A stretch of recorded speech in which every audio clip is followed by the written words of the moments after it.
Chapter 26. The Deity. Harry Potter found himself ensnared, not by tangible chains, nor by impenetrable cages, but rather by the undeniable will of Tom Riddle and the wretched hesitation born from his own sense of fairness. Tom's rhetoric regarding future crimes and present restraints penetrated Harry's defenses, meticulously constructed from hatred and fear, like a finely honed wedge. Reason dictated that it was indeed unjust to wholly attribute the transgressions of another Voldemort from a different timeline to this Tom, who had coexisted with him in the same world for 8 years without having genuinely committed those atrocities. This realization was akin to a delicate fissure, preventing him from harboring the pure, blood-fueled rage he once possessed to hate and flee. Nevertheless, emotionally, the anguish rooted in the depths of his soul, those nightmarish memories of losing his loved ones, remained ever present.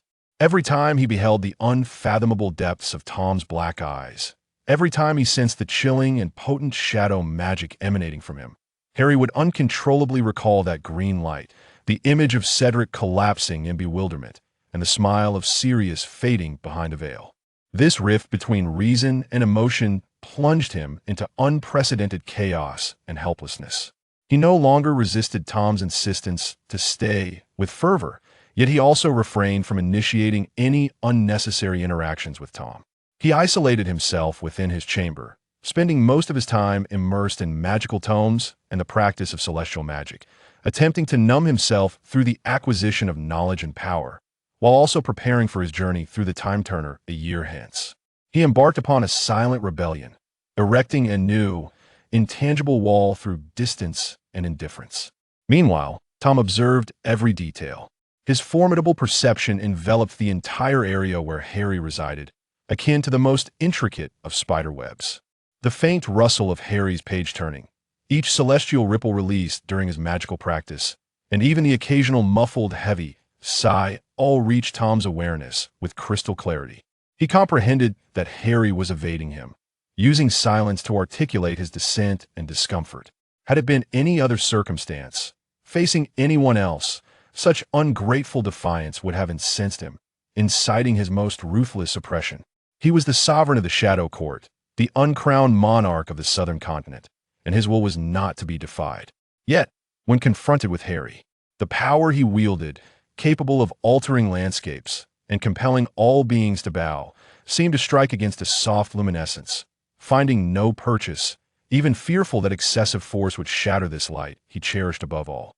However, Tom Riddle was not one to accept rejection or avoidance, especially after he laid bare his soul, exposing the twisted, fervent emotions that even he trembled before. Harry's every act of evasion transformed in his eyes into another form of provocation and temptation, a resistance that yearned for complete conquest and total dominion. From the day he chose to unveil his truth, Tom shed all semblance of gentility. He was no longer content to surveil Harry through the shadow network, but commenced an almost pathological proximity.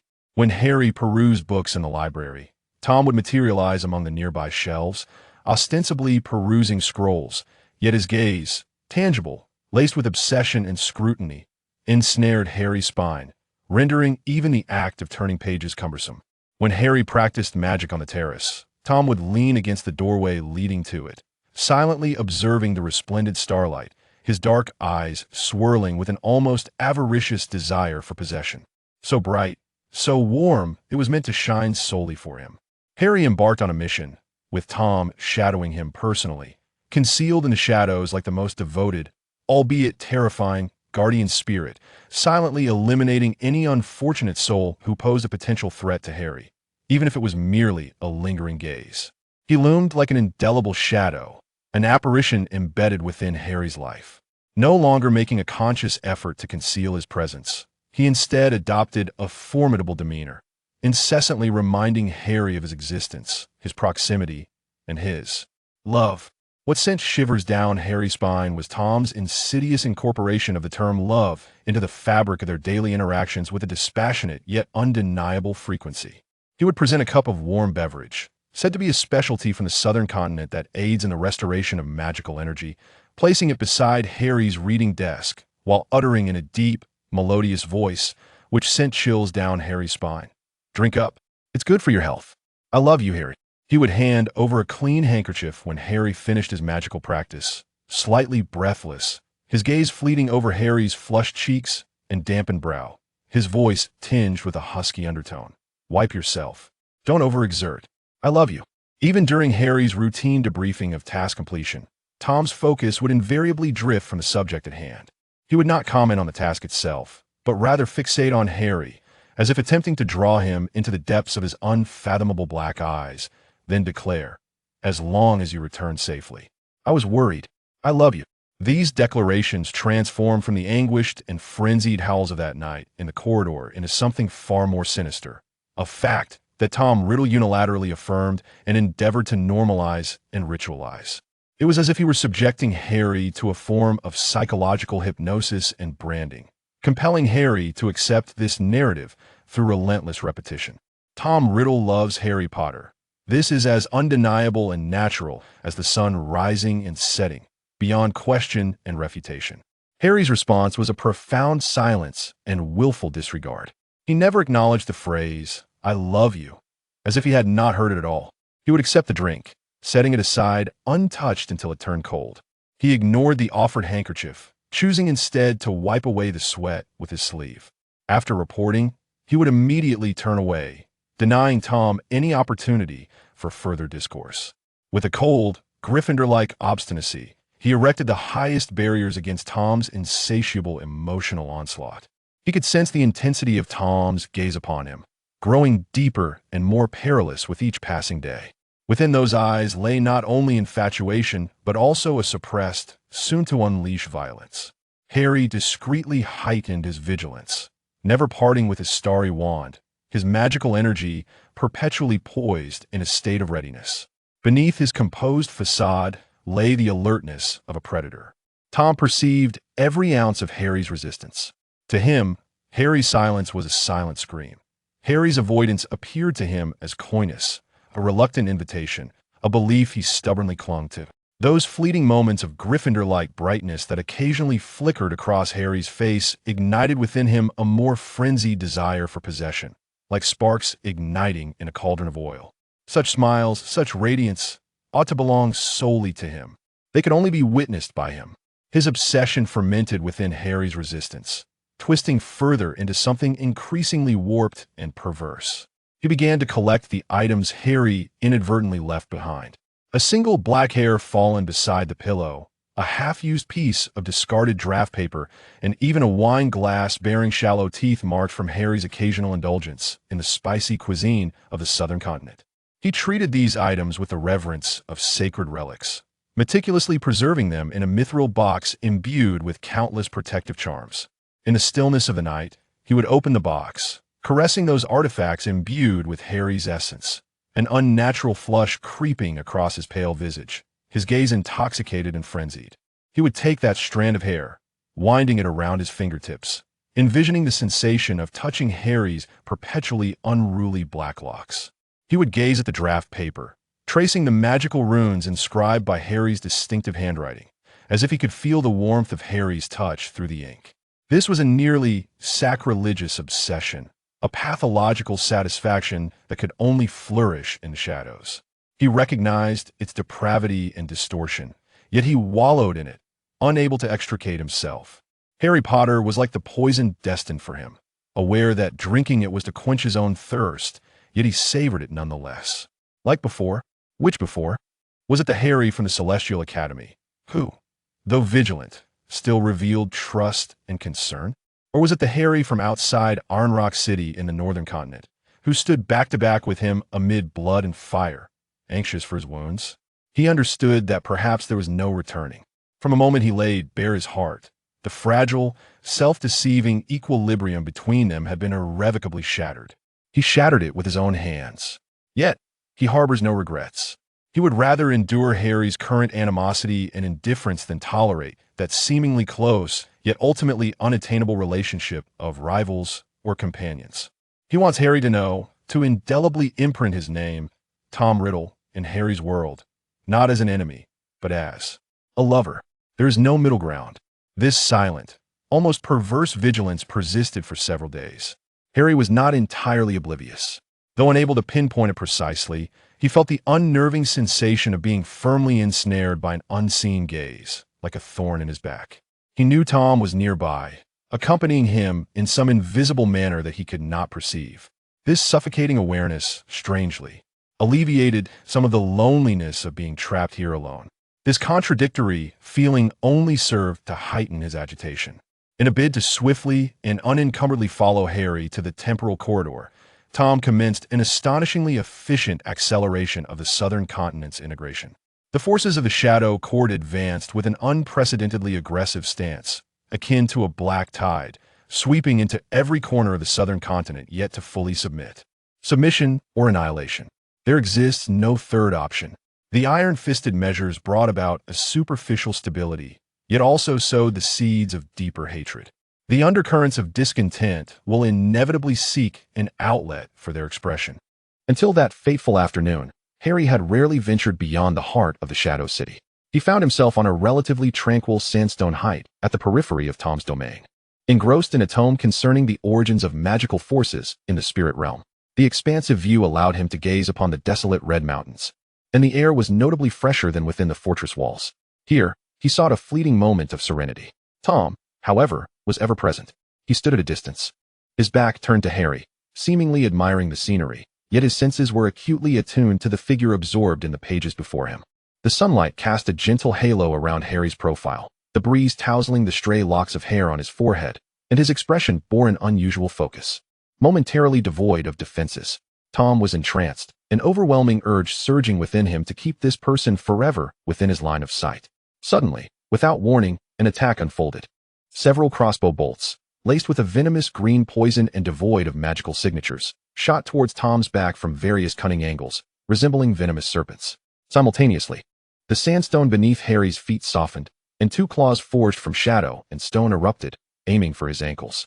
The assailants had clearly orchestrated their plan meticulously. Some were tasked with distracting or directly targeting Tom, while others aimed to neutralize Harry, who might pose an obstacle. Tom's reaction was astonishingly swift. Without even turning around, a torrent of dark magical energy surged from him, erupting like an explosion to form a dark barrier of twisted light. The lethal bolts collided with the shield, instantly corroded and dissolving into nothingness. In an instant, he had materialized beside Harry like a specter, unleashing a fierce bolt of black lightning that accurately shattered the shadowy claws.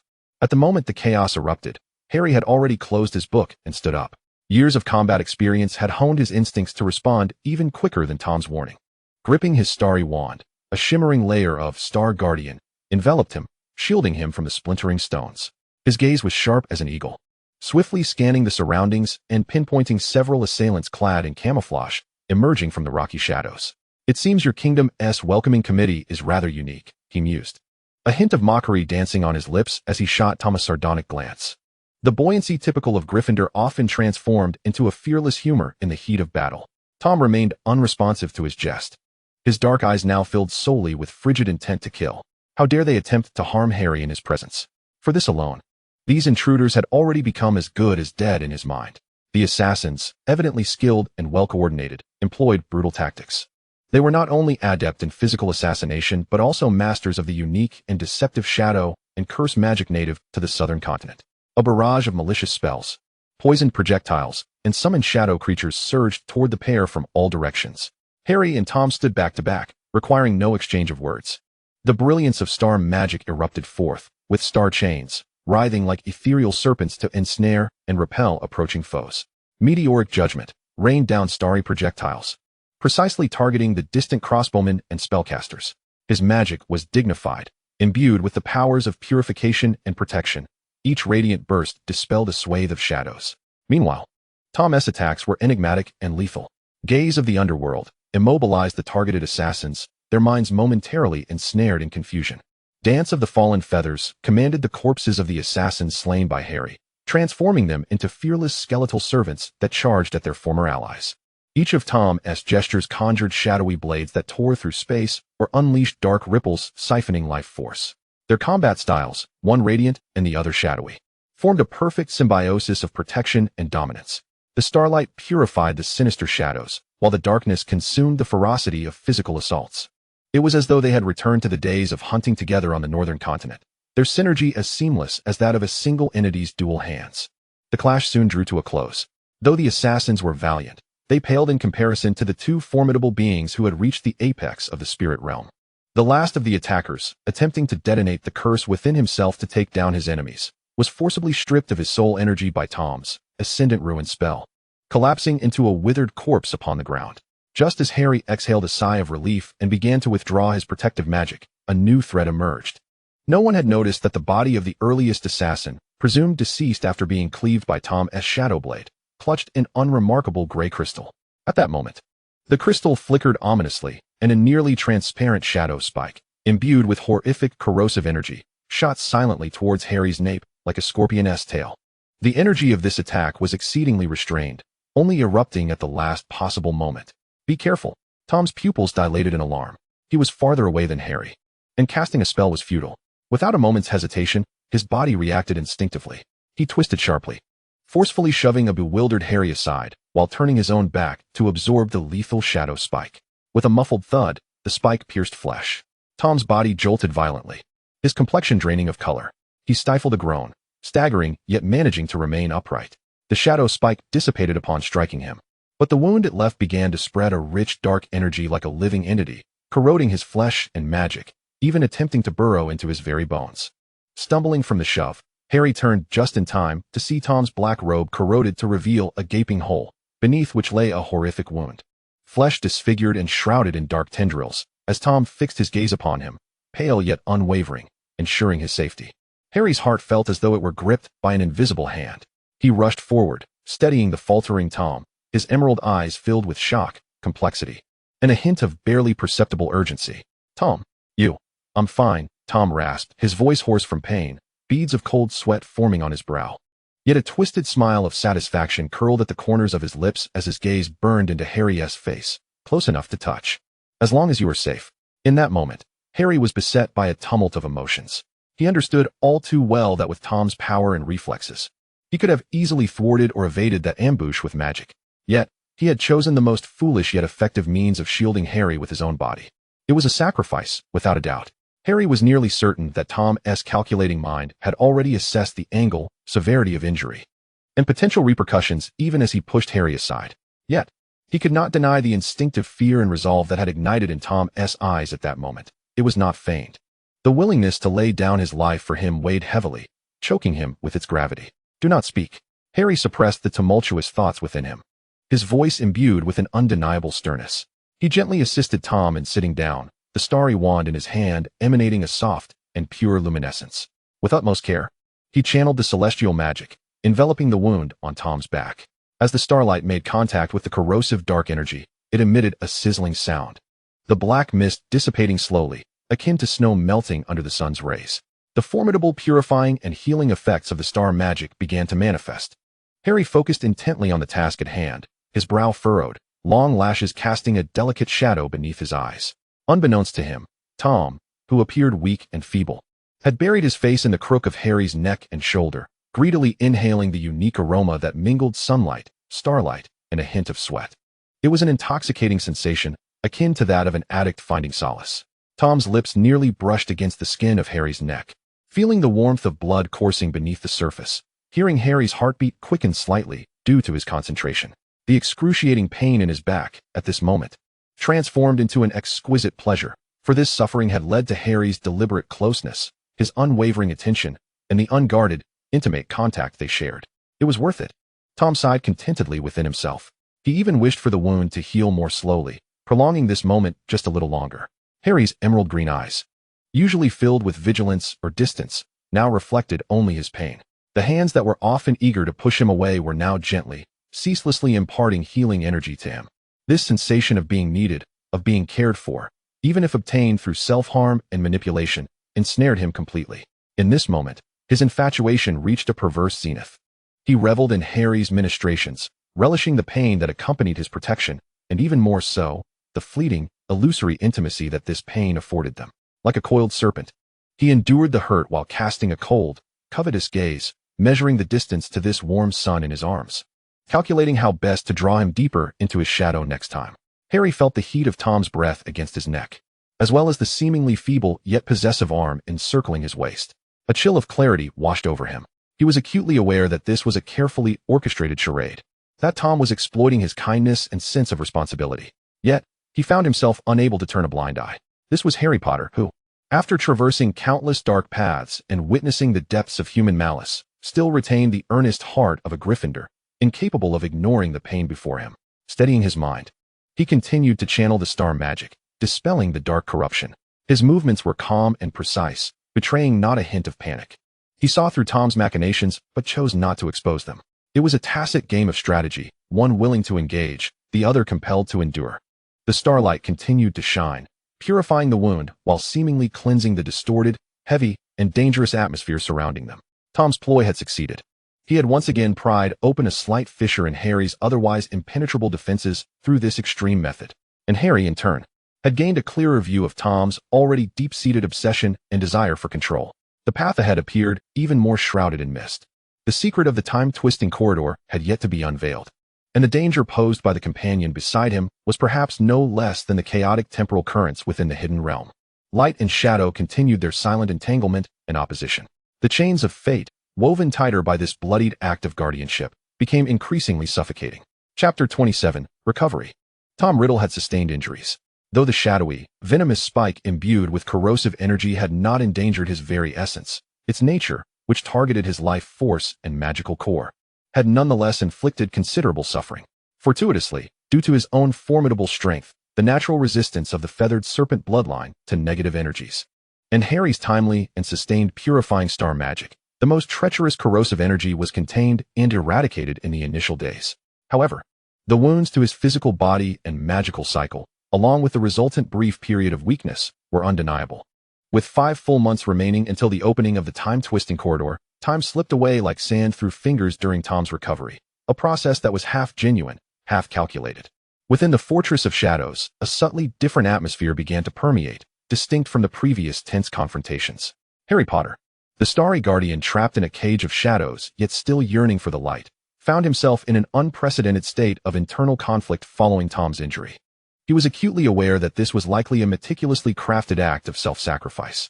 Given Tom's prowess and his intricate command over magic, he had at least 3 methods to neutralize the ambush without sustaining harm, or at the very least, to minimize the damage.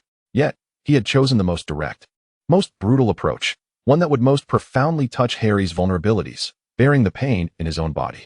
This realization ignited a flame of anger within Harry, a fury at being manipulated, at being emotionally ensnared. Tom Riddle, it seemed, always knew how to wield every resource, including his own suffering, to achieve his ends. However, knowing this did little to assuage Harry's feelings when he witnessed Tom's face pale in an instant from pain, felt the undeniable force with which Tom pushed him away, and later, during the treatment, saw Tom endure excruciating agony while still fixating on him, ensuring that he was safe. Harry discovered that his conscience and sense of duty, rooted in Gryffindor principles, rendered him incapable of turning a blind eye, nor could he harden his heart against one who had been wounded in the act of protecting him. "As long as you're fine, I'm fine." Tom's hoarse yet stubborn words echoed like a spell in his mind. Regardless of their initial intent, that moment's actions were genuine. This authenticity pierced through Harry's frozen heart, long encased in ice by blood feuds, stirring ripples he had not immediately recognized. Thus, when Tom requested Harry's assistance for his recovery, citing the need for stability and optimal purification of the star magic, Harry, after a brief silence, ultimately pursed his lips and nodded in acquiescence. Consequently, in the days that followed, Harry's rhythm of life became inextricably linked to Tom's recovery process. At fixed times each day, he would visit Tom's chamber, now suffused with a chilled metal ambience and the scent of ancient parchment, intermingled with faint herbal notes and the lingering essence of star magic. Tom seemed to relish this enforced intimacy, always dismissing all attendants, leaving just the two of them. The process of healing was typically silent. Harry would gather the pure star magic, a soft glow suspended in his palm, carefully guiding the gentle starlight to the now less grotesque, yet still vulnerable wound on Tom's back. The starlight flowed like a warm stream, permeating flesh and soothing the damaged magical veins, dispelling the last stubborn remnants of shadow. This process demands an extraordinary level of concentration and precise control. Harry often furrows his brow, his emerald green eyes cast downwards, long lashes casting delicate shadows of focus beneath them, as if he were enveloped in a soft, radiant glow. In contrast, Tom remains remarkably composed. reclining languidly on a plush sofa or chair, his eyes half closed. His pallid complexion, illuminated by starlight, seems to gain a semblance of vitality. Yet the depths of his dark eyes harbor a fervent light that Harry is reluctant to explore. He speaks infrequently, quietly attuning himself to the healing power coursing through him. A force imbued with warmth from sunlight and starlight, starkly different from his own dark magic, while savoring Harry's breath, which carries a unique, crisp warmth. These tranquil moments, marked by the subtle resonance of their combined magic, are for Tom the ultimate indulgence, a more intoxicating elixir than any taste of power. He resembles a dormant beast, greedily absorbing this fleeting illusion, even darkly wishing for the healing process to prolong. Each time the treatment concludes and Harry retracts his magic, a whisper of imperceptible regret flickers across Tom's face, as if he has lost a cherished treasure. Harry is not entirely oblivious to Tom's almost palpable gaze, which coils around his wrist, neck, and cheek like invisible tendrils, saturated with an almost sacrilegious obsession. This sensation sends a chill down his spine, triggering alarm bells within him, causing his healing gestures to become more expedited and formulaic. He strives to avoid any unnecessary eye contact with Tom, hastily rising to leave the suffocating chamber as soon as the treatment is complete.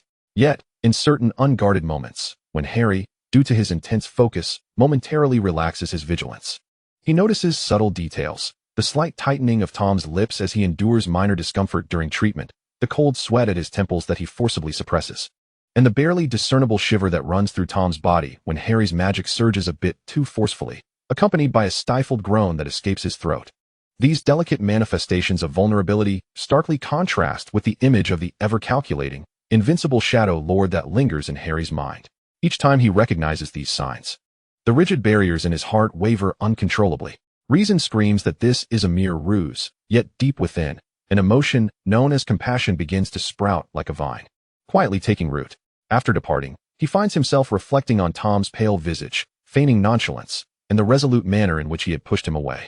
A complex tapestry of emotions, intertwined with anger, helplessness, and even a faint, barely acknowledged concern, swirls within him. He grapples with the confusion of his feelings. He knows he ought to draw clearer boundaries and maintain a respectful distance from this twisted affection.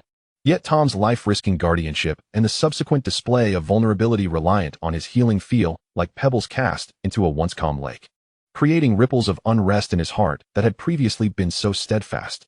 He attempts to attribute these tumultuous thoughts to his kindness and sense of duty, to his instinctive concern for a comrade's wounds.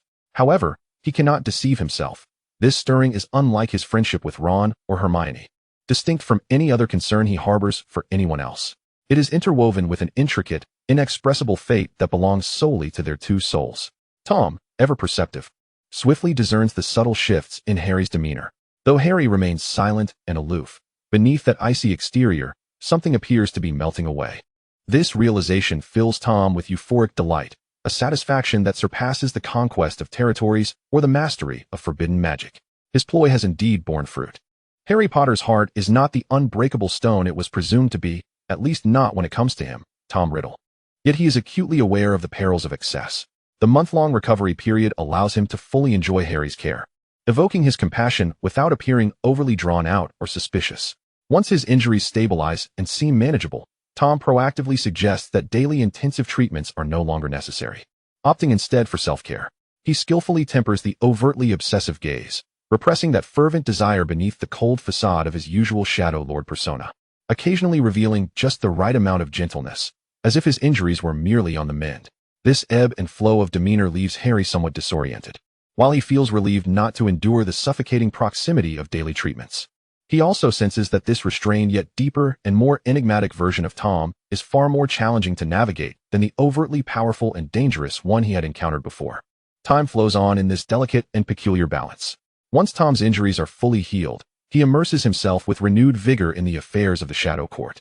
The days until the opening of the secret chamber draw nearer, and he must ensure that this colossal machine, which he has meticulously crafted, continues to operate seamlessly according to his will during his absence. Meanwhile, Harry spends more time in his own quarters or the library, diligently researching star magic and materials regarding the temporal corridors. Occasionally, he traverses the allowable confines of the fortress, observing the intricacies of this shadow city. He witnesses how Tom efficiently manages various affairs, how he mobilizes vast resources with the simplest commands, and how he deftly wields both kindness and authority to maintain a firm grip on the unruly beast of the southern continent. One cannot deny that Tom Riddle possesses a terrifying talent for governance and manipulation. In a mere few years, he has established a vast and orderly power in this chaotic land, subsuming countless strong individuals and defiant entities under his command, enforcing compliance. This capability stirs within Harry a complex blend of caution and admiration. If only he were not Voldemort, if he had chosen a different path. Truly, he is deserving of his reputation. After witnessing Tom effortlessly diffuse a potential internal conflict with just a few words, Harry silently sighs in acknowledgement. This admiration is devoid of bias, a pure recognition of an extraordinary ability. Tom seems to sense Harry's subtle attention, at times. After resolving matters that showcase his prowess and strength, he casts an ostensibly casual glance in Harry's direction, his gaze calm, yet seemingly conveying, "Look, this is one of the foundational pillars of the kingdom I have built for you. It is robust enough to support any choice you make, or to serve as a gilded cage." The day of departure finally approaches. Tom assigns the core affairs of the court to several carefully selected subordinates. Bound by stringent loyalty contracts, he establishes a remote monitoring and decision-making mechanism centered around soulstone rings, ensuring that, even from afar, he can maintain oversight of the kingdom's general direction and significant decisions. Simultaneously, he has devised contingency plans for unexpected situations and has left in place hidden forces capable of deterring any threats. His arrangements are meticulous and cold, as if he is merely stepping out for a brief hunt rather than temporarily leaving his kingdom. This mastery over power, exercised with such ease, made Harry acutely aware that the Tom Riddle before him had embarked on a path utterly distinct from the Voldemort who had relied on Horcruxes and feared death. On the eve of their departure, the violet moon hanging over Shadowmelt City appeared exceptionally vivid. Harry conducted one last inspection of his belongings, his starry wand, the magical materials he had amassed over the years, notes regarding the time-space corridors, and some essential supplies. His emotions were a tumultuous blend of anticipation and trepidation for the unknown realm ahead, coupled with a deep-seated wariness towards his companion, as well as an inexplicable flutter of excitement for the extraordinary journey that was about to unfold. Tom, on the other hand, exuded an unusual calmness. He had exchanged his imposing black robes, emblematic of authority, for a more suitable ensemble designed for long journeys and combat, crafted from a unique material imbued with shadow enchantments. It accentuated his tall, slender form, exuding a hunter's sharpness rather than a king's grandeur. He adorned his hand with the crucial soulstone ring, devoid of any other superfluous adornments. "Are you ready?" Tom inquired steadily as he stepped into the corridor outside Harry's room. Harry inhaled deeply, opened the door, and met his gaze, those tranquil, water-like black eyes shimmering in the dim light. "I am." Without further exchange, they stepped out of the fortress shrouded in shadows and power, moving in tandem. The streets of Shadowmelt City remained raucous and chaotic, yet as they passed, all noise instinctively hushed in reverence. People gazed in awe as their king and the special guest traversed the thoroughfare toward the teleportation array beyond the city limits. Standing within the radiant light of the activated array, Harry cast a final glance back at the city, which exhibited a peculiar order under Tom's iron-fisted rule. Then, he turned his gaze resolutely forward. Tom stood merely a step away, equally fixed on the horizon, his profile sharp and austere. Yet, in the fleeting moment before the teleportation light engulfed their vision entirely, Harry sensed, almost imperceptibly, Tom's gaze sweeping across him. Stars and shadows walked side by side once more. This time, their destination was the legendary time-space corridor, where the barriers between dimensions were said to be thinnest. There, they might uncover clues leading Harry back to his homeland or encounter unforeseen, perilous threats. For Tom Riddle, this journey was not merely one of companionship, but rather a hunt. He aimed to shatter the chains of his nemesis amidst the chaotic fabric of time and space, ensnaring his stars within his orbit forever. The brilliance of the teleportation erupted skyward, and the figures of the two vanished from Shadowmelt City. Chapter 28, The Time-Space Corridor. The disorientation of teleportation had yet to fully subside when an entirely different atmosphere enveloped them, pressing heavily upon their senses. They found themselves within the time-space corridor, a realm solemnly warned by Elder Phileas to be one of the most perilous sanctuaries in the spirit world. What lay before them was not the anticipated corridor or hall, but a bizarre, fragmented chaos of shifting realities. The sky twisted in a vortex of ever-changing hues. Devoid of day or night, stars replaced by flowing, thick bands of eerie light resembling oil paint. The ground was an assortment of platforms and fragments of varying sizes, suspended and in constant motion, colliding and occasionally fracturing or reassembling without warning. The air was saturated with a sharp hum, reminiscent of glass scraping against glass or the tearing of space-time, while the dense magical energy crackled like the oppressive calm before a storm. The most treacherous aspect was the omnipresent rifts in space. Like invisible scars, they marred every corner of this chaotic expanse. Some lay still, delicate black lines that could easily go unnoticed unless one was acutely attuned. A mere touch could result in instant severance or a plunge into unknown turmoil. Others pulsed like breathing entities, flickering with dangerous sparks and distorted images. Still more moved stealthily, their paths unpredictable. After merely standing for a moment, Harry felt a wave of dizziness wash over him. The rules of space here were fragile and chaotic, the flow of time oscillating between fast and slow, causing significant interference with perception. He clutched his starry wand tightly, his emerald-eye starry vision involuntarily working to capture the energy trajectories of the invisible rifts. Yet the overwhelming and bizarre information left beads of sweat on his brow. "Stay close to me," Tom's deep voice resonated beside him, imbued with an undeniable calmness. He stepped forward slightly, positioning himself protectively beside Harry. His profound black eye seemed not to observe the physical realm, but to penetrate the surface of space. Gazing into the swirling currents beneath, a powerful, restrained, and chilling magical aura surrounded him. The innate sensitivity to space and dimension inherent to his feathered serpent lineage heightened to its zenith. Harry clearly observed the dark golden hue re-emerging at the edges of Tom's pupils, more distinct and stable than ever before. His steps seemed casual, yet consistently avoided the barely perceptible rifts that could easily confound even the most astute energy senses. For the rifts that opened and closed, he anticipated their trajectories, guiding Harry deftly through the narrow gaps. Tom's bloodline abilities allowed him to circumvent many dangers. In this moment, Harry felt immensely grateful for his decision to invite Tom along. Without his extraordinary sensitivity to space, even with Starsight's aid, Harry would find himself utterly lost in this labyrinth of peril, perhaps already consumed by the chaotic fabric of reality. This was the very reason Harry had beckoned Tom. At this juncture, the value of that choice was abundantly clear. 3 steps to the left, there's an intermittent rift with a cycle of about 3 seconds. The platform ahead is about to collide with the fragment on the right, which will create spatial ripples. Brace yourself. Do not look at that distorted light. It will disrupt your sense of time. Tom's instructions were brief yet precise, akin to the most sophisticated navigational device. Harry followed his guidance, his heart still alert to Tom's desire for control, yet at this moment, such precise direction was undoubtedly the best assurance of safety. Their unspoken understanding was sharpened on the edge of life and death, requiring no excessive words. A glance or a subtle gesture sufficed to convey their intentions. They struggled through this maze constructed of spatial fragments for an indeterminate duration. Time had become nebulous here, perhaps a day, perhaps just a few hours. At last, after navigating through an exceedingly dense cluster of moving rifts that resembled a storm, the scene before them opened up. They had arrived at the core of the sanctuary. Contrary to expectations of a safe haven, it was even more daunting. It was an immense, 3-dimensional labyrinth composed of countless interwoven rifts of varying sizes. These rifts no longer remained static or merely opened and closed. They resembled living serpents, exuding a dark sheen, slowly undulating through the void, intertwining to form an extraordinarily complex and ever-changing prison. In the depths of the maze, a soft yet steady glow flickered faintly, reminiscent of the tranquility found at the eye of a storm. "The center is just there," Tom remarked gravely, his gaze fixed upon the luminescence. "However, traversing this labyrinth will be exceedingly difficult. The spatial structure here is extremely unstable. Any misstep could trigger a chain reaction of collapse." Harry took a deep breath, his starry eyes operating at their peak, the galaxies within them swirling with unprecedented velocity. He attempted to decipher the patterns of movement of these rifts, but the sheer volume of information was overwhelming and devoid of logic.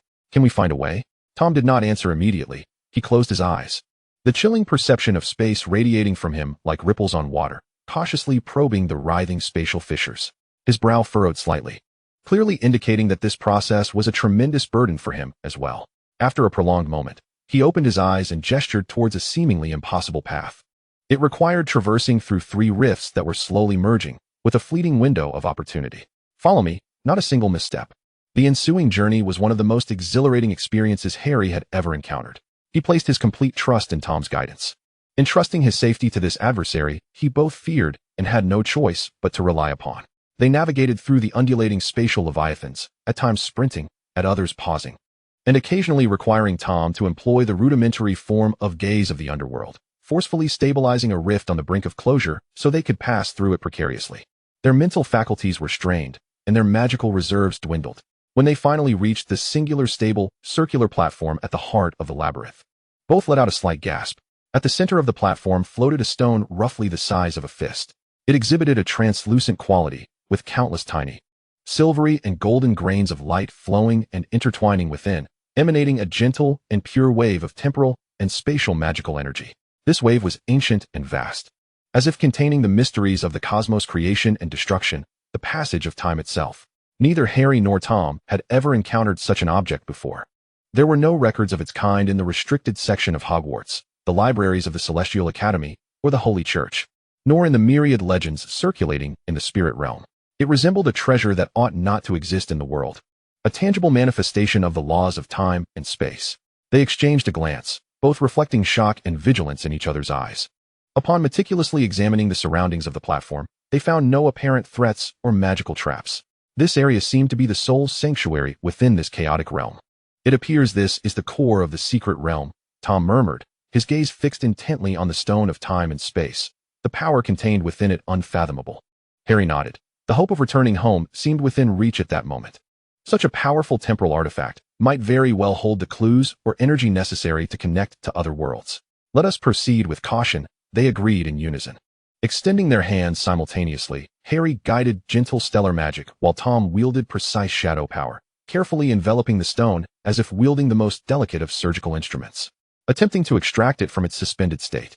The process was surprisingly smooth. When the stone of time and space fell into the specially prepared container, imbued with multiple seals and cushioning spells, its soft radiance gradually receded, leaving only the internal grains of light flowing gently. However, the moment the stone was secured, a sharp crack echoed behind them, a sound as piercing as if the very fabric of the world were shattering. The previously stable core of the labyrinth began to fracture like a broken mirror. A torrent of ferocious, ravenous energy, imbued with the essence of spatial rending, surged forth from the depths of the shattered void like a tsunami. A magical beast emerged, a rare spatial creature. It did not traverse through a physical passage, but rather squeezed forth from the fragments of shattered space. Its form shifted unpredictably, at times resembling a colossal lion composed of countless prisms, and at others morphing into a twisted serpent flowing with silver blood. The only constant was its pair of multifaceted eyes, formed entirely of spatial rifts, devoid of any emotion, fixated intently on Harry, who held the container. The magical energy radiating from it resonated with that of the temporal corridor, yet it was more concentrated and aggressive. It seemed to have been lurking within the spatial rifts, emerging only upon witnessing the two take the stone.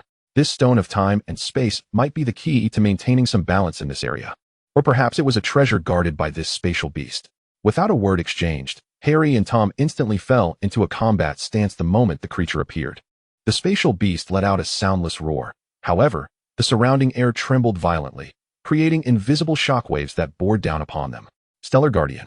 Harry instantly conjured a dazzling barrier of starlight, which vibrated violently under the impact, emitting a painful distortion. Meanwhile, Tom vanished like a specter, reappearing at the creature's flank, a finely honed shadow blade silently slicing toward its ever-shifting form. With a swish, the shadow blade struck, igniting a shower of silver sparks and creating minute spatial fissures.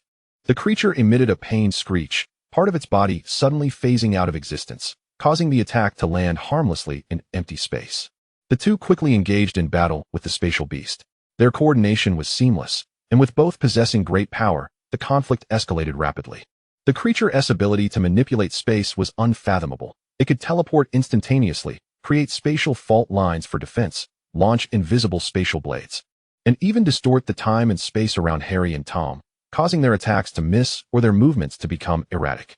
Yet, through the tempering of their skills in the northern continent and the synergy developed during their traversal of the labyrinth, Harry and Tom's teamwork had reached a pinnacle. Harry's stellar magic was grand and imposing. Stellar chains sought to bind the creature's shifting form, while meteoric judgment transformed into searing white arrows, accurately targeting the core of its energy. Tom's shadow power was cunning and ruthless. Gaze of the underworld constantly disrupted the creature's spatial perception, while dancing feathers of the dead could not control its ethereal body but could ensnare its movements with shadowy tendrils. He even attempted to use a hint of ascension to the abyss to strip away the spatial energy it contained, provoking the beast's wrath to no end. What was even more astonishing was that they began to instinctively employ the recently studied stellar shadow fusion magic. though still unrefined. In moments of peril, a gray-silver energy shield would suddenly manifest, blocking the creature's erratic spatial rifts. A flow of energy combining the purification of starlight and the corruption of shadows effectively neutralized the chaotic temporal breath expelled by the beast. In the midst of this perilous battle, Harry felt Tom's protective instincts manifest as he fought. Numerous lethal attacks from the spatial beast aimed at Tom would be redirected by Tom's spatial abilities. Or he would endure a spatial shock himself to ensure Harry remained unharmed. When an invisible rift silently opened beneath Harry's feet, it was Tom who abruptly yanked him away, his own arm grazing the edge of the rift, leaving a wound deep enough to see bone, swirling with chaotic spatial currents. Tom. Harry's heart tightened. After being pushed away yet again by Tom to avoid a wave of spatial annihilation, he could no longer contain his voice. Take care of yourself, don't worry about me. His tone bore an undercurrent of urgency and irritation. I can take care of myself. Tom conjured a shadow barrier, deflecting the oncoming shards of space, and cast a sidelong glance at Harry. His dark locks, slightly disheveled from battle, framed his brow, accentuating the depths of his golden, flame-imbued gaze. Though his breath came in rapid bursts, his tone resonated with an almost obsessive calmness. I cannot help but wish to see you safe. The words, light yet profound, reverberated like thunder amidst the cacophony of shattering space, piercing through to Harry's ears. There were no grandiloquent phrases, no overt displays of emotion, merely an instinctive, unrestrained fervor. Harry uttered no reply, yet a sudden jolt surged through his heart. An indescribable warmth flooded his limbs, mixing emotions of anger, helplessness, and perhaps a flicker of excitement ignited by such fervent, selfless protection. He could not discern the nature of his feelings. Instead, he abruptly turned his gaze, unleashing all his tumultuous emotions upon the space beast. The brilliance of his stellar magic intensified, as if seeking to dispel the chaos within. Provoked by their synchronized movements and the escalating rhythm of their combat, the space beast erupted in a deafening roar, its form swelling ominously, its core radiating destructive energy, evidently preparing for a final, mutually annihilating assault. Now, Tom commanded sharply. Understanding the urgency, Harry channeled all his stellar magic into his short wand, conjuring an unprecedented, tangible starfall judgment, as if he had summoned a miniature star, imbued with the essence of purification and judgment, hurtling towards the beast's most volatile core. Simultaneously, Tom's eyes blazed with golden light as he forcefully fused the powers of soul gaze and ascendance, transforming them into an intangible force that severed the essence of soul and energy, akin to the most precise surgical blade, piercing through the beast's slightly unstable core. The dual assault of light and darkness ensued. The space beast let out one final, heart-wrenching howl of defiance, its massive, ever-shifting body collapsing as if punctured, ultimately bursting in a dull explosion, scattering into countless twinkling silver motes that dissolved into the shattered void, leaving only an irregular, multifaceted spatial crystal core to fall to the ground. The battle concluded, both combatants utterly spent, their breaths labored.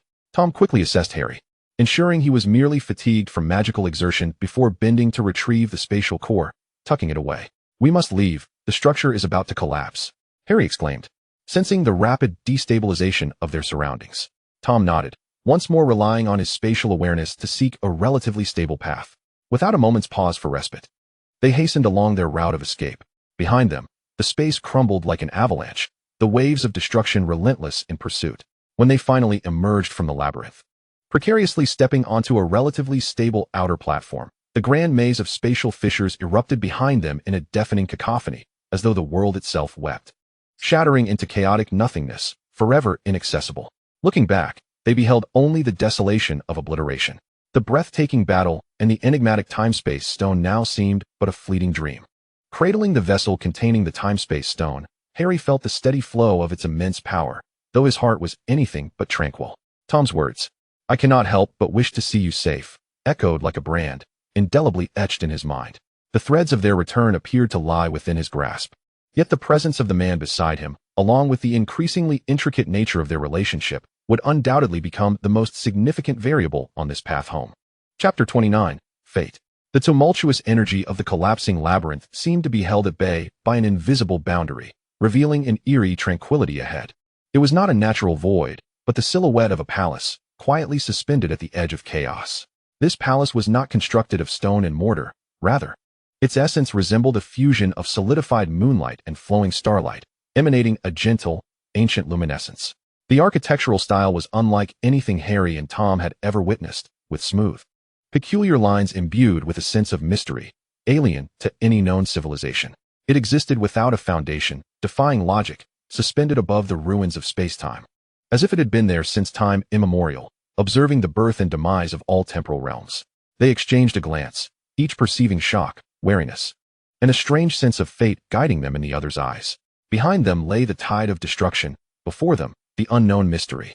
With no further options, they synchronously steadied their breaths, suppressing the tumult of magic within them fueled by the fierce battle and frantic escape, and stepped towards the palace. The palace bore no grand entrance, only an open portal, shimmering with a liquid wave-like aura. Upon entering, the scene before them shifted once more. Inside the palace lay a void, not absolute darkness, but a profound expanse, seemingly filled with countless stardust against a dark backdrop. The ground beneath them was as smooth as a mirror, reflecting the celestial skies above, rippling silver waves with each step taken. The sounds of the external world's collapse were absent, replaced by an unsettling, absolute silence. The air was thick with pure, ancient temporal and spatial magic, more potent and orderly than the outside realms. At the heart of this void, a soft light flickered, stretching and shaping, ultimately coalescing into the specter of a woman.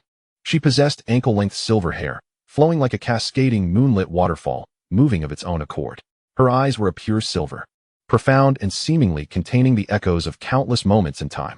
Her features were so flawless they appeared otherworldly, exuding an eternal beauty, yet she radiated an ephemeral essence, as if she might dissolve into the void at any moment. She was not a physical being, but rather a fragment of consciousness, a remnant of awareness. The two of them beheld this woman, and she regarded them in turn. Her gaze was calm and unwavering, sweeping over Tom before resting upon Harry, more precisely, upon the vessel cradled in his arms that housed the time-space stone. Her silver eyes appeared to penetrate all barriers, gazing into the essence of his being. You too are travelers of time. Have you come here seeking to return to your original timeline? Her voice was ethereal and distant, resonating deeply within their minds, transcending the medium of air and piercing their souls with its clarity. The words struck Harry like a bolt of lightning, revealing the secret of his time-traveling journey. Elation surged through him as he stepped forward eagerly, asking, "Can we go back?" The hope of returning home was clearer than ever in that moment. The silver-haired woman maintained her serene demeanor as she slowly raised her ethereal finger, pointing at the vessel in Harry's grasp. "You can return with that time gem." Harry gazed at the stone in his hand, his heart racing. So this was the name of the time gem. It was indeed the key. After years of searching, the confusion and struggles of traversing two worlds seemed to finally reveal an endpoint. Ron, Hermione, Hogwarts. His world lay just beyond the other side of this stone. Joy and excitement surged through him like a warm current, instantly engulfing him. He even subconsciously tightened his grip on the vessel, his fingertips paling from the strain. However, at that moment, a cold and taut voice pierced the air beside him, akin to the chilling winds of winter, swiftly dissipating some of the fervor in his heart.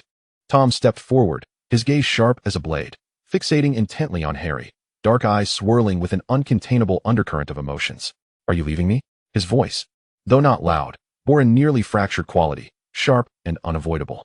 The question was direct and raw, stripping away all pretense and laying bare his innermost fears and possessiveness. Within this enigmatic temporal palace, standing at the crossroads of fate concerning their departure, he ceased to conceal his true feelings. Harry's joy faltered for a moment as he turned to meet Tom's gaze, which seemed on the brink of devouring him. Within those depths lay anger, resentment, pain, and an almost desperate tenacity. Harry's heart sank, his once boiling blood seeming to cool. He realized that the joy of obtaining the key to return home was, for Tom, akin to a pronouncement of separation. He pressed his lips together, suppressing the turmoil within, striving to make his voice sound calm and resolute. "I wish to go home." This was an unequivocal intention, the core motivation propelling him through all hardships and obstacles. He perceived the sudden swell of impenetrable gloom and coldness in Tom's eyes, as if the very light of the world had been extinguished by his words. Before the suffocating pressure could fully erupt, Harry instinctively added, "But I will wait a moment." The words tumbled out, tinged with a meaning that even he had not fully grasped. Was it a means of comfort? A delay? Or perhaps, unbeknownst to himself, a faint, reluctant attachment to this time-bending bond that he was loath to acknowledge? The imminent danger radiating from Tom momentarily hesitated at the latter half of Harry's statement. He scrutinized Harry as if attempting to discern the sincerity behind those words, measuring how much was genuine and how much was mere concession to the circumstances. He saw the steadfastness in Harry's eyes regarding his wish to return home, yet also detected a subtle hesitation, unlike the prior outright rejection. This hesitation, like a lifeline, pulled his near-unraveled emotions back to a sliver of rationality. He ceased to speak, locking his unfathomable black gaze onto Harry, as if to convey, "Remember your words." Just then, the silver-haired woman spoke again, disrupting the silent standoff between them. Her gaze drifted slowly between Harry and Tom, and within her silver eyes flickered a complex emotion that resembled either pity or a lament. She softly uttered, almost with a sigh, "Fate always plays tricks on us." This phrase, lacking context, bore the weight of profound insight and an unsettling prophetic tone. Harry, about to inquire its meaning, furrowed his brow, a wave of intense confusion and doubt rising within him. Fate playing tricks? Did it pertain to his encounter with Tom? Was it about obtaining the time stone, yet facing separation from Tom? Or did it allude to some deeper entanglement he had yet to perceive? However, before he could voice his questions, the silver-haired woman's form began to blur, like a reflection in water disturbed by pebbles, rapidly fading into transparency and ultimately vanishing from the ethereal palace as if she had never existed. Only her enigmatic words lingered, echoing in the silence, resonating within both their hearts. Harry stood momentarily stunned, muttering in frustration, "I detest riddlers." He felt as though he had been forcefully handed a crucial thread without knowing the other end, leaving him uneasy with this lack of control over information. Yet, Tom's attention seemed not entirely fixated on the prophecy. The woman's disappearance appeared to lift some unseen restraint, prompting him to step closer to Harry. His voice regaining its accustomed calm, now laced with an undeniable authority. "Let us go. You have obtained what you desired. We shall exit this realm." He emphasized "we," taking Harry's momentary hesitation as a foregone conclusion. For now, leaving this bizarre place and returning to a realm he could command was paramount. Harry glanced at him, carefully stowing the time stone and suppressing his myriad of questions, nodding in agreement. Their primary objective had indeed been accomplished. Leaving no reason to linger in this palace of uncertainties, they retraced their steps out of the palace, stepping once more into the chaotic realm that, while still tumultuous, no longer resembled a labyrinth. However, just as they prepared to navigate their way back through the time corridor, calamity struck. The entire mystical space began to emit a low, mournful wail, as if the very roots of the world were lamenting. The ground shook violently, and the colors of the sky twisted and collided, producing a cacophony of piercing rips. The omnipresent spatial rifts, previously subdued, now swarmed like an agitated hive, multiplying and growing more ferocious and chaotic. The realm, bereft of the time stone, was collapsing. The stone was evidently not merely the key to their return, but the cornerstone maintaining the fragile stability of this temporal structure. Its removal was akin to pulling away the last supporting wall from a crumbling edifice, triggering a chain reaction of catastrophic collapse. A spatial storm erupted once more violent than any they had previously encountered, spreading like a tsunami from the core of the realm. A visible, gray wave composed of pure spatial chaos surged towards them, carrying countless fragments of space, poised to obliterate everything in its path. "Watch out." Tom's bloodline instinctively sensed the impending catastrophe, his expression shifting to one of grave seriousness. Almost instinctively, he yanked Harry behind him, his dark magical aura erupting like a volcano, attempting to erect the strongest shadow barrier to shield Harry from the initial onslaught. Without hesitation, Harry responded, summoning his most potent star guardian. The brilliant starlight enveloping both of them like an eggshell. The stellar magic within him surged at an unprecedented speed, intertwining with Tom's shadow barrier to form a fleeting line of light and darkness. Boom! The colossal wave of the spatial storm crashed against their defenses. Like an egg striking a stone, their protective barriers groaned under the overwhelming pressure upon contact. The star shield flickered violently, fluctuating. Tom's shadow barrier disintegrated swiftly, akin to a sandcastle being swept away by a flood. The absolute disparity in power could not be compensated for by skill or synergy. This was not an assault targeted at an individual, but the collapse of the entire temporal space, a devastation on the level of fundamental rules. Their defenses held for less than 3 seconds before shattering completely. The frenzied spatial turbulence engulfed them in an instant. Harry felt an irresistible force tearing at his entire being, as though he were about to be rent asunder. His vision was filled with chaotic grayness and distorted light, while his ears rang with the horrifying shrieks of space being torn apart. The magic surged chaotically within him, clashing violently with the disordered spatial energies of the outside world, delivering a pain akin to piercing needles. Just as he felt his consciousness on the brink of shattering, plunging into an abyss of darkness, a powerful arm abruptly encircled his waist, securing him tightly in a cold yet unyielding embrace. It was Tom. At the final moment before his defenses crumbled, Tom relinquished all resistance, allowing the turbulent currents of space to envelop them. His sole action was to recklessly draw closer to Harry, locking him firmly within his grasp. The two were swept into the dark currents of space, akin to two leaves caught in a tempest, rolling and tumbling through absolute void and chaos. Within this emptiness, Tom held Harry tightly. His arms were as if forged from steel, exerting such force that Harry felt his bones creak. As if Tom sought to meld him completely into his own being, uniting them to confront the unknown destruction ahead. Harry could sense the rapid, powerful heartbeat emanating from Tom's chest and smelled the unique scent of coldness mingled with a faint metallic tang of blood. In this directionless, timeless void, filled only with relentless tearing and turmoil, this overly forceful, even painful embrace strangely became their sole source of solace. The violent jolts and energy shocks left Harry dizzy, and he struggled to raise his head, gazing at Tom's face, which was mere inches away. Tom's jawline was taut like a sculpted stone, his complexion pallid. Yet his black eyes shone with an astonishing brilliance, devoid of any fear of death, only an almost mad obsession. An indescribable complexity of emotions surged within Harry, absurdity, helplessness, and a trace of unavoidable dependency on this distorted form of protection in such dire straits. He sighed, his voice barely audible amidst the howling chaos. It seems our fates are indeed intertwined. From the initial dislocation of time and space, to the struggle for survival in the spirit realm, and now to the collapse of the secret realm, adrift in the void. They appeared to be perpetually ensnared by a myriad of unforeseen accidents and crises, as if truly toyed with by some invisible fate, affirming the words of that silver-haired woman. Tom glanced down at him, tightening his embrace further. His voice pierced through the cacophony of the turbulence, low yet clear, "At least we are together." This statement bore no trace of past sarcasm, probing, or coercion. It was merely a calm assertion of fact, underpinned by an unfathomable satisfaction. For him, as long as Harry was by his side, even if it meant descending into the underworld, it was preferable to surviving alone in a world devoid of Harry. Remarkably, Harry felt no resistance towards Tom.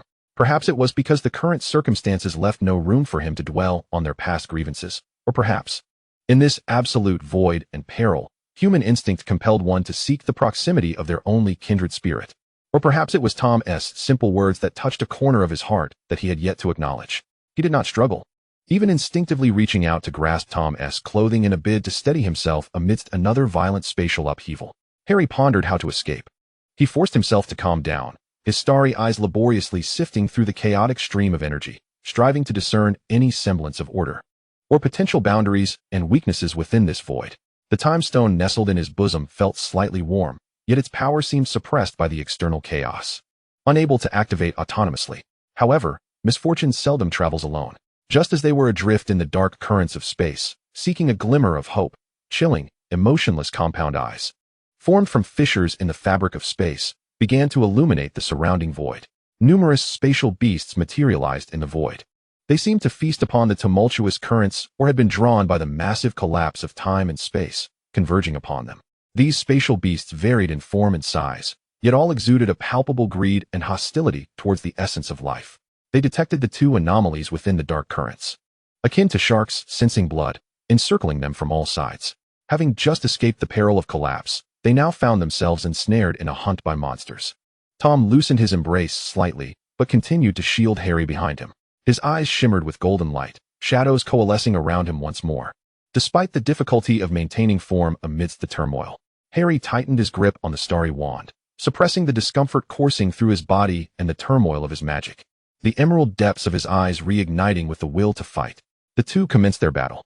In this void where neither heaven nor earth existed, devoid of direction, they faced an unrelenting tide of spatial beasts, adapting to this environment. A more arduous and desperate struggle was about to unfold. Chapter 30, Homecoming. The battle felt as if it stretched across an eternity.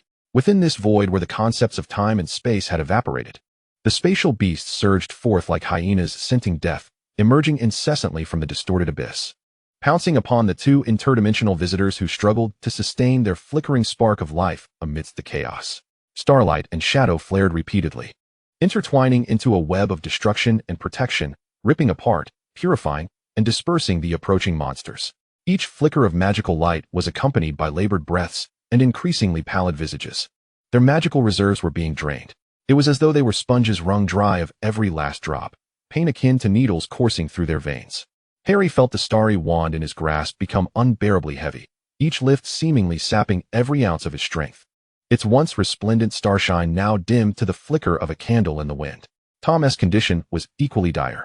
The power of shadows surrounding him had grown thin and dissipated, the golden light from his eye of death barely visible.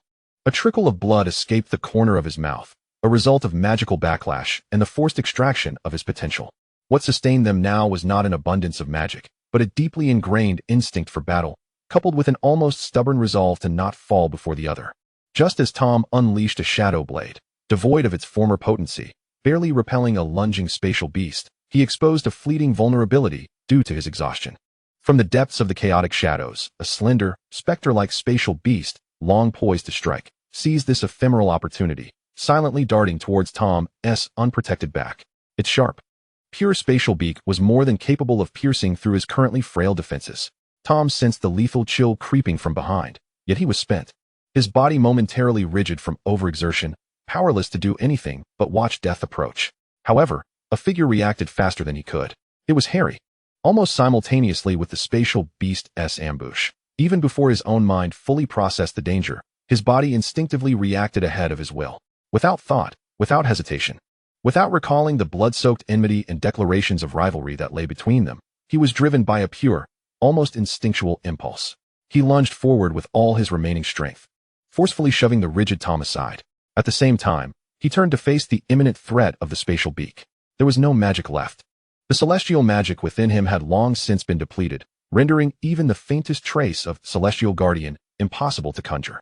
On the precipice of life and death, Harry's emerald green eyes spun with an unprecedented frenzy, ablaze with fervor. He harnessed the power of the star eyes, infusing every ounce of mental strength, every fragment of will, and all his latent life potential into those eyes that could perceive the flow of energy and fleeting glimpses of the future. With a faint sound, akin to a bubble bursting, the space beast, hurtling towards him, suddenly halted just inches from Harry's brow. The cold, merciless light in its compound eyes, formed by spatial rifts, dimmed and shattered in an instant. Its entire form crumbled as if disintegrated by an invisible force, silently dissolving into the most fundamental particles of space, vanishing without a trace. He had slain the space beast. Yet, the cost was monumental. Harry let out a muffled groan, his body swaying violently, nearly collapsing. A searing agony, akin to his very soul being torn asunder, surged from the depths of his eyes, engulfing his entire skull. His vision was suddenly shrouded in a crimson haze, warm liquid, tinged with the scent of rust, trickling from the corners of his eyes. The power of the star eyes was swiftly depleting. Blood tears streamed from his eyes, leaving two glaring trails on his pale, dust and sweat-streaked face. The world before him became a blur of distorted colors and shadows, accompanied by waves of dizziness. Tom, having been pushed back by Harry, staggered a few steps before regaining his balance. He turned back to witness the entire scene unfold. He saw Harry's precarious silhouette, the shocking blood tears at the corners of his eyes, and the dissipating space beast, and he instantly comprehended what had just transpired. In that moment, Tom Riddle's heart, encased in darkness and frost, which he believed to be unbreakable, felt as though it had been seized by an invisible hand and thrown into a hell of molten lava. An unprecedented eruption of emotions, an amalgamation of profound shock, raging fury, and a near-destructive thrill, erupted like a volcano within his chest. He rushed forward, supporting the almost collapsing Harry, his fingers trembling uncontrollably as he hesitated to touch the bloodied corner of Harry's eye, fearful of exacerbating his pain. His voice, strained and fractured by the intensity of his emotions, bore an incredulous, almost roaring question. Why? Wasn't I supposed to be the Dark Lord? Why save me? He fixed his gaze on Harry's pained, half-closed emerald eyes, searching for a hint of calculation, a trace of hesitation, or any justification for this illogical, hate-defying act. Yet, all he saw was the physiological sheen born of agony, and beneath that, a primal instinct that even its owner had yet to fully comprehend. Harry flinched slightly at Tom's outburst, his blurred vision focusing on Tom's handsome face, distorted by excitement. He raised his sleeve, awkwardly wiping away the blood tears from the corner of his eye, his movements betraying the frailty of a wounded soul and a bewildered honesty. He parted his lips, his voice faint yet clear through the veil of pain and weakness, reaching Tom's ears distinctly. I don't know, I just charged in. There were no grand explanations, no deliberate theatrics, just the simplest and most genuine of answers. At that moment, contemplation was superfluous. Instinct transcended all rational constraints, surpassing past and future enmities. making the most direct choice to protect him. This nearly bewildered reply was like a final ray of light, piercing through all of Tom Riddle's defenses. All his obsessions, his madness, and the agony and despair born of love seemed to find their ultimate resolution and answer in that instant. The rage, the skepticism, and the pain etched on his face receded like a tide, replaced by a profoundly intricate expression. First came sheer astonishment, then an incredulous realization, followed by an overwhelming ecstasy that threatened to ignite his very being, rising like the dawn from the depths of his eyes. At that moment, Tom smiled, not the cold, mocking smile filled with calculation of the past, but a smile akin to the clearing of clouds, imbued with a luminous clarity and liberation. He gazed at Harry, his eyes blazing as if he wished to pierce through to his very soul, his voice deep and imbued with an undeniable certainty. "Admit it, Harry," he spoke slowly, enunciating each word. "You love me too. You've just thought too much, borne too much, and are afraid to admit it." This declaration was not a question, but an assertion, a final verdict based on Tom Riddle's 8-year observation of Harry Potter, spanning 2 worlds, and the instinctual act that had just transcended life and death. Harry's heart tightened, knowing Tom was right. It was as if the dam he had carefully maintained with reason and hatred had been shattered by Tom's piercing words and his own uncontrollable instincts. Indeed, if it were not for some emotion he refused to acknowledge, why would he repeatedly soften towards Tom? Why would he, at the brink of death, unhesitatingly choose to protect him? Why, upon hearing his twisted confession, did he feel not only anger but also a flicker of panic and excitement he had not even recognized in himself? Yet, he forbade himself from harboring feelings for Tom.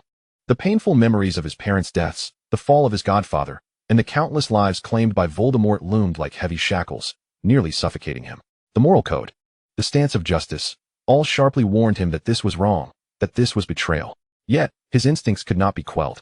The reckless rescue, the racing heartbeat that quickened when he approached, the uncontrollable softness when vulnerability surfaced, all silently narrated another truth. Reason and emotion, duty and instinct, clashed violently within him, threatening to tear him apart. Harry remained silent. To Tom, this silence was nothing short of the most direct concession. The light in his eyes grew ever more fervent, a kind of ecstatic joy that bordered on madness.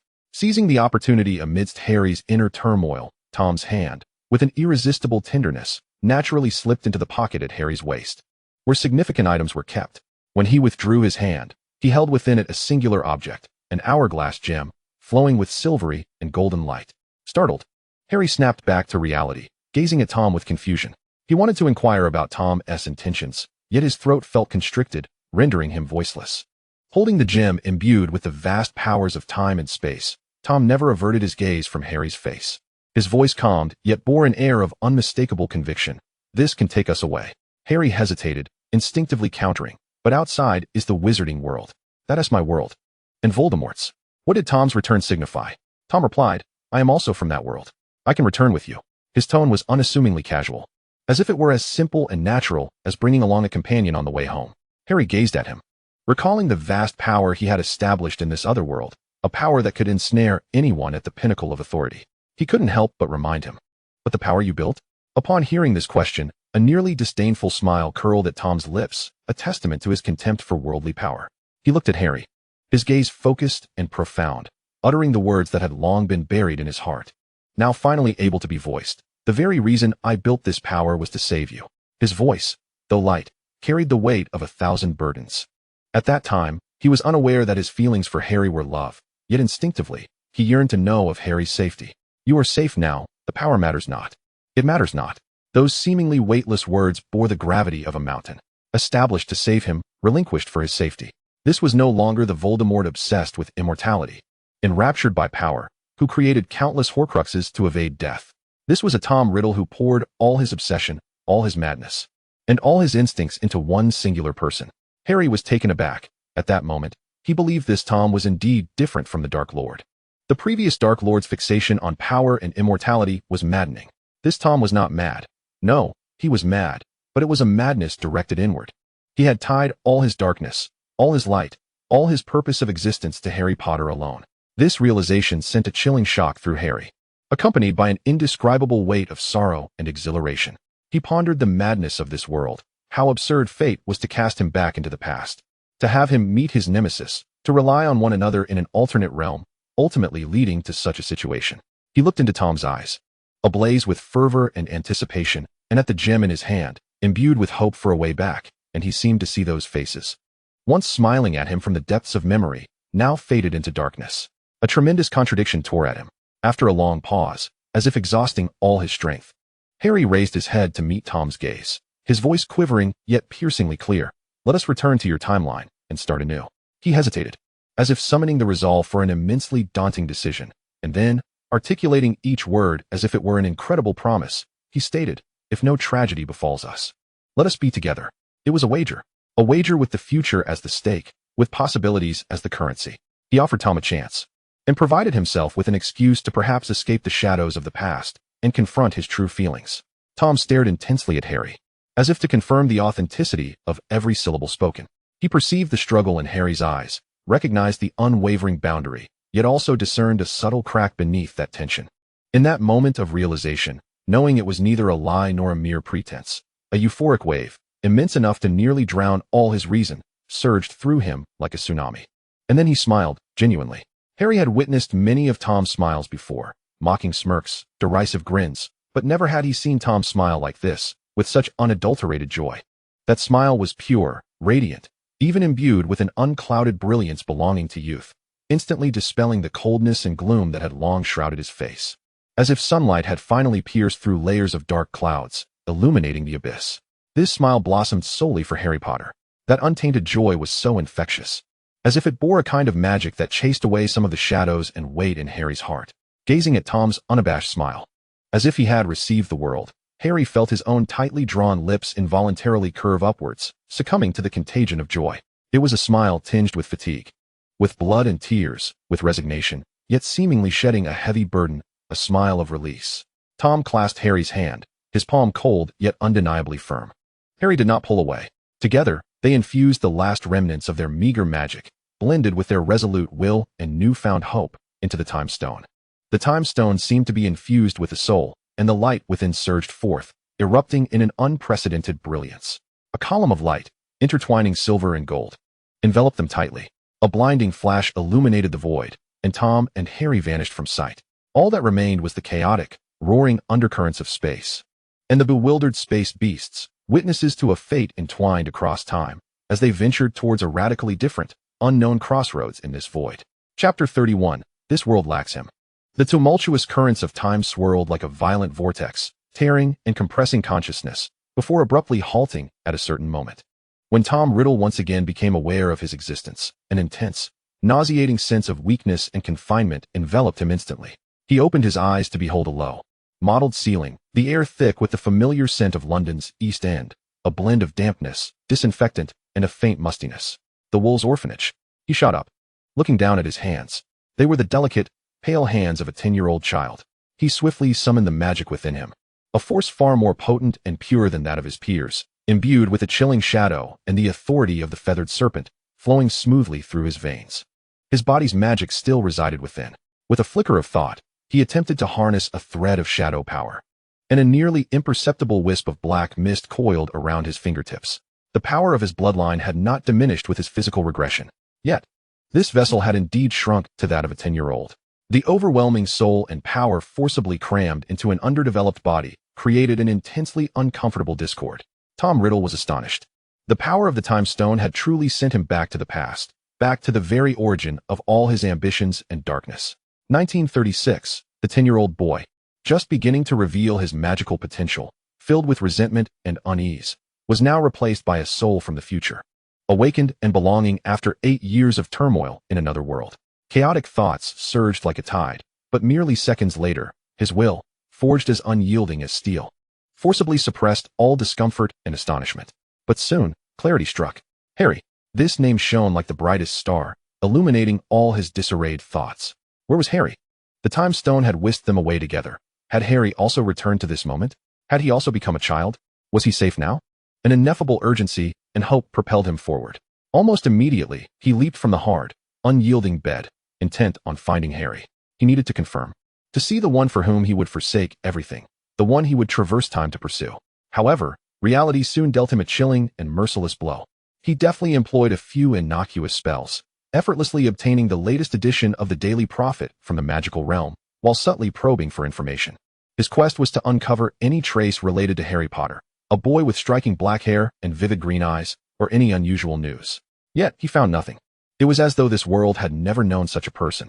Unwilling to succumb to despair, he pieced together fragments of familial information about Harry from his memory, directing his gaze towards the ancient Potter lineage. His investigation, however, plunged him into a chilling abyss. The child of the Potter family was none other than Harry's grandfather, Fleamont Potter, a mere youth, far from the era when Harry's father, James Potter, would be born. This realization struck him like a venomous ice spear, piercing Tom's heart with anguish. He was consumed by fear and anger, fearful that the timeline of this world diverged from what he had known, or that the power of the time stone had faltered, leaving only him stranded in the past. Harry might still be lost in the currents of time, perhaps whisked away to another era, or even extinguished altogether. His anger stemmed from fate's cruel machinations, once again revealing its nauseating tendency to toy with him. He had renounced everything in the spirit realm, returning with immense hope, even receiving what felt like an almost promised permission to be together with Harry, only to find himself in a world devoid of Harry Potter. An unprecedented sense of emptiness and rage surged within him, threatening to consume him entirely. He felt like a sailor abandoned on a desolate island, watching helplessly as the sole lifeboat vanished beyond the horizon. Yet, this was futile. He soon forced himself to regain composure. Anger and fear would solve nothing. He was Tom Riddle, a shadowy sovereign awakened to the supreme bloodline, having traversed 2 worlds. He would not resign himself to despair. The absence of himself and Harry in this world was a brand imprinted upon his soul. Yet, he refused to accept this as the conclusion. The intricacies of time magic were profound and inscrutable. There must be a method, a way to uncover clues or create conditions to reunite with Harry. He resolved not to squander time on futile emotions or in the loathsome orphanage. He did not linger in the orphanage any longer. One night, he departed silently, leaving no trace behind. For one who wielded formidable magic and possessed knowledge of the future, securing a comfortable existence in the Muggle world was a trivial endeavor. Utilizing confusion charms, oblivion spells, and various intricate, untraceable magics, he swiftly acquired a spacious and well-appointed residence in a relatively quiet neighborhood of London, along with a sum of gold galleons sufficient for prolonged indulgence. He fabricated an identity as a wealthy orphan, whose parents were engaged in business abroad. Once settled, a particular place lingered in his thoughts, Little Hangleton. This was a location Harry had mentioned with complex emotions when recounting his heritage, the ancestral home of his biological father, the elder Tom Riddle. He made his way there. With a mindset akin to examining historical relics, he found his father, a handsome, arrogant yet utterly mundane Muggle. As he gazed upon the man, whose features bore a resemblance to his own yet appeared so pallid and insipid, Tom felt no resurgence of the original story's wrath over abandonment, the desire to obliterate everything. The current Tom was no longer the Dark Lord. His power stemmed from the awakening of his own bloodline and the refinement gained in another world, far surpassing that of the foolish Voldemort who had needed to murder relatives to prove the purity of his magical lineage. He no longer needed to validate his bloodline. He found it almost laughable that such a trivial Muggle, along with his weak witch mother, constituted his biological origins and had taken the first step towards his madness in an alternate timeline. He did not kill him. Slaughter was meaningless, only bringing unnecessary complications and the attention of the Ministry of Magic. Instead, he employed a powerful oblivion charm, intertwined with the spiritual strength of the serpent bloodline, and a confusion spell, causing that Tom Riddle and the surrounding villagers to completely forget the existence of his mother, Maripi Gaunt, and the sordid past. He regarded this as a form of cleansing, erasing an unnecessary stain that could provoke trouble. He then turned his attention to the Gaunt family. He easily located his uncle, Morphin Gaunt, a filthy, deranged man clinging to the remnants of so-called pure-blood glory. Tom did not waste words with him. He subdued him with potent magic, his gaze landing on the ugly ring adorned with a black stone on Morphin's finger. He removed the resurrection stone ring from Morphin Gaunt. As his fingertips brushed against the ring, the soulstone ring he wore, forged from the soul stone of the spirit realm and shadow iron, immediately resonated with a subtle tremor. This connection was unmistakable. He sensed that the so-called resurrection stone was ensnared by a malevolent and powerful dark magic curse. Yet at its core lay an ancient power related to the soul and death. This force resonated dimly with the properties of his soulstone ring, albeit tainted by a sense of ominous corruption. He neither destroyed it nor donned it to trigger the foolish future of splitting souls to create Horcruxes. Instead, he regarded it as a dangerous artifact imbued with power and curse, carefully sealing it away for safekeeping. It was no longer a trophy to prove his Slytherin heritage, merely a magical object requiring cautious handling. A year later, he received the long-anticipated letter bearing the seal of Hogwarts. Hogwarts, a a name Harry had uttered countless times. The school with moving staircases, the sorting hat for houses, and a plethora of Harry's cherished memories and tales. Now, he too would step into its halls. But his perspective had irrevocably changed. He entered the school under his fabricated identity as a wealthy orphan. This Tom hailed from a prosperous family, albeit wealth conjured through magic. He carried himself with elegance, excelled in his studies, and was courteous to professors, quickly becoming the model student in their eyes. However, some aspects could not be entirely concealed. Yet, Dumbledore still perceived the disdain for the mundane and darkness lurking behind his eyes. At that moment, the then deputy headmaster, Albus Dumbledore, with his keen, penetrating blue eyes that seemed to pierce the soul, captured the profound indifference and a depth of understanding of the world's rules that far exceeded his years when he first locked eyes with Tom Riddle. This was not the rebelliousness or cynicism of youth, but a detachment akin to that of a deity gazing down upon mortals. Dumbledore sensed unease. This child harbored an element he could not fully comprehend, a latent, formidable darkness. Tom felt Dumbledore's scrutiny, yet he remained indifferent. His ambitions had long surpassed the confines of this school. To Tom Riddle, Hogwarts resembled a platform for acquiring essential knowledge, establishing preliminary connections, and discreetly commencing his quest to locate Harry or discover a means to return to the realm of spirits. 7 years later, Tom graduated with impeccable grades and unassailable character. Unlike another version of himself, he was not eager to showcase power, amass followers, or create Horcruxes. Instead, he exhibited greater patience and shrewdness. He deftly wove his web of influence, utilizing the connections he had cultivated at Hogwarts and his prophetic awareness of future events. Combined with the dominion he had honed in the spirit realm and his advanced magical concepts that surpassed the era, he ventured into various sectors of the magical community, including commerce, law, and public opinion, binding an increasing number of individuals through interests and ideologies. He nurtured agents, establishing his own concealed power structure within the shadows, effortlessly controlling the magical world. This was a task as easy as breathing for Tom. If a Voldemort less formidable than himself could achieve it, he certainly could. And with greater finesse. His dominion was not achieved through force, but through ideology. He championed the dismantling of the shackles of blood purity, earning the support of numerous half-blood and muggle-born wizards, while simultaneously fracturing the pureblood faction. He emphasized the development and application of magical power, attracting those who sought strength, and promoting a limited integration of magic and muggle technology. His proposals appeared more enlightened and progressive, concealing his profound yearning for absolute order and disregard for individual will. Naturally, there would always be obstinate opponents, particularly those extreme blood purists and staunch followers of Dumbledore. Against such extremists, Tom would still resort to force. Yet, thoughts of Harry tempered his resolve. The image of Harry's disapproving, disappointed emerald eyes loomed before him. He wished to avoid unnecessary bloodshed and refrain from treading the path that Harry detested. Thus, he adopted a more civilized yet equally ruthless approach. He devised an exquisitely precise and malevolent dark magic capable of permanently and irreversibly rendering individuals voiceless, stripping them of their magical cores without taking their lives. This was a far more effective deterrent for those wizards who regarded magic as life, and it underscored his authority overall. Dumbledore, too, found himself at odds with Tom. The wise old headmaster had long seen through the ornate rhetoric of Tom's facade, recognizing the cold desire for control and disregard for individual autonomy lurking beneath the guise of progressiveness.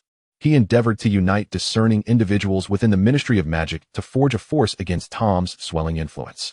However, this time, Tom's power was more formidable, his foundation more solid, his methods more astute, and his supporters more numerous and complex in their motives. He was no longer the Dark Lord who gathered followers through terror and blood purity. He had transformed into a leader regarded by many as a reformer and beacon of hope. Dumbledore found himself increasingly isolated. It was as if he were battling an invisible tide that permeated every corner of the magical world, making his efforts feel Sisyphean. Yet, for Tom, these matters were trivial. Conquering a world, ruling over a cadre of wizards he deemed primitive in thought and feeble in strength, was merely a means to pass the long hours of waiting. A necessary step to ensure he possessed sufficient resources and power for his next grand scheme. The power itself had long ceased to provide him with genuine satisfaction. For the most crucial truth remained: this world was devoid of Harry. Regardless of his elevation to the pinnacle of power within the magical community, overlooking the order he commanded, regardless of how many political adversaries he vanquished or how many opponents he rendered voiceless, regardless of the magnitude of his wealth and strength, each time he returned to that empty, frigid mansion or lifted his gaze from scheming in the dead of night, that gnawing sense of loneliness would accompany him like a shadow.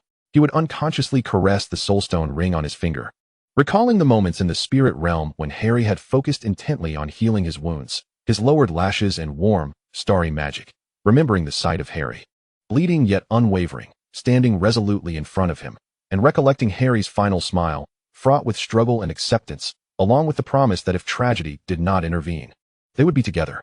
All of these memories became meaningless in a world devoid of the soul named Harry Potter. His success, his power, and everything he had meticulously constructed resembled a magnificent palace built upon shifting sands, externally resplendent, yet internally barren. He sat upon that cold, lonely throne forged from power and strength, gazing through the fabric of time and space, as if questioning the elusive fate. Where are you, Harry Potter? And how might I find you again? The long wait and search seemed to have only just begun. This time, his adversary was time itself. Chapter 32. This Harry is not that Harry. Time, the most merciless yet fair of measures, flowed languidly amidst Tom Riddle's anxious waiting and cold control. It carried away the youth of successive generations of Hogwarts students, the cyclical shifts of power within the Ministry of Magic. Yet it brought none of the tidings Tom so desperately craved. He resembled a statue forgotten on the banks of time, outwardly splendid but internally hollowed by the relentless sands of the years. At last, the calendar turned to a date familiar to him, the day James Potter was set to enter Hogwarts. In order to guard this crucial thread of fate more directly and without interference, ensuring that the boy named Harry Potter would arrive as scheduled, Tom made a decisive choice. He was no longer the shadow requiring concealment. His influence had silently seeped into every corner of the magical world, including the ancient institution of Hogwarts.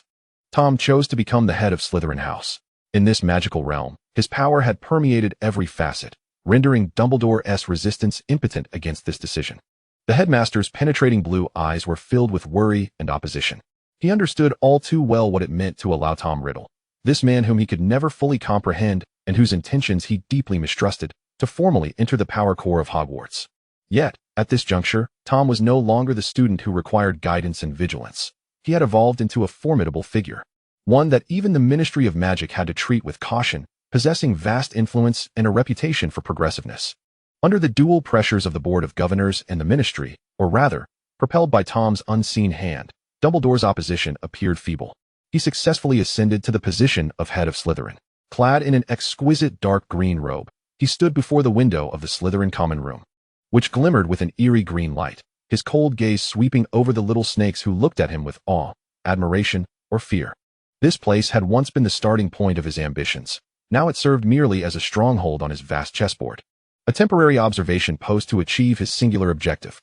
He knew the entire narrative. He was aware that Harry's parents were Lily Evans and James Potter. He understood that the red-haired, green-eyed muggle-born witch and the arrogant, yet not malevolent marauder were the cornerstones of Harry's existence. He would not permit anyone to disrupt their romance. Any potential threat must be nipped in the bud. His gaze, akin to that of the most precise falcon, fixated on the dark-haired boy, whose sullen and greasy locks matched his intent watchfulness upon Lily Evans. Severus Snape. According to the original design of fate, this boy's jealousy, reckless words, and path towards the Death Eaters would become a profound scar on the union of Lily and James, culminating in an irrevocable tragedy in the future. Tom would not allow such a deviation to transpire. Yet, he also recalled Harry's complex tone, laden with unmasked acknowledgement, whenever he mentioned the potion's master. Severus was described by Harry as a prodigious talent in potion-making. This gift, in Tom's eyes, held immense potential for exploitation. Moreover, possessing both a potential threat and a future genius firmly within his grasp was undoubtedly the most prudent course of action. Thus, he made a decision that left many of his followers astounded. Unlike how he dealt with other obstacles, he did not erase Severus from existence or alter his ambitions through oblivion charms or more extreme measures. Instead, he adopted a lofty, almost benevolent demeanor and chose to take Severus under his wing as a protege. He appeared in the squalid, dilapidated house on Spinner's End, disregarding the drunken, rude muggle father, and extended his hand directly to the boy cowering in the corner, his eyes a tumultuous blend of fear and defiance. He offered no warmth, only frigid conditions and an authority that brooked no refusal. He promised to provide the finest potion ingredients and a conducive learning environment, ensuring Severus's future within the magical realm, at the cost of his absolute loyalty, obedience, and a complete severance of any aspirations towards Lily Evans that transcended friendship. Many of his subordinates could not comprehend why this inscrutable leader would cast a favorable eye upon a humble, half-blood, impoverished boy. However, they had long since become accustomed to Tom's unfathomable methods, and respect precluded them from obstructing any of his choices. They could only attribute it to Lord Riddle's more profound schemes. After the initial shock and humiliation, Severus ultimately bowed his head before Tom's demonstration of absolute power and the opportunity he offered, which felt like a lifeline to him. He became Tom Riddle's protege, a genius branded, closely monitored, yet endowed with resources. His feelings for Lily, under the penetrating gaze of Tom's eyes that seemed to peer into the very soul, were forcibly twisted, suppressed, ultimately settling into a distant guardianship tinged with guilt and regret.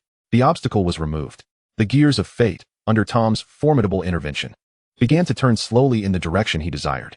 Thus, Lily Evans and James Potter fell in love, though the process remained rife with youthful quarrels and adjustments. It lacked that deepest fissure. They married, and at the wedding, Tom, as a pivotal figure in the wizarding world, presented a gift befitting his status, hidden among the guests. Observing with the detachment of a playwright watching his meticulously crafted drama unfold, Lily Evans gave birth.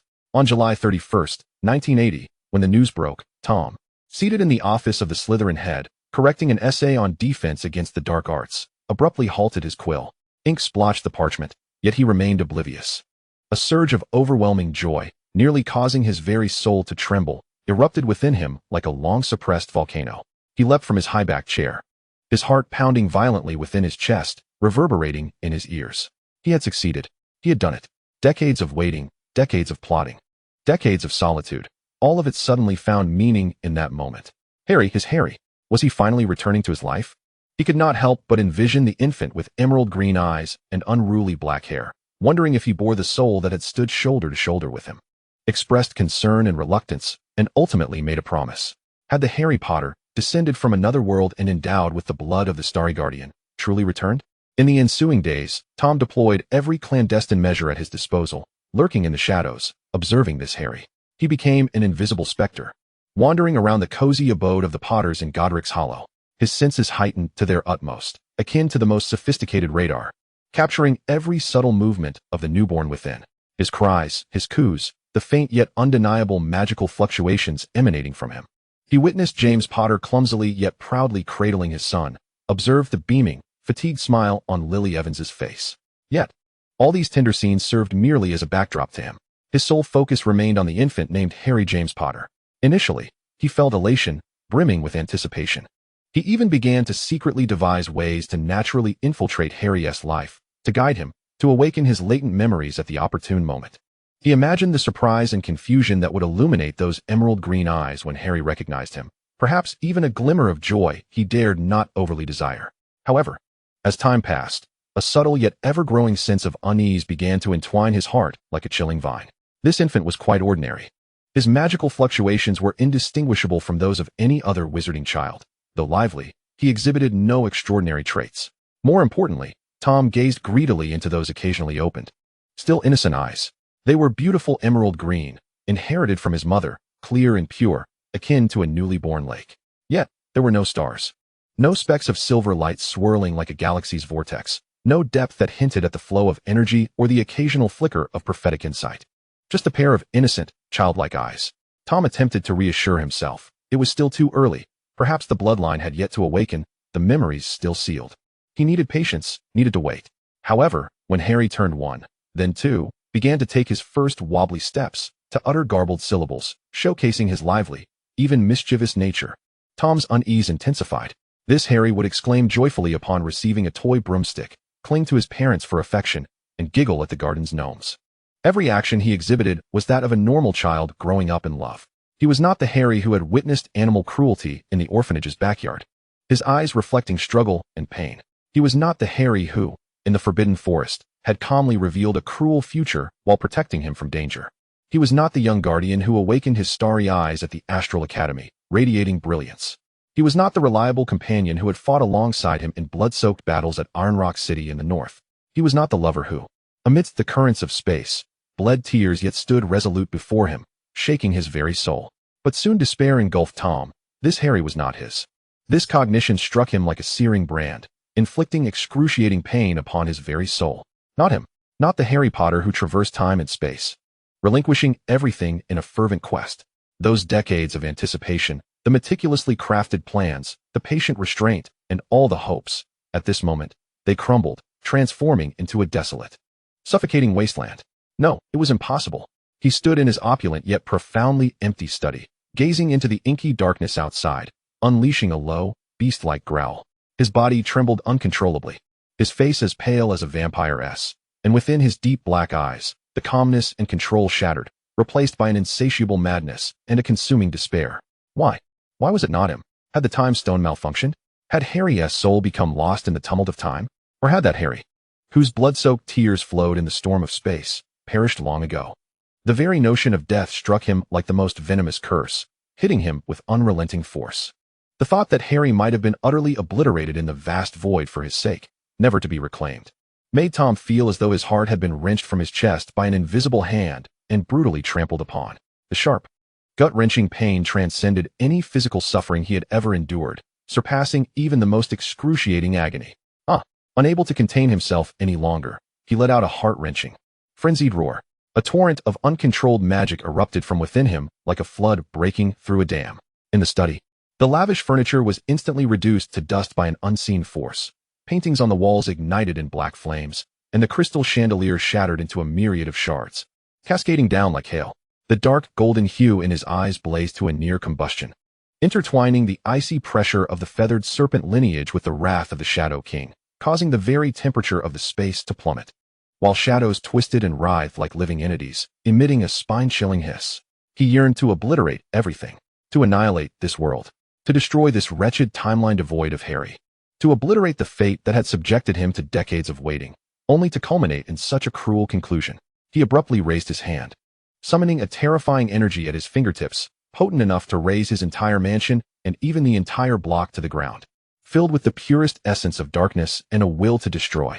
Yet, at the very moment that destructive energy was about to be unleashed, Harry's face flashed through his mind. Not the infant Harry of this world, but the one in the spirit realm who had looked at him and uttered, "If tragedy had not befallen us, we would be together." In those emerald green eyes, there was a struggle, a helplessness, yet also a clear, untainted boundary. If he were to destroy this world, annihilate Harry's nominal parents, obliterate any possibility of Harry's peaceful growth, then what distinguished him from Voldemort? The very figure Harry despised, who had caused countless tragedies. Would Harry still wish to gaze upon such a version of him? The destructive energy coalescing at his fingertips trembled violently, mirroring his soul on the brink of collapse. Ultimately, he refrained from unleashing the energy outward. Instead, he swung his fist violently against the solid obsidian wall beside him. Boom! A muffled thud resounded as his magically charged fist smashed into the wall, creating a massive dent, spiderweb-like cracks spreading forth. Debris flew, his knuckles bursting open, blood streaming profusely, yet he felt no pain whatsoever. For the anguish within had long surpassed the limits of the flesh. He slumped helplessly against the battered wall, sliding down to the floor, curling up in the shadows. That frenzied, violent aura receded like the tide, replaced by a deeper, more profound despair. A sour sensation surged up his throat, almost making him retch. Decades of steadfastness had turned out to be a farcical self-deception. He had guarded a hollow shell, anticipating a soul that would never return. This world had a Harry Potter, but this Harry was not his. So where was his Harry? Lost in the crevices of time, or had he truly ceased to exist? A tremendous fear, like a cold tide, engulfed him. He dreaded the worst answer.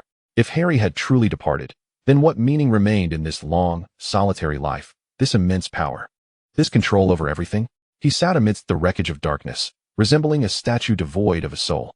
Something warm seemed to trickle from the corner of his eye, but he could not discern whether it was blood or some liquid he believed he had long since exhausted. Despair, akin to the densest night, enveloped him completely, impenetrable.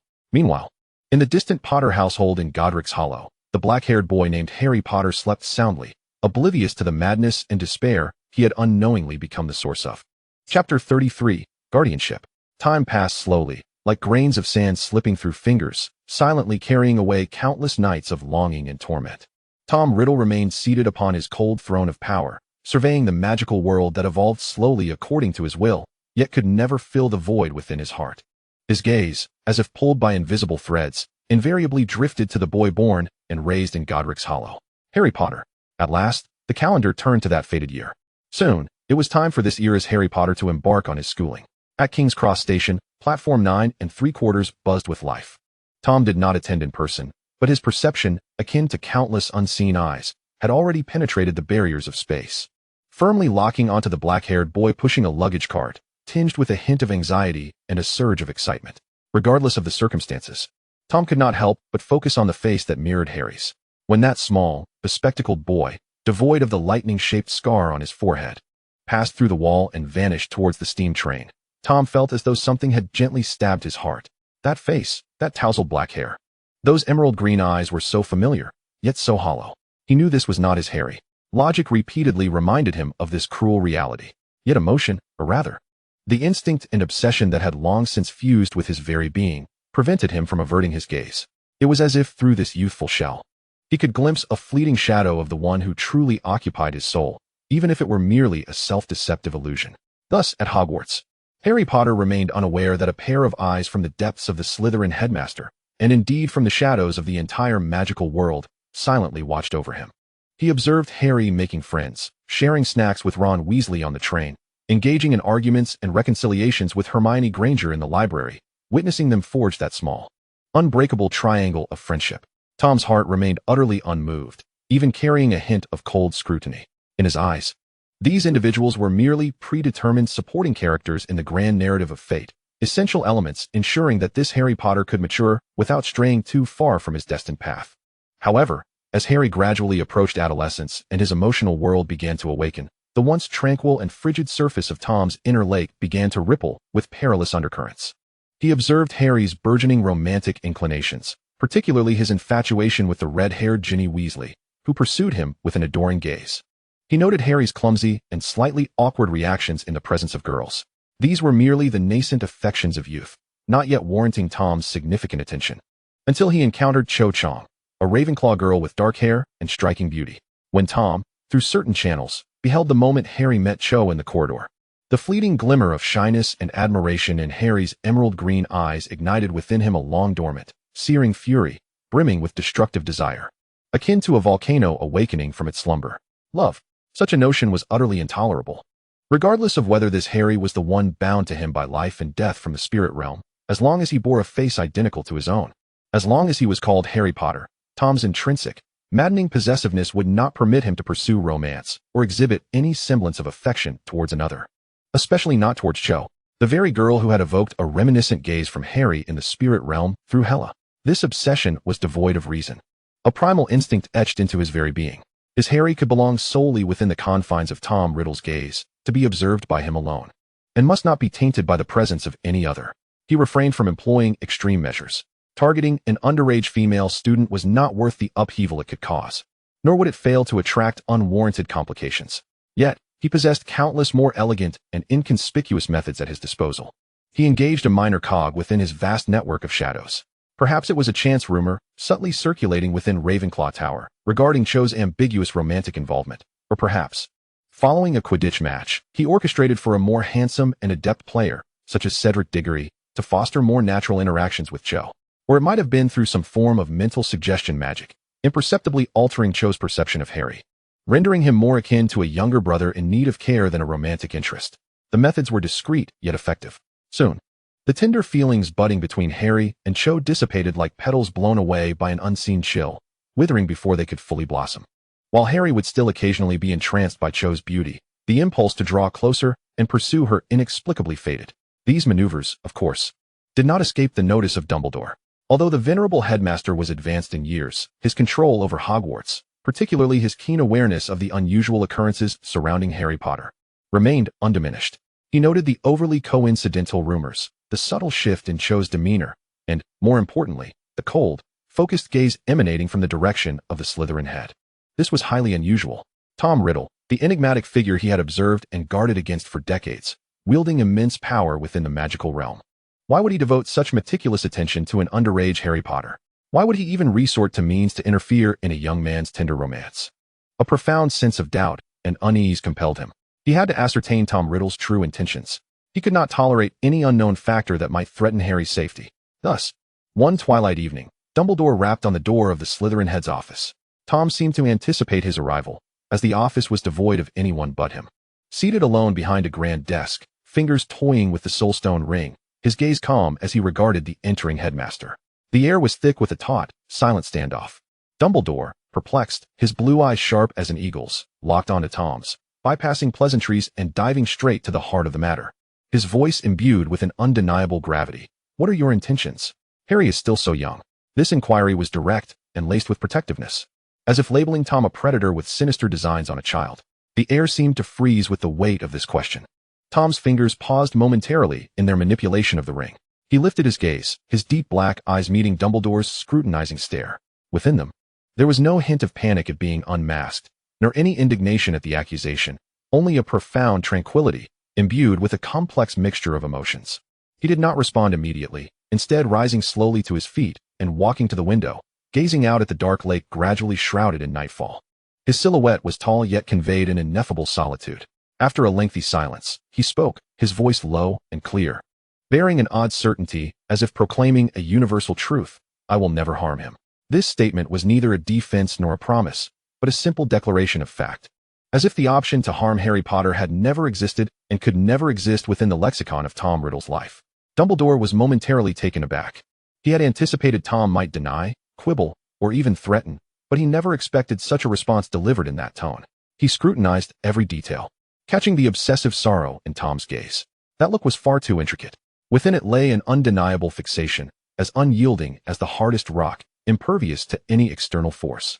Yet deeper still, there resided an inextricable sorrow. This was not a facade or a performance, but a genuine pain and loss etched into the very depths of his soul, seemingly shaped by the passage of time. The presence of such an expression on Tom Riddle's face left Dumbledore reeling, far surpassing all his previous understandings of the man. For all these years, Tom had not disrupted the magical world in any significant manner. He had not unleashed a torrent of bloodshed like the Voldemort from another timeline, nor had he espoused blood supremacy or instigated terror. On the contrary, the knowledge he had brought back from the spirit realm had seemingly enriched the magical community. He had advanced the development of spells, introduced more efficient magical material processing techniques, and improved healing magic. He had even opened avenues for collaboration with Muggles. Under his leadership, the Ministry of Magic established a limited, clandestine communication channel with the Muggle government, initiating cooperation in certain areas rather than remaining adversarial. These tangible achievements, though tempered by Dumbledore's vigilance, could not be dismissed as mere happenstance. Tom had indeed fostered positive changes within the magical realm. This realization allowed Dumbledore to relax somewhat, at least easing his concerns regarding the overall safety of the magical world. Yet, the most insightful knowledge often resides with one's adversary. Thus, Dumbledore was the first to discern Tom's unique regard for Harry. And now, in light of Tom's current expression and his declaration of never harming him, the vague and unsettling conjecture forming in Dumbledore's mind gradually crystallized. However, this revelation was one he dared not entertain. Yet the truth revealed to Dumbledore that Tom's thoughts were those he dared not contemplate. A man who wielded dominion over the magical realm, his power unfathomable and his cunning as deep as the ocean, had, for decades, devoted an almost perverse focus to the protection of a boy, even going so far as to interfere in his most intimate emotions. What other explanation could there be, save for that most extreme and socially unacceptable sentiment? But Harry was merely 15. How could this be? Dumbledore's voice carried a barely perceptible dryness as he attempted to conjure a more plausible explanation, striving to refute the unsettling inference he had drawn. Upon hearing the unspoken implications in Dumbledore's words, Tom slowly turned around. His expression bore no anger. Rather, it curled into an exceedingly cold smile laced with scornful irony.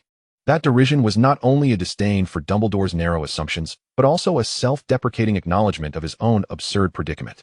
Tom said, "Do not perceive me as so twisted." His voice remained calm, yet it sliced through the air like a shard of ice. "We met long ago. I know this is not him.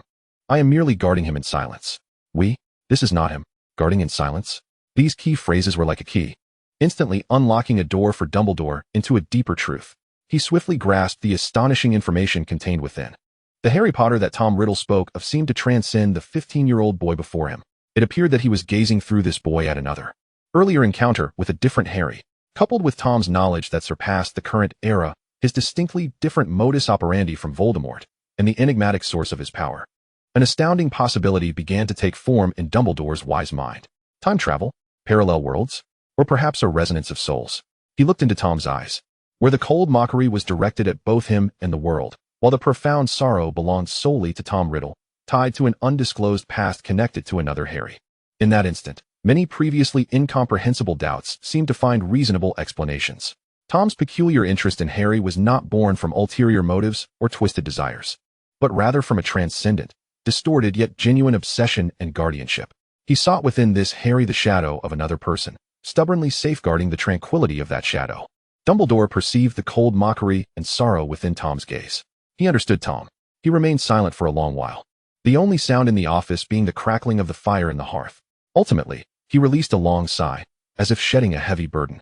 The sharpness and scrutiny in his eyes gradually faded, replaced by a complex emotion tinged with a hint of regret and profound reflection as he spoke. I am sorry. I had always believed you would become another Dark Lord, yet I did not expect you to possess love. Dumbledore's voice softened significantly, imbued with the weight of years. Though I do not know what transpired between you, I believe you will not become the Dark Lord. This belief was rooted not only in his observations of Tom's behavior over the decades, but also in the interpretation of the genuine sorrow and obsession reflected in his eyes at this moment. A heart harboring such profound affection may be obsessive, perhaps dangerous, yet the underlying logic of its actions had diverged entirely from that of the Dark Lord, who pursued pure power and immortality. However, in response to Dumbledore's belated understanding and belief, Tom merely offered a sardonic smile, disregarding Dumbledore entirely. This smile encompassed so much: disdain, indifference, and perhaps a hint of irony regarding the tardiness of this so-called understanding. Dumbledore's trust, or lack thereof, had long ceased to matter to him. His world had revolved around a singular focus for quite some time, regardless of whether that focus existed in this place or moment. He turned away, once again facing the inky darkness outside the window, his silent silhouette issuing a tacit dismissal. Dumbledore watched as Tom's solitary figure seemed to blend seamlessly with the night beyond, shaking his head without uttering another word, and quietly exited the office. The door was gently closed behind him. Tom stood alone in the darkness, the soulstone ring on his finger emitting a cold, eerie glow. He guarded this Harry, warding off any potential admirers like a precious, albeit imperfect, piece of porcelain. What was he waiting for? Perhaps even he did not know. He simply could not cease.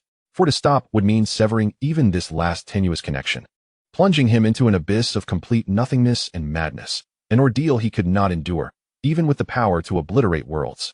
Chapter 34. The Brink of Madness. Time passed swiftly, as though hastened by a spell, quietly slipping away amidst the howls of the Quidditch pitch, the clamor of the Hogwarts Hall, and the daily tranquility of the magical world. The Harry Potter, guarded by Tom Riddle within an invisible cage, seemed to be thriving on a meticulously adjusted trajectory. Far removed from tragedy, growing up healthily and happily, he was surrounded by a loving family, with James and Lily Potter alive and well, showering him with unreserved affection and support. He had 2 or 3 friends, Ron and Hermione, who remained his steadfast allies, their friendship untouched by the trials of loss that had plagued the original narrative, rendering it all the more pure and warm. He had beloved mentors, and although Dumbledore's gaze often bore an ineffable complexity when regarding him, the concern was genuine. And of course, there was his cherished Quidditch, the ultimate joy of soaring through the sky in pursuit of the golden snitch. To outsiders, his life appeared joyful and fulfilling, a template of happiness that countless ordinary wizards could only dream of, except for the fact that every budding spark of romance quickly fizzled out, becoming an unresolved enigma of his youth. His fondness for Cho Chang ended without flourish. Later, a brief interest in Lavender Brown dissipated amidst a series of awkward encounters and inexplicable rumors. Even when he found Ginny Weasley increasingly beautiful, and a flicker of unusual feelings arose within him, Ginny soon grew closer to Dean Thomas. It was as if an invisible hand had expertly cast a stone into the pond of his emotions just as the ripples began to form, completely disrupting and smoothing over that burgeoning affection. Harry occasionally felt a twinge of confusion and a faint sense of loss, yet his optimistic nature, enveloped in love, led him not to dwell on it, attributing it instead to fate or his own inadequacies in handling emotions. He channeled more of his energy into his studies and Quidditch. After graduation, with his exceptional talent and unparalleled mastery of the broomstick, Harry became a professional seeker in Quidditch, swiftly rising to prominence and becoming the most celebrated sports star across the British Isles. On the field, he resembled a true eagle, swift, keen, and powerful. Each time he caught the golden snitch, he was met with thunderous applause. His smile was radiant, like sunlight untouched by shadows. Tom continued to observe all of this from the shadows. He watched Harry gallop across the pitch, reveling in the jubilant celebrations with his teammates, engaging with the media, and leading a life that was both ordinary and resplendent. Each gaze felt like a double-edged sword.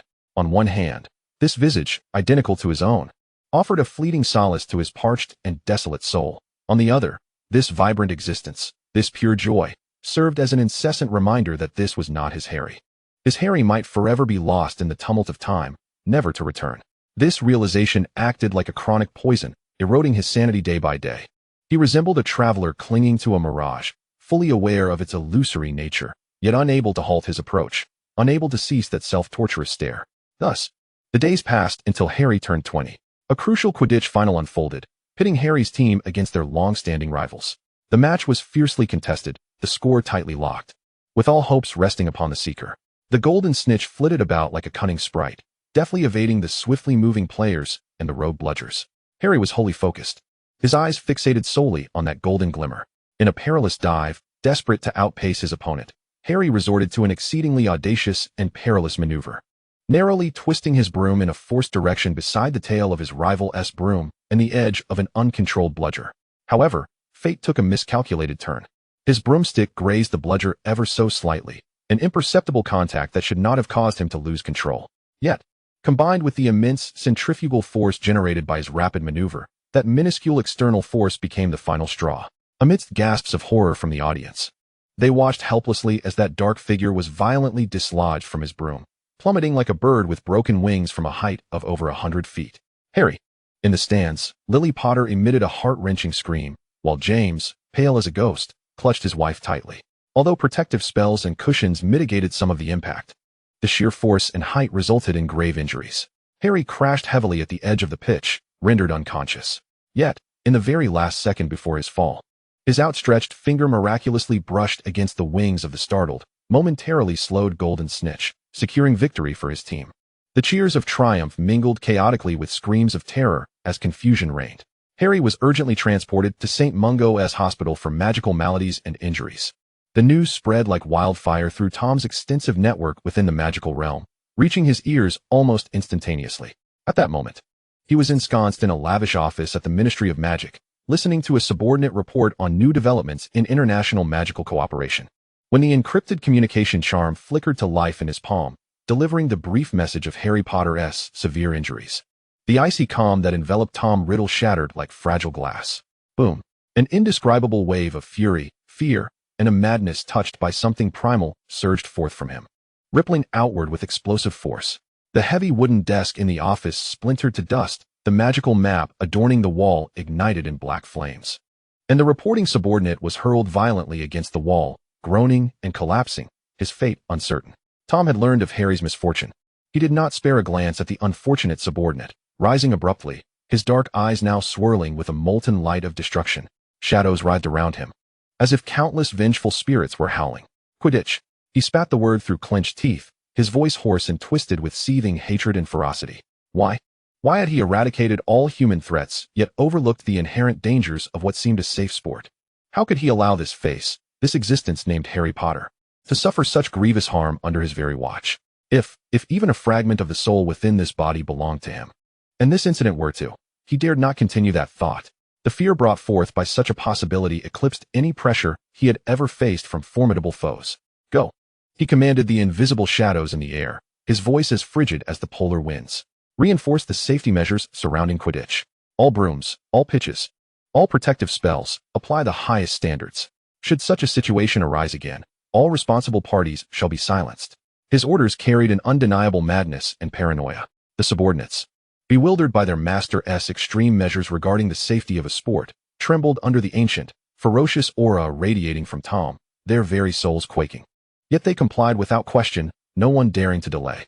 Once his wrath had been vented, the tumultuous frenzy receded slightly, replaced by a more relentless, frigid terror and a near suffocating urgency. He needed to ascertain immediately whether the figure lying in the hospital bed still drew breath, to confirm that face remained unblemished. He did not employ any flume network or portkey. Instead, he summoned his mastery over shadows and space from the spirit realm.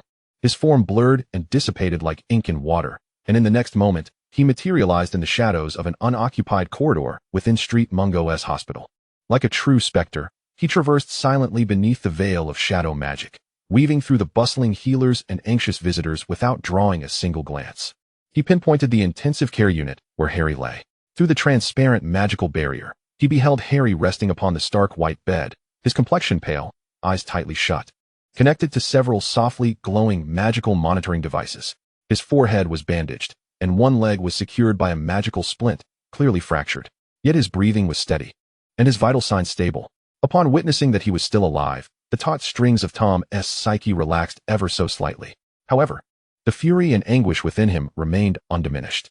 He flowed into the room like a whispering stream, silently penetrating the protective magic surrounding the ward, arriving at Harry's bedside. The room was hushed, save for the rhythmic beeping of the instruments and Harry's calm breaths. Moonlight streamed through the window, casting a cool halo upon Harry's pallid visage. Tom stood there, a statue frozen in time, gazing down at this face he had observed for 20 years, yet had never truly possessed. The familiar contours, the long eyelashes beneath closed lids, and the lips that, though slender, always bore a defiant curve. With deliberate slowness, he raised his hand, fingertips trembling with restrained yearning. He did not truly touch him. Instead, he hovered his hand above Harry's face, tracing the familiar brow, nose, and lips through the veil of air. This gesture was imbued with boundless longing and a deep-seated caution, as if confronting an exquisite, fragile treasure that had been lost and was now at risk of vanishing once more. His gaze remained fixated upon Harry's face, where the depths of his dark eyes stripped away all traces of madness, brutality, and the chilling cold of power, revealing instead a raw, almost overflowing agony, confusion, and plea. "Why?" he silently screamed within his heart, akin to the mournful wail of a dying beast. "Why? Why have you yet to return?" For 2 decades, he had safeguarded this empty shell, rectifying every potential deviation, clearing all obstacles from the path of growth, solely to preserve the possibility of Harry Potter's existence, clinging to the faint hope of a soul's return that was almost non-existent. Yet, 2 decades had elapsed, and nothing had changed. This Harry remained the same joyful, innocent boy who adored Quidditch, not the celestial guardian who had once stood shoulder to shoulder with him in another realm, quarreling and ultimately making promises. A more terrifying thought slithered through his mind like a venomous serpent, gnawing at his heart. Have you truly perished? Did you die within that spatial storm? Did you succumb to the backlash of overusing the star eye to save him? Did you perish in a time rift unknown to him? This notion sent a chilling wave through him, as though he had plunged into an icy abyss. If that were the case, what had his decades of waiting amounted to? What did it signify that he relinquished everything in the spirit realm to return? What did it mean for him to guard this substitute like a madman? A complete farce. A devastating despair began to spread, nearly consuming his last shred of sanity. He gazed upon Harry's serene, sleeping visage, his hands hovering over Harry's face, knuckles whitening from exertion. Abruptly, he withdrew his hands as if scalded. He could not touch him. He feared losing control, feared that he would be unable to resist the urge to crush the throat of this counterfeit, thereby releasing the torment and fury that threatened to drive him to madness. "You will drive me insane if you do not return." This sentence remained unvoiced, a roar echoing deep within his soul, a proclamation tinged with bloodshed. Teetering on the brink of extremity, he stood before the hospital bed, shadows coiling around him like sentient beings, writhing. His expression fluctuated, at times filled with a nearly tender gaze of anguish, at others roiling with cataclysmic madness, and then a haunting void that sent shivers down the spine. He resembled a ferocious beast trapped in an invisible cage, possessing the power to rend everything asunder, yet forced to emit silent, despairing roars at an illusory shadow. Chapter 35, 64 years. Time passed second by second. The moonlight outside shifted angles, casting a cold, mottled shadow upon the polished floor of St. Mungo's ward. Ultimately, Tom did nothing. He did not awaken Harry, nor did he leave any trace. He merely took one last, deep look at that face as if intending to engrave it into the very depths of his soul. The turmoil of anguish and despair within those black eyes threatening to manifest as tangible darkness. Then, just as he had come, he intended to dissolve back into the shadows, silently vanishing from the spot. At that moment, however, on the hospital bed, the Harry who had been in a coma stirred, his thick eyelashes fluttering slightly like the wings of a butterfly. This minute movement did not escape the notice of a presence still tethered to this realm. Tom almost instantaneously sensed the faint change in vital signs. His figure, which had melded into the shadows, froze abruptly. The first instinct was to evade. He could not be discovered, could not disturb this Harry who was not truly his, could not shatter the fragile, self-deceptive equilibrium. Yet, as he instinctively sought to bury himself deeper in darkness, his gaze involuntarily returned to the hospital bed. In that instant, he was petrified, as if struck by the most potent petrification curse. Harry slowly opened his eyes. Initially, those emerald orbs bore the haze of awakening from a prolonged slumber, their focus somewhat diffused. But soon, that mist dissipated like morning fog under the sun, revealing a light within that had long been familiar to Tom Riddle, a radiance that sent tremors through his very soul. This was no ordinary green. It was a gaze sparkling with the essence of stars. Flecks of silver, reminiscent of crushed diamonds, swirled within that emerald lake, coalescing into a miniature galaxy vortex. The light was not blinding, yet it carried an air of profundity and mystery that pierced through illusions, connecting distant realms of time and space. It was the star eye. The star eye possessed only by the Harry Potter who had awakened in the spirit realm, refined through the trials of the Starlight's secret realm. Tom dared not breathe. He felt his heart stop at that moment, blood seemingly congealing within his veins.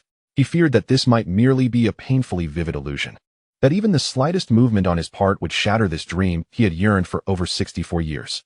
He fixated on this scene, his eyes, those of the Shadow King. Accustomed to the cycles of power and the slaughter of life, now fragile as newly formed glass, filled with an incredulous ecstasy, an all-consuming fear, and a near-reverent, humble supplication. At that moment, Harry's eyes opened, and he beheld Tom lurking within the shadows. His vision appeared somewhat blurred. He instinctively blinked, the light of the star eye flickering gently, accurately capturing the dark outline that clashed with the surrounding shadows, imbued with overly complex emotions. There was no fear, no confusion. Instead, those starry green eyes reflected a natural, almost sleepy affection. He tilted his head slightly, studying that shadow, his brow furrowing gently as if trying to discern something. Then spoke in a voice that was both raspy from sleep and yet strikingly clear, laced with a hint of confusion and an air of casual complaint. "How have you aged in such a short time apart?"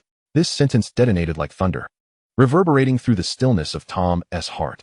It was not a question of identity, nor a fear of his presence, but rather, in such a short time apart? A brief moment. That familiar tone, that hint of Gryffindor candor, evoked the feeling that they had merely parted ways in the spirit realm only yesterday. All of this acted as a key, abruptly unlocking the door within Tom's heart, a door that had been sealed by despair for 64 long years. An overwhelming tide of joy and sorrow inundated him in an instant. The taut string of reason that had held firm for decades snapped entirely in that moment. The shadows receded like a tide, revealing his trembling form. He was no longer the flawless, cold-hearted Shadow King, but merely a lost soul who had waited far too long. Nearly relinquishing hope, his throat felt constricted, tears of heat welling uncontrollably in his eyes. He gazed into those exceedingly familiar, starry green eyes, his voice trembling, choked with emotion, as if he were expending every ounce of strength to utter, not a brief moment, but 64 years of separation. 64 years. What an interminable and frigid figure. It symbolizes countless lonely nights and days, representing the endless cycle of hope igniting and extinguishing, epitomizing his struggle and guardianship in a world devoid of his presence. Akin to a mere shell of a person, Harry was momentarily taken aback, as if the cosmos within his starry eyes had paused for a fleeting instant due to this revelation. He evidently felt the profound impact of this information. He rapidly blinked, the brilliance of his starry gaze beginning to whirl with increased velocity, seemingly processing this astonishing truth in conjunction with the vague, yet undeniably real memories surging from the depths of his soul. Memories belonging to the past 20 years of this body. Suddenly, an epiphany struck him, his face illuminated with a mix of realization and profound sentiment. His voice carrying a hint of resigned sigh. "You have returned to the moment when you were 10, while I have returned to the juncture of our meeting at the age of 20 due to the time turner. Haven Ti. Truly, fate is a whimsical force." The power of the time stone had deviated. Tom was cast back to 1936, the very origin of his journey, burdened with an abundance of strength and deep-seated yearning, yet compelled to commence a prolonged wait anew. Meanwhile, Harry found himself directly at the temporal point of their initial encounter. In the year 2000, post his victory over Voldemort at the age of 20, his soul seamlessly intertwined with the body of this 20-year-old, recently injured in a Quidditch match. They had missed a full 64 years. After his initial shock, Tom confirmed it was indeed him, his Harry, the one with the starry eyes who remembered everything between them, who would lament his aging, the treasure he had sought for over half a century, nearly resigned to the belief that it was forever lost. All restraint, composure, and imperial demeanor evaporated in that moment.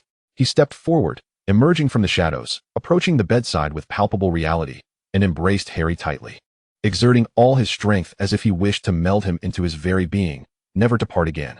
His arms trembled from the intensity, burying his face deep into Harry's neck, inhaling the scent of antiseptic that nonetheless brought unparalleled tranquility to his soul. Again and again, like the most devout of acolytes reciting a sacred oracle, he choked out whispers in Harry's ear. You're back. You're back. How wonderful." Harry, slightly breathless from the embrace, could distinctly feel Tom's almost searing warmth and the tremor of his body, conveying unfathomable dread and ecstasy at this reunion. He did not struggle. Instead, he raised his uninjured arm and gently, reassuringly returned the embrace around Tom's taut back. He sensed a warm dampness at the nape of his neck. This realization rendered Harry's heart utterly soft. This obsessive, fervent, powerful man was, indeed, shedding tears. Harry smiled, a grin infused with relief and warmth after enduring the trials of life and death. He closed his eyes, organizing the memories that flooded him upon awakening. The power of the starry gaze helped him swiftly navigate through the experiences of this body's past 20 years. He beheld the vibrant smiles of James and Lily, the unclouded friendship of Ron and Hermione, and a magical realm devoid of Voldemort's shadow, flourishing in peace. All of this was safeguarded by Tom for him. When he opened his eyes once more, he gazed at Tom, who still held him tightly as if he would vanish upon release. His voice imbued with an indescribable emotion and quivering, softly intoning. "You are truly wonderful. You have indeed managed to avoid becoming the Dark Lord." He paused, absorbing the profound joy that surged from within, belonging both to this body and his own soul, and continued, "These past 20 years have been filled with such joy. It is a life I could never have dreamed of." As he spoke, tears of joy streamed down Harry's cheeks. They were not tears of sorrow, but rather an overwhelming cascade of happiness, gratitude, and a complex release of emotions for all the past hardships and sacrifices finally yielding their rewards. He had attained everything he had once yearned for: family, friends, and a tranquil life. Tom gazed at the weeping Harry with a mix of trepidation. It was the first time he had witnessed Harry in tears. In all his memories, Harry was strong and optimistic, never shedding tears even in the direst of situations, such as when captured by the Chaos Cult, where he remained resolute with flames of defiance in his eyes. Yet now he cried. For these ordinary, blissful 20 years. He wept. Tom's heart felt as though it had been grasped by a tender yet bittersweet hand. He bent down, with a clumsily careful demeanor, intent on wiping away Harry's tears. However, before his fingertips could brush against that warm moisture, Harry enveloped him in an embrace. This time, it was Harry's initiative. He encircled Tom's neck with his uninjured arm, burying his face into his shoulder, silently weeping. As if to merge the 64 years of missed moments and the happiness he had enjoyed over the past 20 years into that single embrace. Tom was initially taken aback, his body stiffening for a moment. Harry's approach was a scene he had never dared to dream of, even in his wildest fantasies. Then, an overwhelming warmth surged through him, nearly engulfing him entirely. He cautiously, as if handling the most fragile of treasures, reciprocated Harry's embrace, pulling him closer, feeling the tangible warmth and the slight tremor of the person within his arms. In that instant, all rivalries, blood feuds, and temporal displacements seemed to dissolve within the silence of their embrace. Only the treasured reunion remained, alongside two hearts that had traversed a long solitude, now beating in synchrony once more. After a moment of allowing his emotions to settle, Harry hesitantly lifted his head from Tom's embrace, his face still streaked with tears, yet adorned with that familiar, mischievous smile that Tom recognized. He wiped his face with the back of his hand, gazing at Tom, who still bore a hint of anxiety and uncertainty in his eyes, and deliberately adopted a casual tone to mention a small detail he had uncovered while sifting through memories. "You really didn't let me fall in love, did you?" His tone bore no reproach, but rather a teasing understanding. Tom, slightly embarrassed, felt a faint hue of red creeping onto his pale face, almost imperceptible. He certainly understood what Harry referred to. Those sparks of love he had discreetly extinguished. Yet this moment of awkwardness was fleeting, swiftly overshadowed by his inherent possessiveness.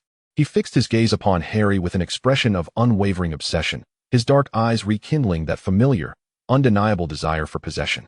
His voice laced with a hint of danger. "Do you wish to fall in love?" As if Harry dared to utter a single word of desire, he would immediately act upon it.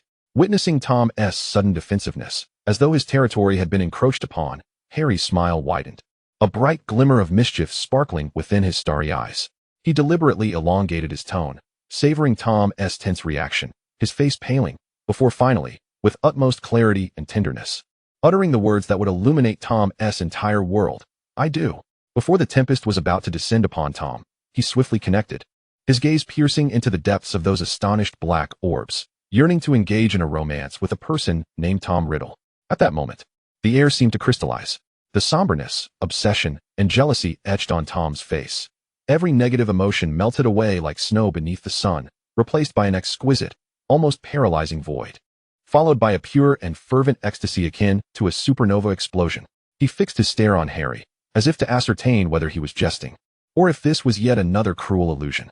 Yet, what he beheld was the unmistakable sincerity, gentleness, and the deep-seated relief and affection that mirrored his own. Forged through trials and finally arriving at the shores of tranquility, a monumental wave of happiness engulfed him entirely. He opened his mouth, yet no sound emerged. He could only hold the person in his arms tighter, as if to merge the 64 years of waiting and this belated confession into that nearly suffocating embrace. Harry felt Tom's violent tremors and the grip that almost threatened to crush his bones, yet he did not cry out in pain, merely reciprocating the embrace with equal fervor, softly laughing beside Tom's ear. That laughter was like a spring breeze, finally dispersing the gloom and despair that had shrouded Tom's heart for over half a century. The stars re-emerged, illuminating the solitary kingdom of the Shadow Lord. This time, his stars had chosen to linger beside him willingly. The moonlight outside cascaded gently, bearing witness to this love and reunion that transcended time and awaited for 64 years. Chapter 36, The Melon Field.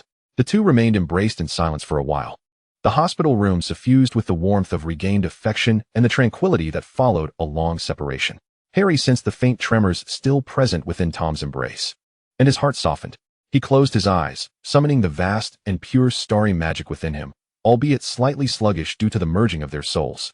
The gentle, purifying, and healing radiance of starlight flowed from him like a silent spring under the moonlight, soothing his injured body. The fractured bones in his leg emitted faint crackling sounds beneath the starlight, swiftly knitting together. The abrasions on his forehead and the bruises within him dissipated at a visibly rapid pace under the caress of the starlight. In mere moments, the injuries incurred from the Quidditch accident had healed, leaving no trace of scars. However, having just awakened to 20 years of memories and the exertion of magic, the alignment of his soul and body required time.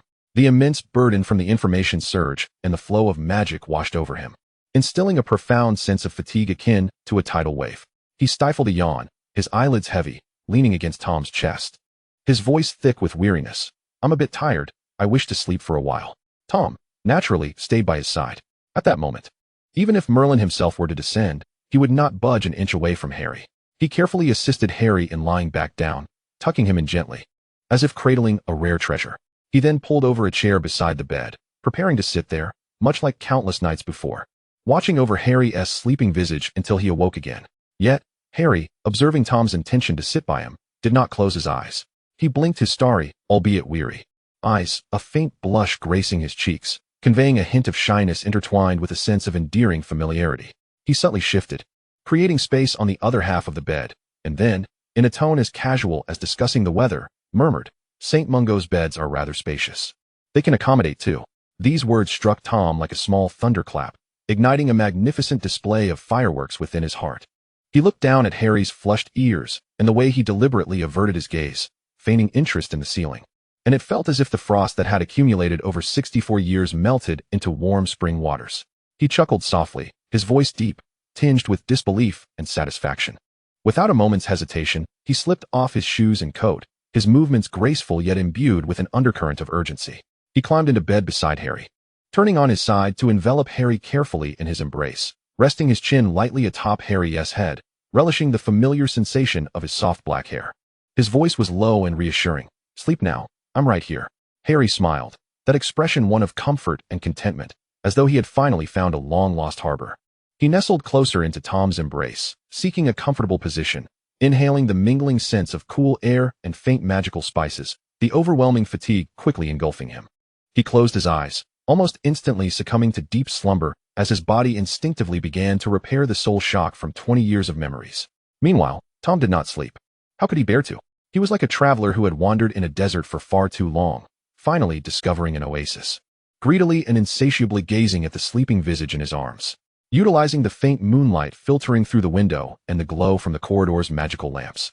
He meticulously traced Harry's every contour with his gaze, the now rosy cheeks, the eyelashes gently fluttering with each breath, the slightly parted lips tinged with a natural pink hue. His gaze was nearly obsessive, swirling with immense, yet to be fully quelled, joy and a deep-seated, almost pathological possessiveness. He cautiously gathered his arms, fearful of causing him discomfort. He couldn't resist the urge to lightly stroke Harry's black hair, relishing the tangible sensation to confirm this was not yet another ephemeral dream. Thus, he watched over Harry throughout the night, enveloped in overwhelming surprise and cherished relief, as if to compensate for the 64 years of missed glances within that single night. The passage of time lost its significance for him. His entire world condensed within that hospital bed, that embrace, that sleeping face. Before long, dawn arrived. The morning sunlight streamed through the window, infusing the hospital room with warmth. Bang! The door swung open, pushed with urgency, shattering the tranquility within. Hermione and Ron, having heard of Harry's accident, rushed in to visit him. Hermione held a vial of potion to expedite bone healing, while Ron lugged a large bag of sweets purchased from Honeydukes, both wearing clear expressions of concern. However, their footsteps and words froze mid-motion when they beheld the scene at the bedside. There lay their friend, whom they presumed to be weak and vulnerable, tightly embraced by a man, sleeping soundly. That man, adorned in an opulent emerald silk robe, with slightly tousled black hair and a profile sharp and perfect, radiated an undeniable aura of power even with his eyes closed. It was Tom Riddle, the Shadow Lord of the magical realm, the former head of Slytherin at Hogwarts. A man who even Albus Dumbledore regarded with trepidation. How could he be lying on Harry's hospital bed and embracing Harry? Both were so astonished that they were rendered nearly speechless. Ron's eyes bulged like saucers, his mouth agape as if it could accommodate a golden snitch. And the bag of sweets he held fell to the ground with a thud, scattering an array of colorful candies everywhere. Hermione fared no better. The potion in her hand nearly slipped from her grasp, her eyes widened behind her glasses, and her mind appeared to momentarily cease functioning in response to the shockingly surreal scene before her, her thoughts racing to comprehend the bizarre tableau.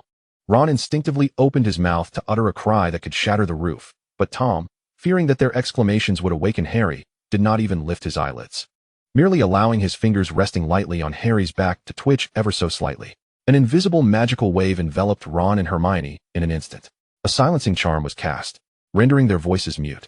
Ron's mouth gaped open, yet no sound emerged. He could only flail his arms in vain, his face flushed with frustration. Hermione attempted to speak as well, only to find her throat constricted as if blocked. However, the insatiable curiosity reflected in their eyes, brimming with the desire for gossip, could not be concealed. Ron's gaze darted wildly between Tom, Harry, and Hermione, silently screaming, "Merlin's beard! What on earth is happening?" Hermione, having somewhat regained her composure from the initial shock, now possessed a sharp and inquisitive gaze, as if she had conjured an entire melodramatic novel of love and betrayal in her mind, her eyes scanning Tom's arm around Harry and Harry's peaceful visage, searching for any signs of coercion or irregularity. Yet, Tom was not inclined to offer them any explanations. He could not be bothered to even spare them a glance. To him, they were merely a bothersome source of noise disturbing Harry's slumber, and he wished for their immediate departure. He moved his fingers again. A gentle yet irresistible force enveloped Ron and Hermione, and in their wide-eyed terror and futile attempts to resist, they were unceremoniously whisked out of the door like mere pieces of luggage. The hospital room door clicked shut behind them, locking automatically. Outside, Ron, finally able to speak, inhaled sharply, grasping Hermione's arm, his voice low and frantic. Hermione, did you see that? That's Riddle. He's sharing a bed with Harry, and holding him. Merlin's most bloated underpants. What in the world is going on? Hermione, equally exhilarated yet striving to maintain her composure, adjusted her glasses, her eyes sparkling with intelligence. And gossip, I saw it. Ron, this is unprecedented. Professor Riddle. No, Mr. Riddle. Why is he with Harry? And Harry appears to be sound asleep. Not forced in any way. There must be a monumental secret we're unaware of. Inside, Tom intended to wait until Harry awakened before addressing the situation, and he resolutely ignored the two outside, consumed by their curiosity, redirecting his full attention back to the slumbering Harry in his arms. However, the tranquility was short-lived as the hospital door was knocked upon again, this time with an unmistakable urgency and concern. "Harry, we heard you were hurt," called Lily Potter's voice. "You little rascal, be more careful during your matches," followed James Potter's voice closely behind. Tom's body stiffened ever so slightly, while he could unceremoniously eject Ron and Hermione. He felt a certain trepidation about dismissing Harry's parents. It was not fear of their power, but rather an ineffable, deep-seated apprehension regarding their familial connection to Harry, coupled with a subconscious longing for acceptance, or at the very least, a desire to avoid overt opposition. He could only silently rise from the bed, his movements still graceful, yet noticeably quicker, hastily adjusting his robe to appear less like a suspicious figure who had just emerged from another person's son's bed. He approached the door and opened it. Outside, Lily and James were equally bewildered, staring at Tom. They beheld the man clad in a robe, his disheveled black hair indicating he had clearly just risen from a sleep environment, or, more accurately, from their son Harry's hospital bed, and their minds momentarily faltered. Tom Riddle's reputation was well known within the wizarding world. He was synonymous with power, a symbol of mystery and authority, a figure even the Ministry of Magic treated with deference. He had undoubtedly made considerable contributions to the magical community, yet he was equally feared and revered. Yet now, this man was emerging from their injured son's hospital room, still clad in a robe and sharing a bed with their son. The shock of this scene was more jarring than witnessing 100 Dementors performing a ballet. The fruit basket in Lily's hands nearly fell to the ground, and the urgency on James's face was swiftly replaced by a blend of astonishment, confusion, and the absurdity of questioning whether he was still dreaming. He looked at Tom, then peered into the room where Harry lay peacefully asleep, and back at Tom again, his lips trembling as he struggled to articulate, "And Mr. Riddle? What are you doing here? How is Harry?" Faced with the astonished gaze of the Potter couple, Tom for the first time felt a semblance of awkwardness and helplessness. How could he explain that he and their son had transcended time to fall in love? That he had guarded Harry for 20 years, merely waiting for another soul to return? He paused for a moment, his deep black eyes meeting Lily's strikingly similar emerald ones, and finally spoke in as calm a tone as possible. "He is fine, his injuries have healed, and he is merely resting." He then stepped aside, indicating they could enter. He did not immediately follow them, instead standing by the door as if contemplating how to navigate this unexpected encounter with Harry's parents.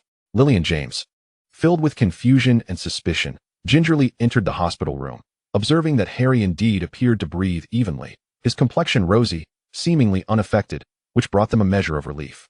However, their gazes soon unconsciously fell upon the unmistakably shared bed and the powerful figure of Tom Riddle standing in the doorway, clad in his robe. Lily and James felt as though the world had gone mad. Meanwhile, the architect of this upheaval, our savior, remained blissfully unaware, nestled in the warmth and security of Tom Riddle's embrace, sleeping soundly. Oblivious to the storm of cognitive dissonance his friends and parents were enduring outside, he lay undisturbed. While at the center of this tempest, the formidable Dark Lord faced a challenge more daunting than conquering the wizarding world: how to explain their relationship to his star's family. Chapter 37, Coming Out. The air within the hospital room, under the astonished and probing gaze of the Potter couple and Tom Riddle's rare, imperceptible tension and silence, seemed to freeze in place. An atmosphere of awkwardness, confusion, and the absurdity of a crumbling worldview silently permeated the space. Tom was not allowed to feel awkward for long. Perhaps he sensed the subtle shift in the atmosphere, or perhaps the merging of their souls had finally reached its preliminary completion. In the depths of his slumber, Harry's eyelashes fluttered slightly, accompanied by a faint, muffled whimper, as he slowly opened his eyes. Initially, his emerald green gaze was still clouded with sleep, but soon, the instinct of the starry-eyed allowed him to swiftly perceive the surroundings of the room. Not only was Tom, who had just been lying beside him, now standing at the foot of the bed, his expression complex as he regarded Harry, but also present was his father and mother, standing by the bedside with faces etched in worry, confusion, and a touch of disbelief. "Dad, Mom." Harry instantaneously became fully awake. A torrent of emotions, an overwhelming mixture of joy at their reunion, the grievances of a long wait, and a profound longing, surged through him like a flood breaking through a dam, obliterating all remnants of rational thought. He scarcely registered his recently healed body or the peculiar expressions on his parents' and friends' faces. With a sudden burst of energy, he sat up in bed, tears welling in his voice as he resembled a child who had suffered a grave injustice, finally reunited with his parents. He clung tightly to Lily with one arm and embraced James with the other, burying his face in his mother's shoulder as his shoulders trembled with emotion. This unexpected and fervent display of affection momentarily bewildered his parents and friends. In their understanding, Harry had merely experienced a Quidditch mishap, albeit perilous, but given the medical capabilities of the magical world and Harry's robust constitution, such an intense emotional reaction seemed unwarranted. Was this not more akin to the exhilaration of a reunion after experiencing the severing of life and death? Though Lily and James were filled with confusion, their maternal instinct and paternal affection compelled them to comfort Harry immediately. "It's all right, darling, it's over now, you're safe," Lily soothed gently, patting Harry's back. James awkwardly wrapped his arms around his son, his voice tinged with perplexity yet brimming with strength. "You little rascal, you scared us. You mustn't push yourself so hard in the next match." Yet, amidst their attempts to console him, they exchanged glances with Hermione and Ron, who had cautiously re-entered the room with Tom's permission, conveying an unspoken understanding.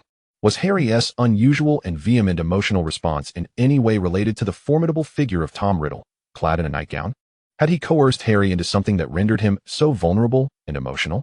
A series of suspicious, scrutinizing, and even subtly angered gazes turned back to Tom. Tom remained silent. His keen perception allowed him to decipher the meaning behind those looks.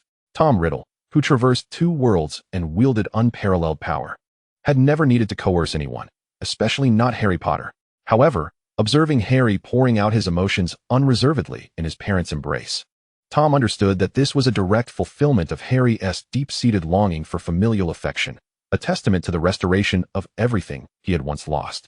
He empathized with this fervor, even feeling moved by it. Thus, faced with those misjudging gazes, he found himself at a loss for words. He could not elucidate the true source of Harry's overwhelming emotions, which were tied to a painful past from another timeline, a past that had not transpired in this world. He could only remain silent, enduring the weight of their doubtful stares, his jaw clenched, betraying his inner displeasure and restraint. However, the misunderstanding was soon dispelled. As Harry's emotional state began to settle in his parents' embrace, he lifted his tear-streaked face.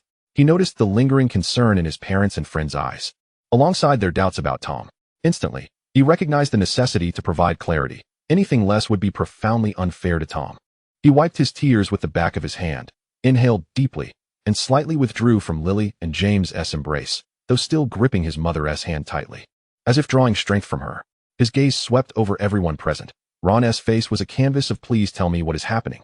Hermione's eyes were sharp and analytical, filled with curiosity, while his parents wore expressions of bewilderment mixed with concern. Finally, his gaze settled on Tom, who stood in the shadows, silently fixated on him. Dad, Mom, Ron, Hermione. Harry's voice, still slightly hoarse from tears, resonated with clarity and conviction. Please don't misunderstand Tom. He hasn't done anything wrong to me.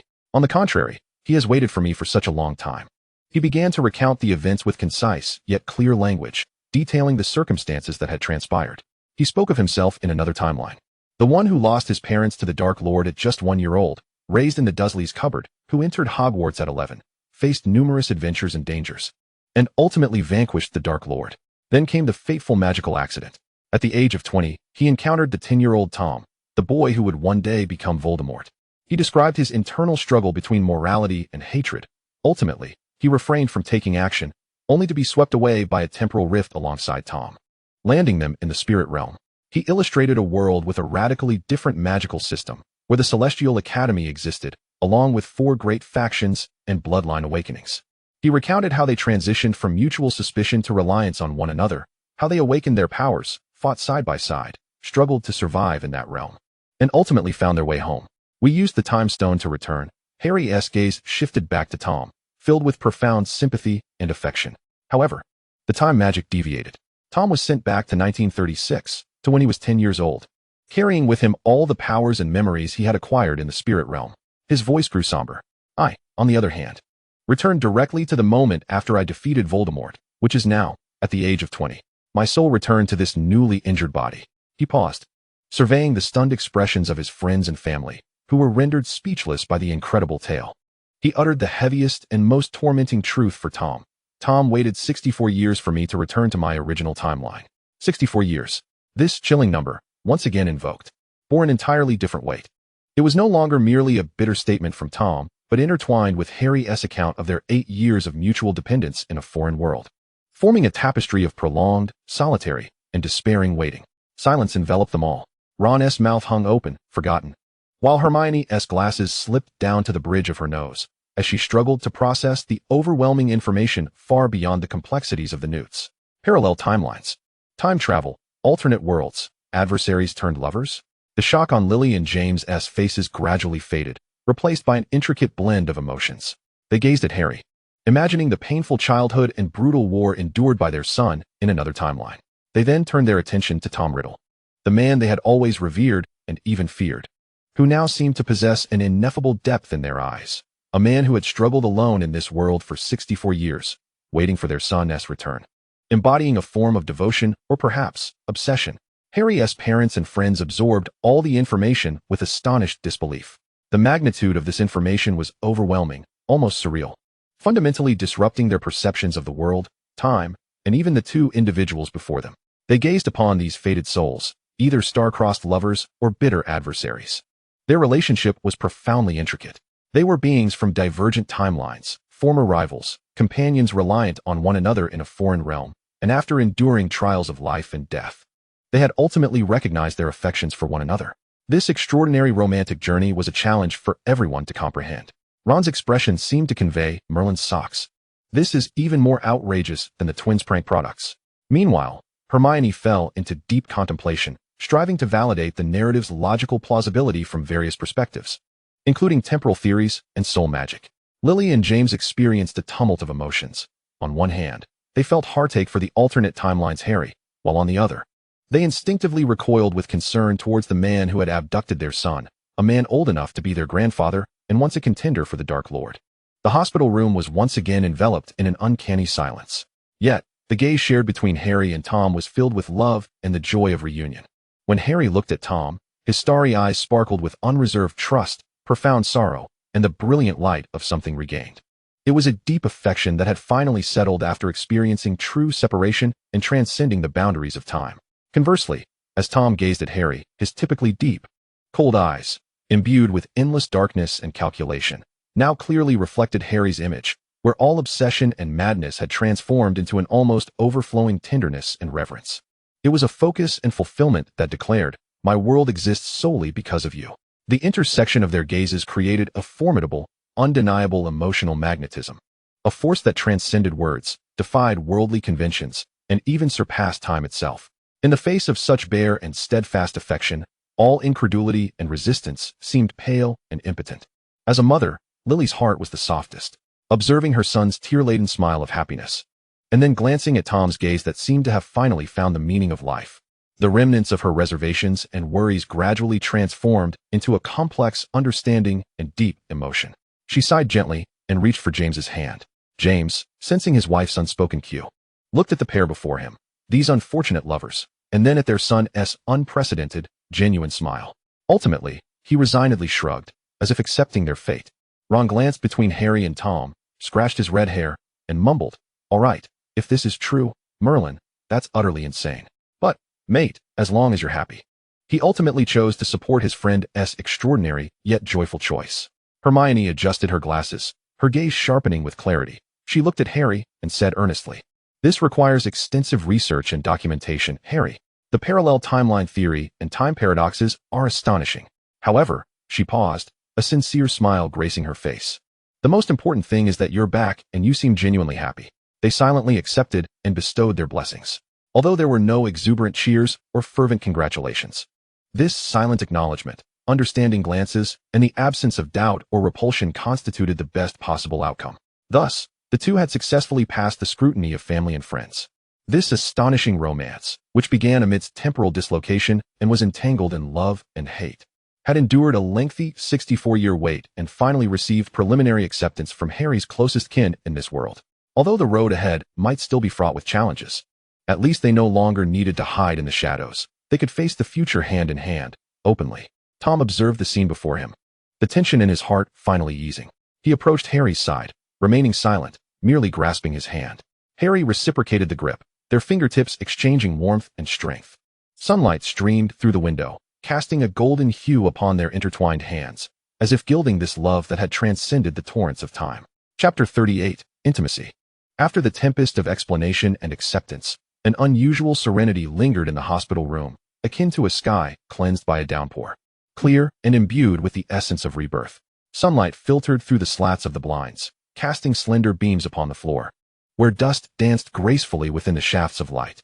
The unexpected holiday granted to Harry due to his Quidditch injury had become a gift of fate, a blank canvas for their reunion. Words were unnecessary, a mere exchange of glances sufficed. Tom grasped Harry's wrist, the gentle pressure of apparition enveloping them in an instant. In the next moment, Harry found himself standing in a spacious, tranquil living room. The decor was stark yet exquisite, dominated by deep grays, emerald greens, and blacks, with sleek lines and luxurious magical artifacts meticulously placed to reflect Tom Riddle's aesthetic. An omnipresent sense of control mingled with an elegant detachment filled the air, which carried a faint scent reminiscent of ancient parchment and cedar wood, both steady and enigmatic. However, subtle nuances revealed differences. Through the expansive floor-to-ceiling windows, the familiar contours of Godric's Hollow emerged, with the distant red roof of the Potter family home barely visible through the trees. Tom stood behind him, his voice low as he explained, as if stating an already established fact. "This property was acquired in the year of your birth." He paused, his gaze penetrating the pristine glass, seemingly traversing the veil of time to rest upon the carefree years of Harry's childhood. merely to observe from a distance. This statement, casually delivered, acted as a key, instantly unlocking the door to Tom's 64 years of solitary waiting within Harry's heart. Unbeknownst to him, during his sun-drenched and laughter-filled 20 years of growth, there had always existed a focused and obsessive gaze from the depths of darkness, akin to a guardian spirit or a silent prisoner, eternally watching over his light. A complex blend of sorrow, exhilaration, and an ineffable sense of belonging spread through Harry's heart, heavy yet warm. In those initial moments, the air was thick with a sweet yet awkward embarrassment. After the immense joy, the tangible details of reality slowly emerged. They were no longer companions bound by life and death in a strange world, nor mere shadows of former rivals and hazy memories, but rather, genuine lovers finally able to share solitude after traversing the long corridors of time. This newfound understanding, permitted closeness, left both of them somewhat at a loss. Tom was accustomed to watching from the shadows, defining everything through power and control. Now, he felt like a boy who had just acquired a precious treasure, unsure how to place this tangible warmth, fearing that any misstep might disturb it. Harry, on the other hand, was weighed down by the burden of 64 years of waiting, yet felt a twinge of shyness and confusion at the establishment of this intimate connection, as if standing not on solid ground, but on soft, fluffy clouds. They settled onto the spacious, soft emerald velvet sofa in the living room, separated by a courteous distance ample enough for another person to sit comfortably between them. The conversation had become fragmented and deliberate, revolving around the layout of the house and the view beyond the window, their gazes colliding occasionally, only to part swiftly like startled birds, leaving a faint current of electricity hanging in the air. The unspoken multitude of words, alongside an almost tangible yearning for closeness, flowed silently in the stillness. Harry noticed Tom's hand resting on his knee, its long, pale fingers having once wielded a wand to unleash destructive spells, and having trembled as they brushed against his cheek in moments of injury. At that moment, those hands lay quietly, betraying a subtle tension that belied Tom's formidable presence, as if they were straining to restrain something profound. Time seemed to stretch, thickening with each passing second. The light outside slanted westward, draping a warm golden hue over the cool-toned room, elongating shadows and deepening the atmosphere of tranquility within. The silence was not unbearable. Rather, it felt like a brewing, a wordless invitation. It was unclear who shifted first. Perhaps it was Harry, unconsciously inching closer to the warmth beside him, the fabric of his clothing whispering softly.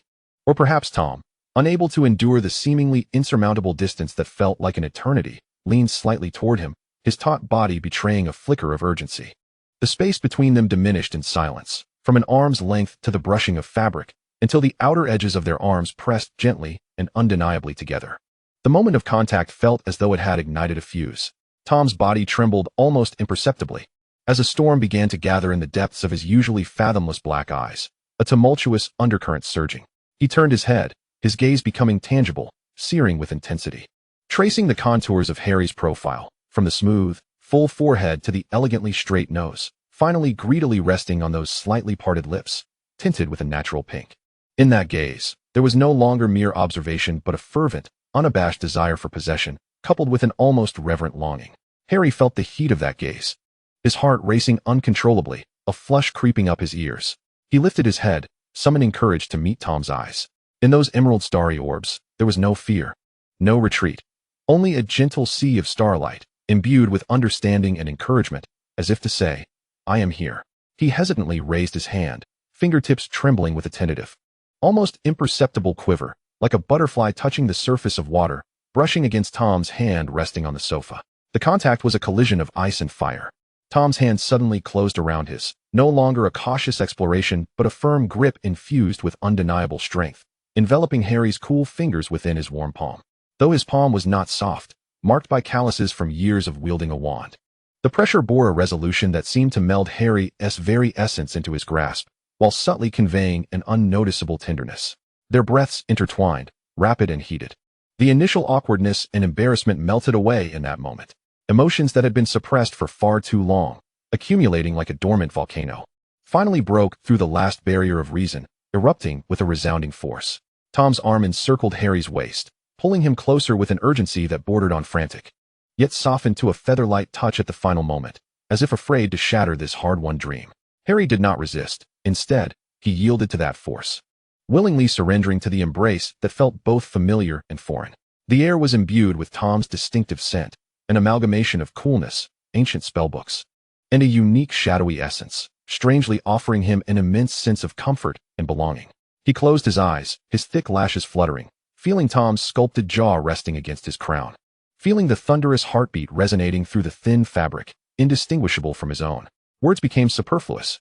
What followed was shrouded in a warm, nebulous haze, the boundaries of memory blurring, leaving only a torrent of sensations sweeping over everything. Shadows entwined with starlight, greedily absorbing the long-desired warmth and brightness, yet cautiously, as if fearing that the brilliance might scorch their souls, so accustomed to darkness.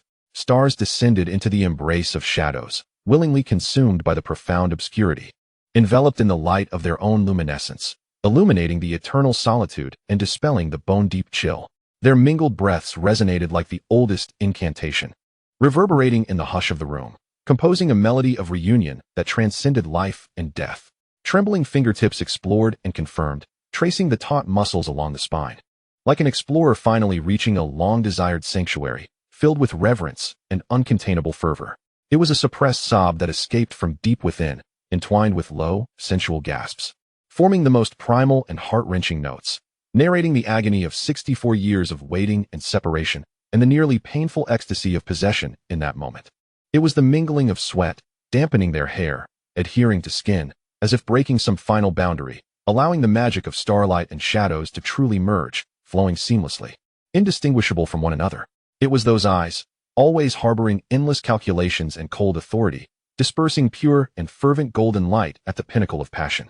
Like an ancient feathered serpent unfurling its wings deep within the soul, revealing its most authentic and unguarded form to the one beneath it. It was those starry eyes, capable of perceiving the flow of energy and fleeting futures, reflecting the beloved's visage amidst the blurred tears and fervor, with swirling galaxies accelerating in brilliance, as if to etch every detail of that moment into the depths of their being. It was an embrace so tight it nearly suffocated, as if to meld the other entirely into their very essence, filling every hollow and barren inch left by the long passage of time, until they fit seamlessly, without a gap. It was the lingering closeness after the fervent tide had receded, their bodies entwined like vines, sharing the warmth of each other and the gradually calming yet still intimate heartbeats, listening to the rhythmic breaths in the profound silence, feeling an unprecedented peace and completeness. When the moonlight, unbeknownst to them, quietly replaced the setting sun, its silvery glow seeped into the room, illuminating the disheveled sheets and the two entwined figures, outlining them in a gentle halo. Harry, fatigued yet fulfilled, curled into Tom's embrace, resting his head against his solid arm, his starry eyes half closed, still lingering with the passionate remnants and a profound, almost drowning satisfaction and tranquility. He could feel Tom's fingers, gently and rhythmically combing through his damp, slightly tousled black hair. A gesture imbued with an unprecedented reverence, as if worshipping. Tom gazed down at the starlight that seemed to finally rest upon his territory, feeling the barren expanse of his heart, frozen for over half a century, being thoroughly irrigated and melted by a torrid current named possession and acceptance. No longer was it a hopeless vigil from the shadows, no longer a gaze that spanned across time and space, but a tangible connection, breathing in unison, their body warmth intertwined, their souls relying on one another in genuine belonging. He tightened his embrace, drawing Harry deeper, more closely into his arms, as if to imprint this profoundly real sensation into the very depths of his soul, never to be erased. There were no words, nor was there any need for them. In the sanctuary he acquired to safeguard his watch, the closest haven to his place of upbringing, the timeless adversaries and lovers finally tore apart all barriers, discovering their singular path home. The starlight ceased to fear the shadows' engulfment, while the shadows no longer contented themselves with distant gazes. They intertwined, they coexisted. They belonged to one another. On this tranquil night illuminated by the moonlight, in an intimate embrace, they wove their own indissoluble eternal future. Outside, the Godric's hollow valley remained in slumber, its scattered lights oblivious to the momentous celestial and shadowy covenant that had just transpired within the seemingly ordinary house, capable of altering the course of destiny. Chapter 39, The Matron.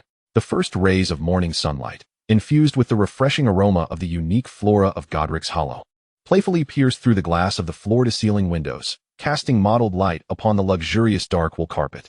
In the bedroom, the previous night's romance and fervor had settled into a warm and languorous tranquility. Harry awoke enveloped in a near suffocating warmth. He stirred slightly, realizing he was almost completely encased in Tom's embrace, his back pressed against the warmth of Tom's chest, an arm firmly encircling his waist. As if in slumber, he sought to affirm his presence. This intimate posture, bordering on confinement, instilled in Harry a sense of security, yet also stirred a subtle pang of bittersweetness in his heart. He cautiously attempted to turn, wishing to discern whether Tom was awake. However, as he moved, the arm around his waist tightened instantaneously, constraining him to the point of almost eliciting a sound. "Do not move," Tom's low, gravelly voice resonated behind him, his warm breath brushing against his ear.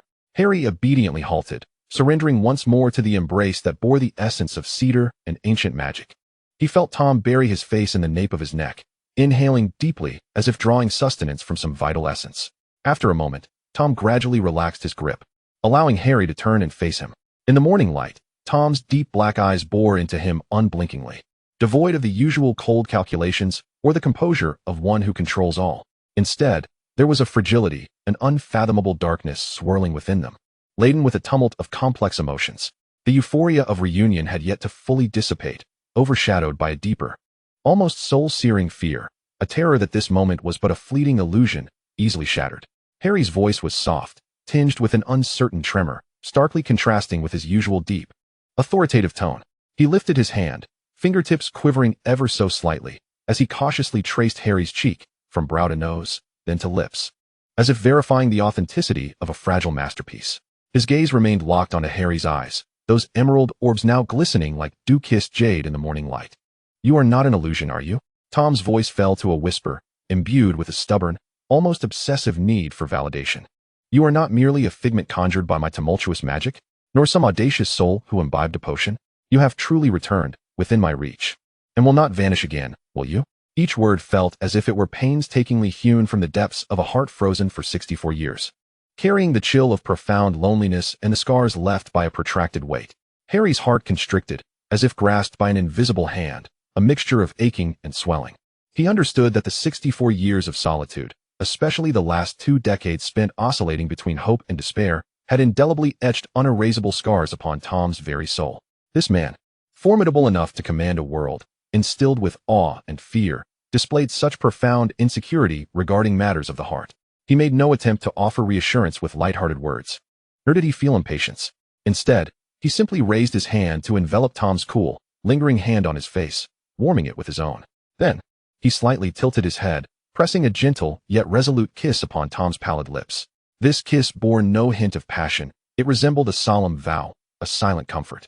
"I am real, Tom." Harry's voice rang clear and steady, emerald eyes unwaveringly meeting those troubled black ones, shimmering with undeniable sincerity. "I am here, not going anywhere. 64 years. You have suffered enough." Tom's body trembled imperceptibly, the madness and obsession within his dark eyes receding like a tide, replaced by a deeper, almost suffocating intensity of emotion. He spoke no further, instead tightening his embrace, pressing Harry firmly back into his arms, as if attempting to meld him into his very being, never to part again. Free from the fear of loss, Harry surrendered to the embrace, gently patting Tom's back in a soothing manner, akin to comforting a child startled by a fright. He understood that this unease, born of a lengthy wait and profound fear, could not be quelled overnight. It would require his enduring presence and unwavering affirmation to gradually soothe. The two remained entwined in the serene morning light for what felt like an eternity, until the sun grew brighter and warmer, dispelling the last vestiges of shadow within the room. Suddenly, a loud and untimely rumble from Harry's stomach shattered the warmth of the moment. His face flushed crimson, and he buried his head into Tom's shoulder, muffledly complaining, "I'm hungry." Tom chuckled deeply, the sound resonating pleasantly within his chest. That laughter dispelled the final gloom that lingered in his brow, rendering him both real and relaxed. He lowered his head, planting a kiss upon Harry's crown, his tone regaining its usual composure, though laced with evident fondness. "It appears I have neglected to account for my star's need for mortal sustenance." Releasing Harry, he rose gracefully, the silk robe draping elegantly over his form, accentuating his tall stature. He snapped his fingers, and a house elf appeared silently, promptly departing to prepare breakfast. Just as Harry prepared to rise, contemplating whether to wash up first or sneak into the kitchen for a bite, a series of clear, restrained knocks echoed from the foyer. They exchanged glances. Tom's brow furrowed slightly, clearly displeased by the unexpected interruption. His presence in this abode was semi-public, yet few dared to intrude without prior arrangement, especially on such a morning. "I shall answer the door," Harry declared, nimbly leaping from the bed, hastily donning Tom's oversized robe draped over a chair.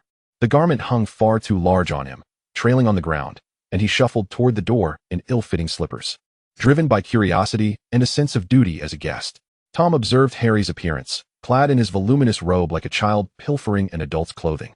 A flicker of amusement crossing his features, he made no attempt to stop him, instead leisurely following behind, eager to discover which unwitting soul dared to disrupt their peaceful slumber. Harry approached the entrance, struggling to open the heavy, intricately carved oak door imbued with complex magic. The figure standing outside the door rendered Harry momentarily speechless. Clad in a timeless black wizard's robe, with waxen skin and greasy black hair plastered against his cheeks, he bore the distinctive hooked nose and a pair of pitch-black eyes that seemed to penetrate the very secrets of potion-making.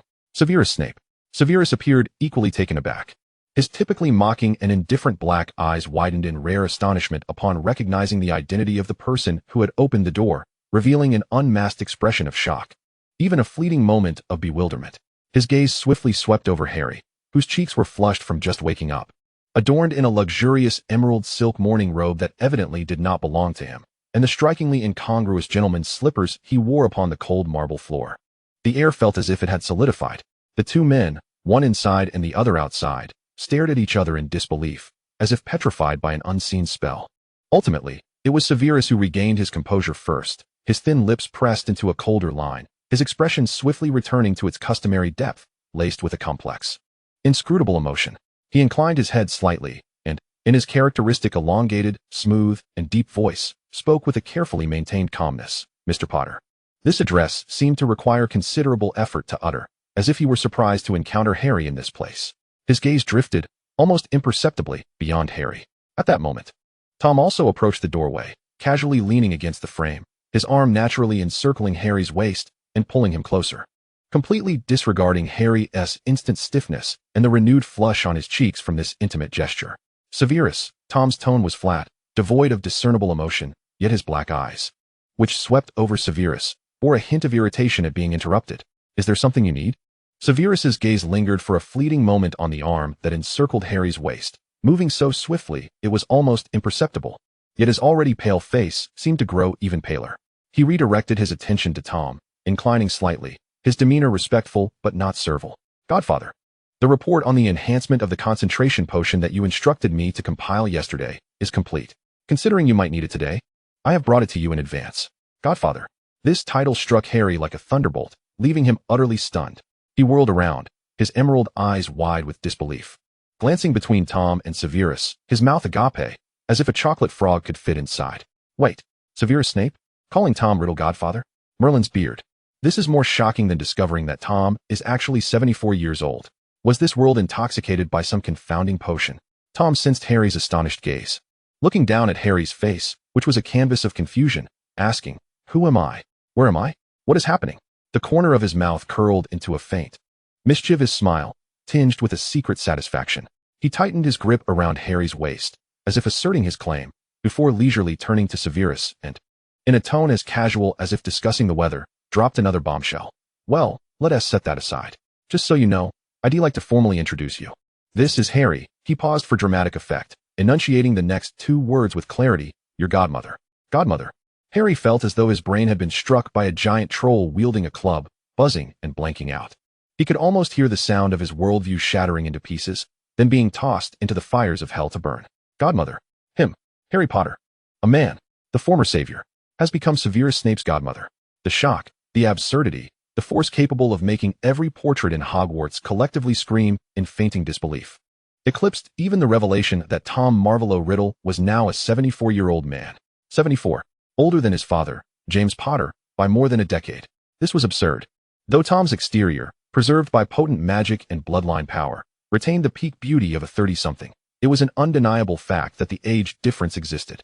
Harry had been consciously ignoring, or perhaps had yet to fully digest, the reality of this, as Tom appeared remarkably similar to the image etched in his memory, even exuding a more mature charm due to the aura of the Dark Lord.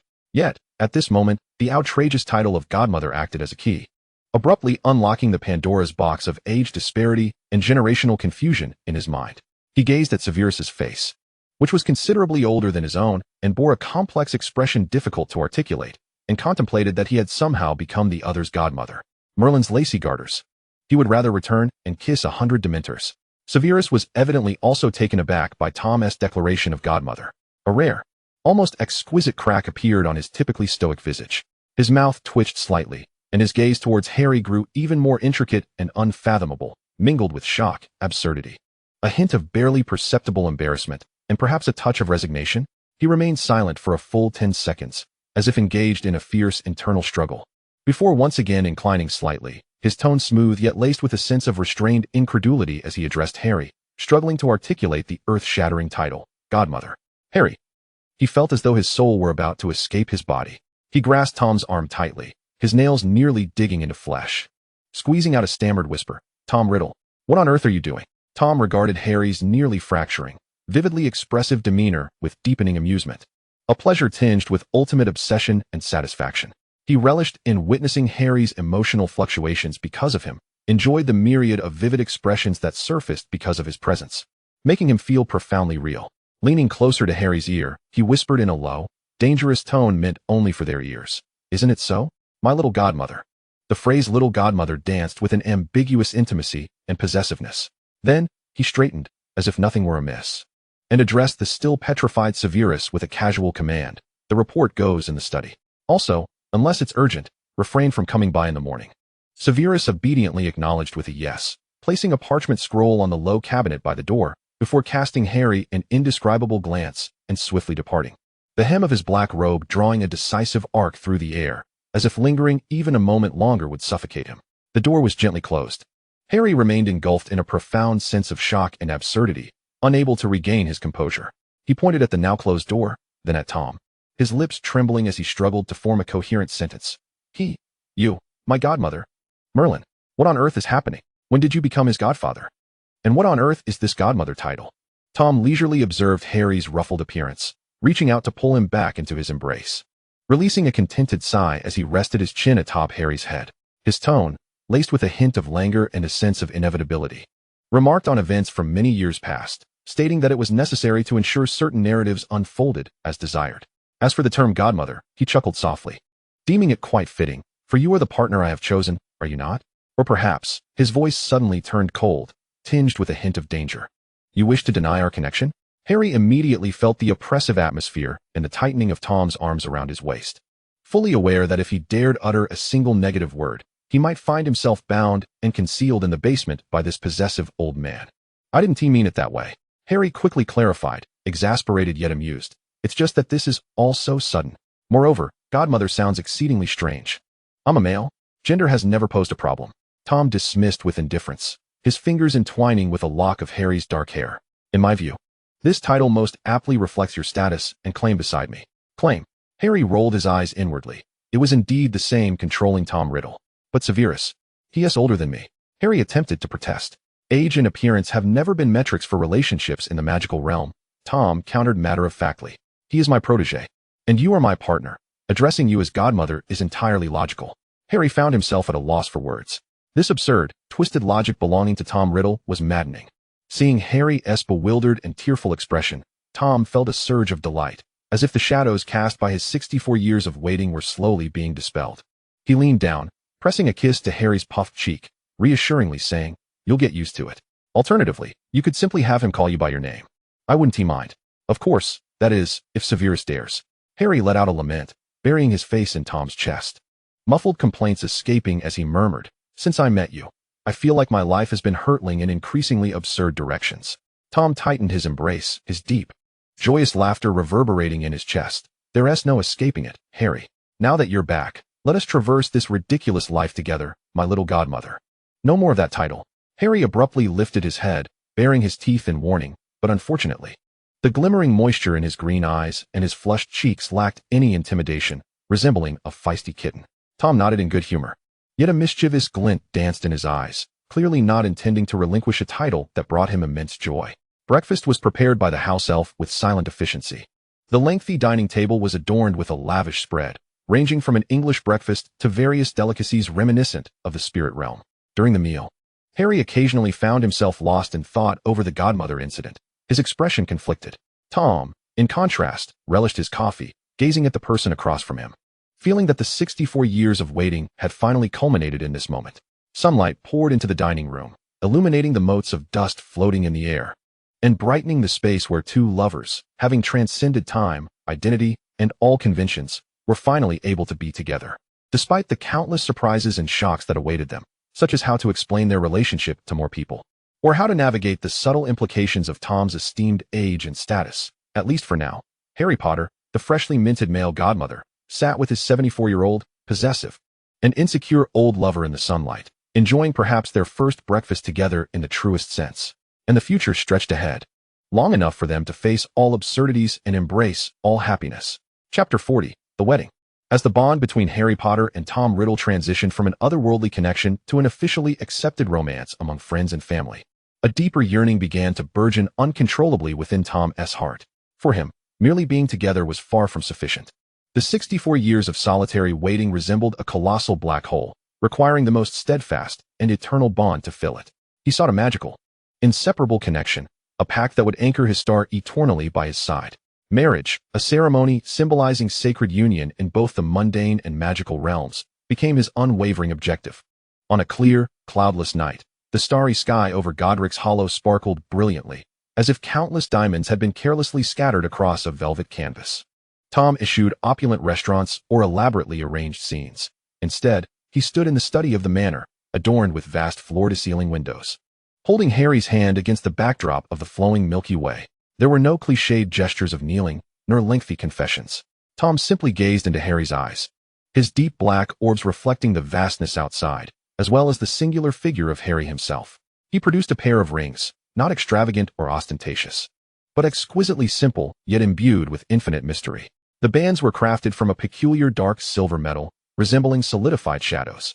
Yet within them danced tiny points of starlight, an amalgamation of the shadow iron from the spirit realm and Harry's celestial magical essence, forged by Tom. Harry. His voice was low and steady, yet carried an undeniable resolve. We are to be wed. This was not phrased as a question, but rather a statement. A fact he had rehearsed countless times in his heart, one that brooked no dissent. He extended the slightly smaller ring towards Harry, as a covenant to bind them eternally. Do you wish to?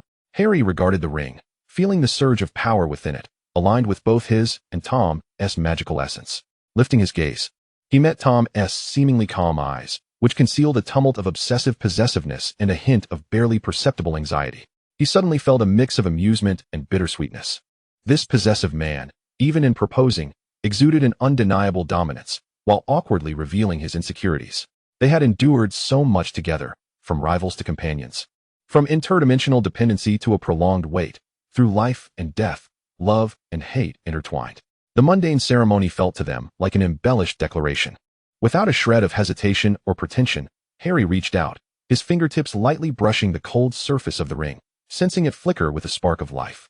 All right, Harry replied with resolute clarity, warmth and determination blooming in his emerald eyes. Having known each other for so long, endured so much, there was no need for pretense. In that instant, the last trace of tension melted from Tom's eyes, replaced by a radiance that was nearly blinding. With utmost care, yet imbued with a sense of sacred gravity, he slid the ring onto Harry's left hand's ring finger. It fit perfectly, coming alive at the moment of contact. The dark silver band warming slightly, resonating harmoniously with the starlight within it and Harry's own celestial magic. Harry then took the other ring, solemnly placing it upon Tom's finger as well.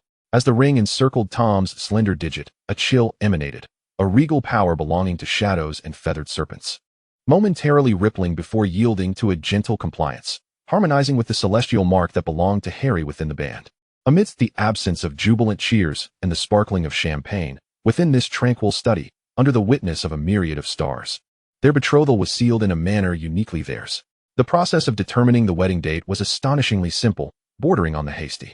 Harry's parents, Lily and James, having endured the dual shock of their son's soul traversing dimensions and his romantic entanglement with a candidate for the Dark Lord from 74 years prior, had developed a remarkable immunity to the concept of marriage. They beheld the unclouded joy radiating from Harry's heartwarming smile, then glanced at Tom, whose demeanor had softened, even becoming somewhat gentle due to Harry's influence. What more could they say but to extend their blessings? After all, in stark contrast to the tragic obliteration of another timeline, the happiness before them was precious and ethereal. Ron and Hermione, the other two vertices of their trio, were naturally unwavering in their support. After an initial moment of astonishment, Ron clapped Harry on the shoulder, muttering, "As long as you're happy, mate, though this is undeniably too cool." Meanwhile, Hermione had begun to efficiently delve into the laws of marriage within the magical realm, meticulously planning the wedding details. She was acutely aware that, given Tom Riddle's power and Harry's extraordinary circumstances, this wedding was destined to be anything but ordinary. What caused Tom to inwardly furrow his brow was Harry's invitation to Albus Dumbledore to act as the officiant. When Harry announced this news with a mischievous grin, Tom's expression momentarily darkened. To have the greatest obstacle and scrutinizer of his life witness his union with Harry felt rather peculiar. Yet, gazing into Harry's expectant eyes and recalling that Dumbledore was among the few who knew parts of the truth and ultimately expressed understanding, Tom pursed his lips, refraining from protest. He merely let out a huff, tacitly conceding. When word of this reached the extensive network of influence that Tom had meticulously established, now permeating every corner of the magical community, the ensuing ripples were surprisingly minimal. Those subordinates, who had been either integrated or subdued under Tom's iron fist, had long since acclimated to their leader's inscrutable and unpredictable modus operandi. From his sudden outbursts over Quidditch safety regulations to his meticulous guardianship of Harry, and now, the announcement of marrying this Quidditch star, they had grown numb. Shock, perhaps a hint. Yet, there was a prevailing sense of as expected and a resigned obedience of whatever the boss wishes, we shall comply. No one dared voice dissent. And the colossal machine began to efficiently and silently gear up for the wedding. The date was set for a balmy spring day. The venue was not a traditional wizarding church or an ancient castle, but rather the garden of Tom's estate, overlooking Godric's Hollow. Here, a clever spatial expansion charm and climate control enchantment had been cast, creating a verdant paradise adorned with a riot of blossoms, ancient trees festooned with softly glowing magical lanterns, harmoniously basking in the gentle embrace of spring sunlight. The guest list was modest, comprising individuals intimately connected to the couple's lives.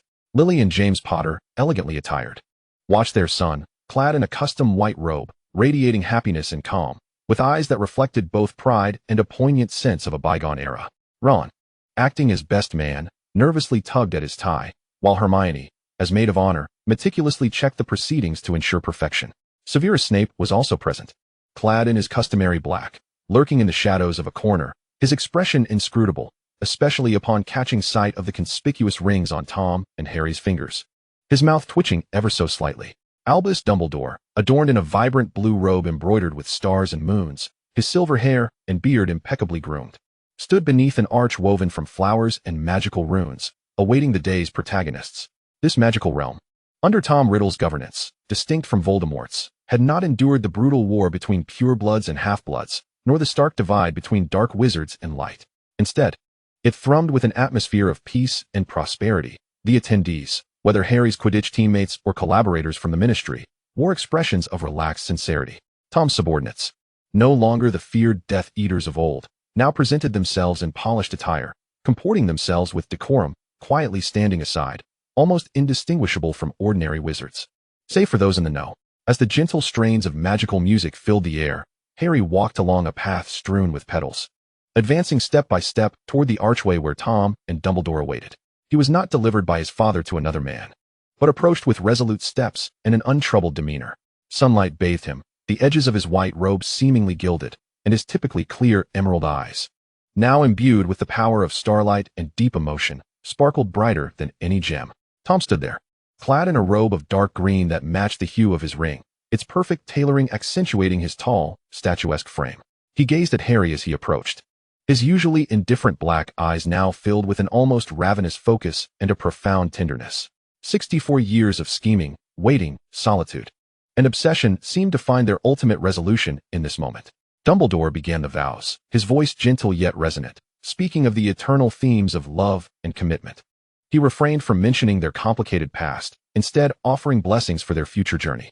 Following the customary exchange of vows, Dumbledore stepped back with a smile, signaling the arrival of the most significant moment. Now, Tom stepped forward, taking Harry's hands in his voice low yet clear, resonating throughout the garden, imbued with an ancient, undeniable magical cadence. In my name, Tom Marvolo Riddle, I bind this soul contract. As his words fell, a faint, palpable shadow magic began to envelop him, the energy neither cold nor sinister, but rather imbued with a profound majesty. Simultaneously, the ring on his finger radiated brilliantly, its dark silver band appearing translucent as the starlight within surged forth, intertwining with his shadow magic. Harry inhaled deeply. Within his green eyes, the starry depths began to swirl. The radiant starlight magic awakening within him, gentle yet vast. He responded to Tom's call, proclaiming clearly, "In my name, Harry James Potter. I wish to merge my soul with yours, intertwined in destiny." His ring echoed with a resonant hum, its starlight shimmering in harmony with his own magic, transforming into flowing beams of starlight, eagerly reaching toward Tom's shadowy essence. Two powerful forces, inherently distinct yet forged into an exquisite harmony through countless battles fought side by side. Entwined, fused, and met within their clasped hands. Shadows ceased to devour. Instead, they became a profound backdrop against which the stars could shine brightly. The stars, no longer fearful of darkness, illuminated and purified the solitude within the shadows. A dazzling yet gentle beam of light shot skyward between them, within which silver starlight and dark flowing shadows spiraled together like a double helix, ascending and emanating a soul-stirring wave of energy. In the air, ancient and sacred chants resonated faintly, as if magic itself were bestowing blessings upon them. All present were astounded by this unprecedented spectacle. Lily instinctively covered her mouth. James's eyes widened in disbelief, Ron gaped, and Hermione's eyes sparkled with awe and curiosity. Dumbledore's blue eyes shimmered with understanding and profound emotion as he gave a slight nod. Even Snape, lurking in the corner, showed a flicker of sentiment. This was their true wedding ceremony, transcending all earthly forms. A mutual recognition and eternal binding at the soul level. The beam of light persisted for a brief moment before gradually retracting, ultimately forming two intricate, delicate magical runes that shimmered with starlight and shadowy luster, each embedding itself into the heart positions of Tom and Harry. In the instant the runes vanished, both felt an unprecedented, intimate connection forged deep within their souls. It was not an intrusion but a warm, solid resonance, allowing them to vaguely sense each other's emotions and states, as if their souls were genuinely intertwined, irreparably united. The soul bond contract was established. The radiance of the rings gradually subsided, returning to their originally subdued and mysterious appearance. Yet all could feel an indomitable magical link existing between the rings and the two bearers. Tom lowered his gaze to Harry, his dark eyes swirling with overwhelming love, contentment, and a sense of settled peace. He leaned down and, under the watchful eyes of all the guests, kissed his groom. This kiss bore no aggression. Instead, it was filled with reverence, tenderness, and an eternal promise. Harry reciprocated, closing his eyes and feeling the warm, nascent connection deep within his soul. His heart enveloped in tranquility and completeness. Applause erupted, initially restrained, then transforming into fervent sincerity. Petals rained down from above, and magical creatures chirped joyously. They were married. Soulmates. From that moment forth, stars and shadows would accompany them, and their souls would coexist with their destinies. The long wait and search culminated in this moment, marking the perfect cessation and heralding the beginning of their eternal new chapter. Chapter 41, Epilogue 1, Sweetness of Marriage. The binding of their soul contract did not alter the cyclical nature of the magical world. Rather, it completely transformed Tom Riddle's once cold abode, reminiscent of a museum. This place now stood as a realm governed by stars and shadows, imbued with an extraordinarily unique sweetness. Harry awoke enveloped in a familiar, almost suffocating warmth. Tom's arms remained like the strongest of chains, securely binding him within an embrace, as if even in slumber. He was guarding against any force that might attempt to take him away. As soon as Harry stirred to turn, those arms tightened instantly. "Do not move," Tom's voice, low and husky, carried a languorous timbre but bore an undeniable authority as he buried his face deeper into the nape of Harry's neck. Inhaling a breath of the fresh air imbued with starlight, before he finally relaxed slightly, 5 more minutes. Harry chuckled to himself, feeling like a living pillow and calming agent. He sometimes wondered if Tom had secretly cast a permanent sticking charm on him. Only after what felt like an eternity did those 5 minutes pass, allowing Harry to extricate himself from this sweet confinement to freshen up. The breakfast table, however, was a silent battleground. Tom showed little interest in the expertly crafted English breakfast prepared by the house elf. He preferred to quietly savor his black coffee while his gaze, akin to a precision monitor, remained fixed on Harry across the table. When Harry reached for the fragrant coffee for the 3rd time, a pale, slender hand pressed down on the pot's lid. "You have already had 2 cups today, Harry." Tom's voice remained calm and unruffled, yet his dark eyes expressed disapproval. "Excess caffeine may affect your magical microcirculation, especially following your starlit magical meditation last night." Harry glared at those emerald green eyes, attempting to protest. "But I've only had 2 cups, and I need to stay alert for my meeting at the Department of Magical Sports. You can use a vitality elixir instead." I had Theodore prepare a harmless modified version. Tom remained unfazed, sliding a cup of warm, subtly sweet orange juice toward Harry. Or this. That's for children. Harry muttered under his breath. Recognizing the unyielding expression on Tom's face that conveyed he was merely looking out for him. Resigned, he begrudgingly accepted the orange juice, inwardly grumbling about this controlling old coot. However, as he took a bite of the butter-laden toast, he couldn't help but smile slightly. This feeling of being attended to in every detail, though irksome, was not entirely unwelcome. As the most sought-after seeker in the British Isles, Harry's training was unwavering. Ever since the severe broomfall incident, Tom's attitude towards Quidditch had been complex. He loathed the sport for placing Harry in danger, yet he understood it was Harry's passion and career. Thus, whenever Harry soared across the training field, there was always an incongruous figure watching from the sidelines. Mr. Tom Riddle would never exhibit the same fervent enthusiasm as other players' families. He typically donned a meticulously tailored black robe, seated in the shade with a magical book or several documents floating before him, appearing to be engrossed in work. Yet all the players, including the most reckless beaters, were acutely aware that the gentleman's attention never strayed from the dark that in the sky. Whenever Harry executed daring dives or narrowly avoided a bludger, the atmosphere around him would instantly freeze, as if the temperature had dropped several degrees. And that seemingly focused gaze would become tangible, coldly sweeping over the entire field, particularly towards the bludgers and opponents that posed a threat to Harry. On one occasion, a new and reckless chaser, overly invested in practice, nearly collided with Harry, causing him to stabilize only through his exceptional flying skills. However, the next moment, the chaser found his broom uncontrollably, smoothly yet swiftly returning him to the ground, and for an entire week thereafter, whenever his broom came within 10 feet of Harry, it would automatically decelerate and tremble slightly. Consequently, the training atmosphere of Harry's team became absurdly harmonious, with teammates treating him with utmost care, as if he were a fragile porcelain artifact. Harry found this both amusing and exasperating. He had privately protested several times, to which Tom merely raised an eyebrow and retorted, "Is there a problem with ensuring my partner's safety while engaging in a dangerous sport? Harry, well, you have a point." Severus Snape's regular visits to report on affairs became another distinctive aspect of the household. He still wore his usual black robes, his complexion waxy, and expression habitually vacant. However, he underwent a particularly arduous adjustment period regarding his mode of address.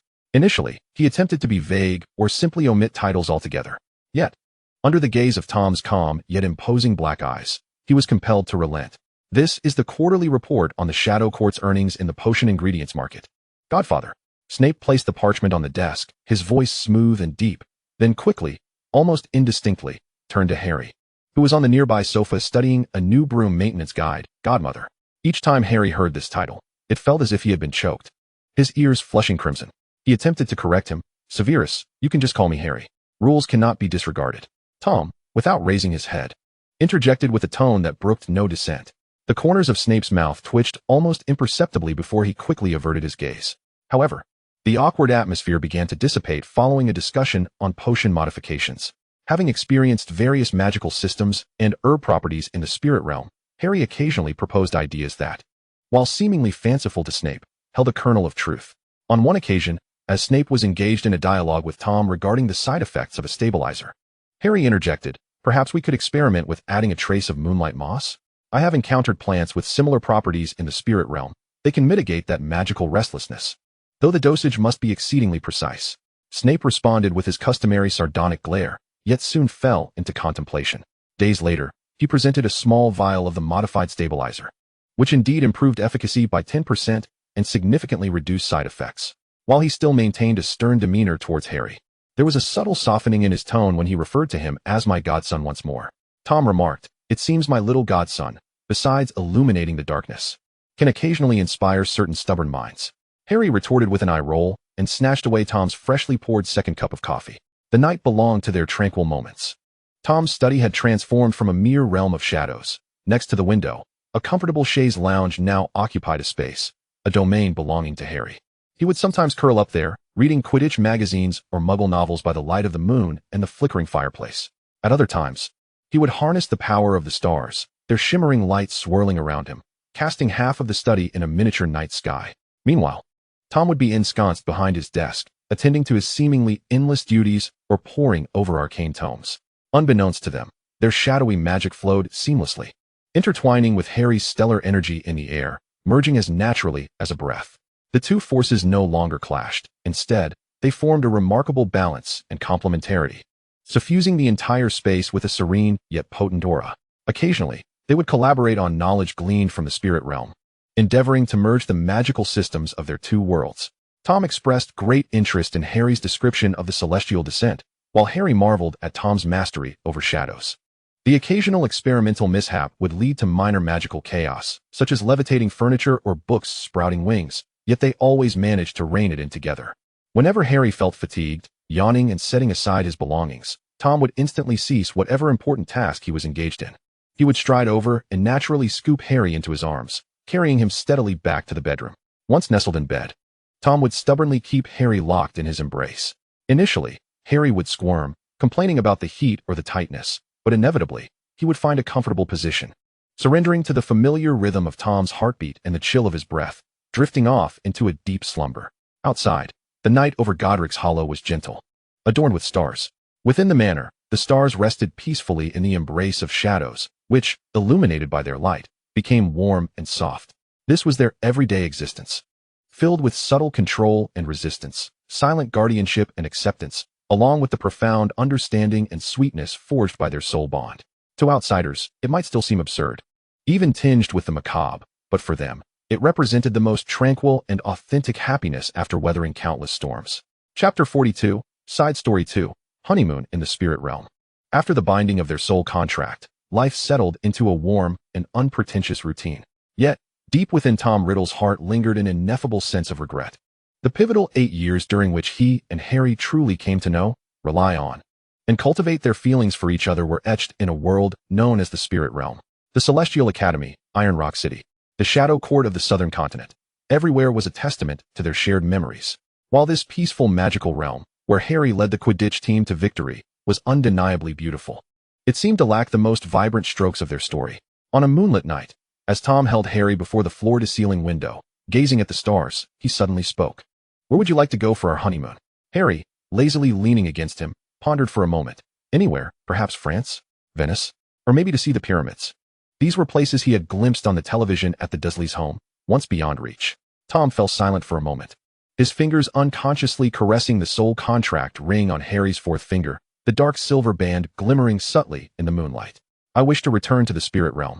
Harry blinked in surprise, abruptly lifting his gaze, his emerald eyes wide with astonishment. "Return?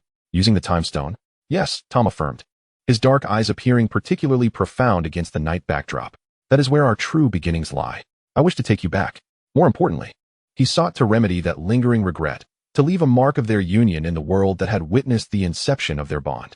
This proposal fell like a stone into the still waters of his heart, sending ripples of excitement coursing through Harry. "How are our friends at the Celestial Academy? Is the blushing waitress from Iron Rock City still at the Hardstone Inn? What is the state of the Shadow Court that Tom established on the southern continent?" A flood of memories surged forth, tinged with nostalgia and reflection. "All right," Harry exclaimed, almost without hesitation, his eyes sparkling with enthusiasm. "Let us go back." With the decision made, preparations commenced in earnest. The use of the time stone required meticulous control and a vast reservoir of magical power, yet for the two who had long surpassed ordinary limitations, this was no daunting task. They chose the anniversary of their soul contract's binding, 1 month hence, as their departure date. In the underground chamber of the manor, fortified by layers of protective enchantments, Tom retrieved the gem imbued with immense temporal power. It emanated a soft, mysterious glow, as if countless grains of time flowed within. "Hold on to me," Tom instructed, grasping Harry's hand tightly while steadying the time stone with his other. Their soul contract rings, illuminated by the gem's light, resonated with a powerful synergy as the stars and shadows within them swirled in accelerated harmony. "Think of the spirit realm, of the coordinates at which we departed. Think of returning." Harry closed his eyes, summoning the stellar magic within him, intricately linking it with Tom's vast, icy shadow magic through their soul contract, intertwining like a double helix, both pouring their energies into the time stone. The gem erupted in a blinding flash, engulfing the entire chamber. The rules of time and space twisted and reshaped in that moment. The familiar sensation of compression returned, yet it was far gentler than their previous involuntary passage. They felt as though they were no longer drifting leaves, but rather the helmsman of a vessel navigating through time. As the light faded, a sense of solid ground returned. The air was infused with magical particles, vibrant and wild, distinctly different from that of the wizarding world. They stood upon a broad hillside, surrounded by lush ferns that emitted a faint blue luminescence. In the distance, the towering city of 1,000 towers, El loomed through the mist, the banners of the Celestial Academy fluttering atop its highest spire. The sunlight was perfectly overlapping with the memories of their departure. "We're really back." Harry inhaled deeply, savoring the fresh air laced with the sweet scent of verdant life and unique magical essence, tightening his grip on Tom's hand. His starry eyes involuntarily sparkled as he surveyed the long-lost land before him. Tom's lips curved into a genuine smile, and his dark eyes were touched with a rare warmth of nostalgia. He felt the pulse of his feathered serpent blood coursing through him, more vibrant in this realm. And he murmured, "The timing is impeccable, almost identical to when we departed." Their honeymoon journey officially commenced in this world, rich with memories of their past. Their first destination, of course, was the Ether Academy. As Tom and Harry walked side by side through the familiar yet somewhat unfamiliar gates of the academy, the stir they caused was palpable. A cohort of Harry's former students had already graduated, yet many professors and familiar faces remained. "Professor Harry, is it truly you?" exclaimed the elderly head of the Wind Element College, nearly pinching his beard in disbelief. And Lord Riddle, the mentor of the Shadow Tower, gazed at Tom with a complex expression, sensing the profound and more potent shadow magic emanating from him, a chill running through his heart. Principal Aurora personally greeted them. Upon noticing their tightly clasped hands and the rings on their fourth fingers radiating a peculiar bond, the wise headmistress's eyes flickered with understanding and warmth. "Welcome home, children," she said with a smile imbued with genuine joy. When she learned that they had returned for their honeymoon, the principal's office fell silent for a brief moment before erupting into a chorus of fervent congratulations. They revisited the footprints of their past within the academy, classrooms where they once learned together, the tower room where Harry resided as an assistant professor, the Shadow Tower library where Tom immersed himself in research, and the hall where they had often parted ways in discord. Returning to these familiar grounds, their hearts were transformed. Past disputes, trials, and barriers had now melted into shared smiles of understanding and affection. Departing from Ether Academy, they utilized the teleportation array of Alalos to arrive directly at Ironrock City in the northern continent. The border fortress still resonated with the sense of blood and metal. Rugged and powerful, they once again took refuge in the Heartstone Inn, where the once flustered waitress, who had harbored feelings for Harry, had now become the proprietress. Upon seeing the couple hand in hand, she was first taken aback. Then her face broke into a kind and nostalgic smile as she silently handed them the key to the finest room. They visited the mercenary guild where they had often accepted quests. The sign remained unchanged, and the boisterous voices and rich aroma of ale were as vibrant as ever. They even indulged in a nostalgic hunt outside the city, easily dispatching a small group of low-tier magical beasts and generously gifting the materials to the eager novice mercenaries by the roadside. In the largest tavern of Ironrock City, Tom ordered a glass of the once considered crude liquor, which now tasted surprisingly delightful, while Harry opted for a large mug of frothy honey drink. Listening to the mercenaries boast of their exploits and discuss the opportunities and order brought by the Shadow Court's unification of the southern continent, the two exchanged knowing smiles, as if they had returned to the days when they forged trust in the crucible of blood and fire, fighting side by side. "Back then, you certainly caused me no small amount of trouble," Harry remarked with a chuckle, sipping his honey drink. "Likewise," Tom replied, swirling his glass with a playful glint in his eyes. "Had it not been for a certain professor's incessant meddling, I wouldn't have had to return each time." Yet, their hands remained intertwined. The final stop of their honeymoon was the southern continent, home to the Shadow Court, which Tom had established. When their figures appeared before the grand palace of Ashenvale City, the entire court trembled. The core members who had remained behind, dutifully sustaining the vast empire after Tom's departure, rushed forth to greet their Shadow Sovereign. "Your Majesty, you've returned." The elder statesman's voice quivered with excitement. Upon seeing Harry, smiling brightly and holding Tom's hand, as well as the rings that signified their extraordinary bond, their eyes nearly bulged in astonishment. The entanglement between the sovereign and the key-bearer with starry eyes was no secret among the court's elite. Yet none had anticipated the return of their sovereign accompanied by his queen, or rather, king, on a honeymoon. Tom merely cast a casual glance at them, the long-forgotten aura of the Shadow Monarch enveloping the room once again. "Prepare yourselves. Harry and I shall be residing here for a few days." They settled into Tom's once cold chamber, now adorned with myriad soft fabrics and luminescent plants, courtesy of Harry's influence. While Tom attended to the backlog of affairs, Harry curiously explored the vast palace complex. Everywhere he went, guards and servants bowed in deference, their eyes filled with awe and intrigue. Tom even took Harry on a tour of the core magical workshop, training grounds, and library of the Shadow Court, assuming a posture of territorial oversight.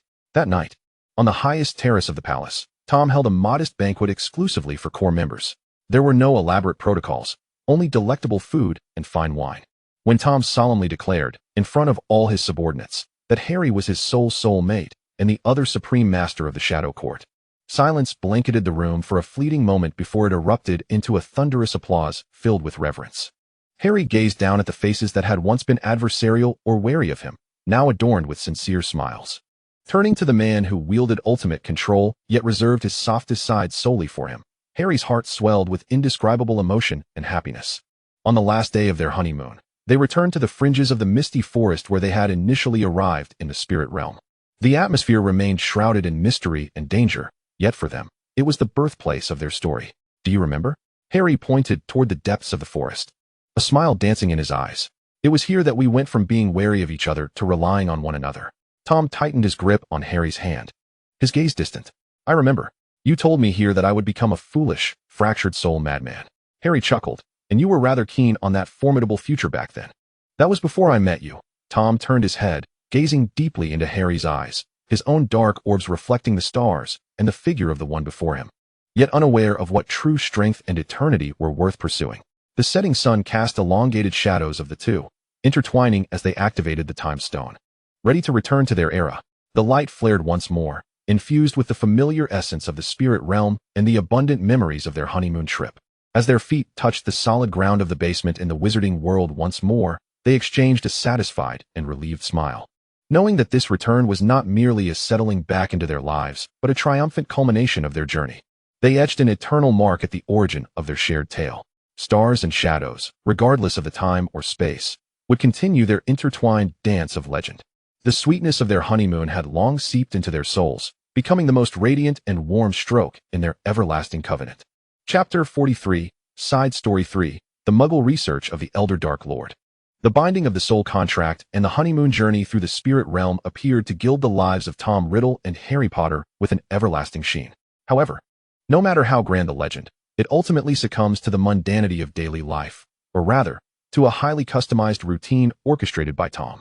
After a prolonged period of tranquility, the lingering yearning for an ordinary existence, which had never entirely faded from Harry's essence during his time at the Dursleys, began to subtly resurface. One particular weekend morning, he nestled into the overly spacious and comfortable velvet sofa in the living room, perusing the latest edition of the Complete Guide to Flying Brooms.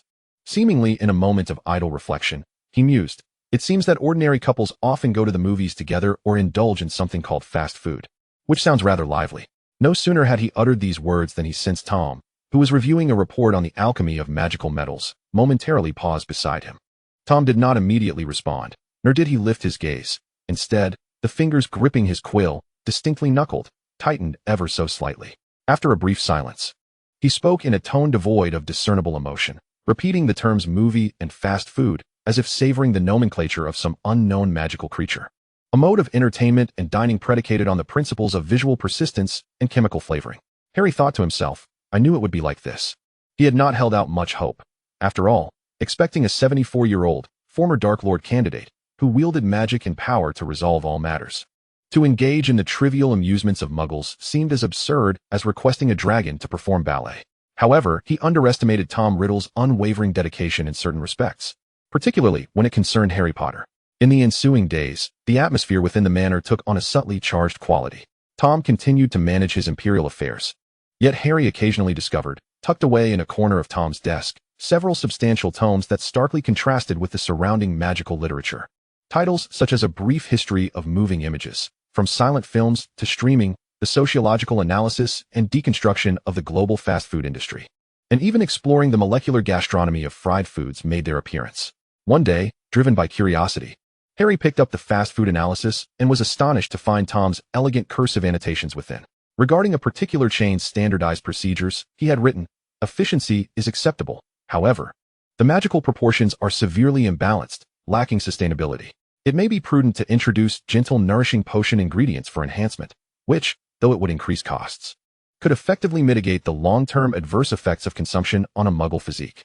Harry set the book down with a mixture of amusement and exasperation, pondering, was this an inquiry into dating or a scheme to acquire and magically transform a multinational corporation? Finally, one afternoon, when Tom deemed his theoretical preparations sufficiently advanced, he announced to Harry the inaugural step in the Muggle dating practice plan, attending a film. The venue selected was a historic cinema in central London. Rather than opting for a private box, Tom chose a crowded regular auditorium to better observe behavioral patterns among the sample. Clad in an impeccably tailored, evidently expensive Muggle suit, he stood in stark contrast to the casually dressed young couples around them, who held popcorn and sodas, resembling a king in disguise who had inadvertently wandered into a bustling marketplace. The calamity began when they queued to purchase snacks. As Harry was about to order a large popcorn and 2 sodas, Tom raised his hand to halt him. With a piercing gaze, he scrutinized the golden popcorn behind the counter and posed a series of existential inquiries to the bewildered attendant. May I inquire about the origin of this corn? Is the oil used vegetable-based or animal-derived? What is the specific ratio of saturated to unsaturated fatty acids? Can you provide the temperature control curve during the cooking process? And how is the uniformity of the syrup coating ensured? The attendant stammered, Sir, all of this is uniformly supplied by our headquarters. Tom's brow furrowed slightly, evidently dissatisfied with the ambiguity behind this standardization. He turned to Harry and, with the rigor of an academic discussion, whispered, The ingredients are unknown, the processing holds variables, and there are safety concerns. I recommend conducting a simple component analysis spell. In a panic, Harry seized Tom's fidgeting fingers, almost dragging him away from the counter, and they ultimately settled for 2 bottles of mineral water, to which Tom still managed to deliver a brief critique on the plastic bottle's material. Upon entering the cinema, they found their seats, the lights dimmed, and the film, a popular romantic comedy, began to play. Harry endeavored to relax and enjoy the movie, yet Tom remained beside him, akin to a scholarly statue exuding frigid airs, as the female protagonist engaged in a quarrel with the male lead due to a misunderstanding. Harry chuckled at the cliché, yet somewhat sweet scenario, only to be met with Tom's clinical analysis. This conflict is rooted in an asymmetry of information and lacks an effective communication mechanism. The male lead's behavioral pattern presents a logical paradox. Given his demonstrated IQ in the prior 10 minutes, he should not have committed such a basic error. As the couple shared a passionate kiss in the rain, the auditorium filled with an atmosphere of romantic tension, and Harry could even hear the soft squeals of girls from the back row. Yet Tom remarked, from a biological perspective, saliva exchange is a significant vector for bacterial transmission. Moreover, the probability of standing unsteadily in such a slippery environment is as high as 37, posing unnecessary safety risks. Please, Tom, can you just use your eyes and ears while watching a movie? Harry implored. Tom paused, seemingly struggling to comprehend this directive. Ultimately, he opted to grasp Harry's hand. However, Harry could feel his fingertips unconsciously tapping against his hand, as if sampling data in accordance with the film's narrative cadence. Thus, the first standardized dating practice concluded amidst Harry's bemusement and Tom's collection of a wealth of invaluable observational data. This was merely the beginning. Harry discovered that Tom's study of the Muggle world exhibited a depth and breadth that was both astonishing and exasperating. One evening, intent on unwinding with the latest gaming console he had purchased, Harry found himself roused from sleep by the glow of light in the living room. Approaching, he beheld Tom seated before the large screen, his posture erect, face unusually grave, gripping the controller with a tension reminiscent of his demeanor when facing Dumbledore or the Dark Lord. On screen, Tom's character repeatedly perished within a challenging level. Unreasonable, Tom muttered, his dark eyes flickering with a dangerous glint. This boss's attack windup and damage assessment range exhibit design flaws. And this physics engine. His aura began to destabilize, causing the chandelier to sway slightly. Harry rushed forward. Stop. It's just a game. Tom looked up, his expression one of offended displeasure. There exists optimization potential.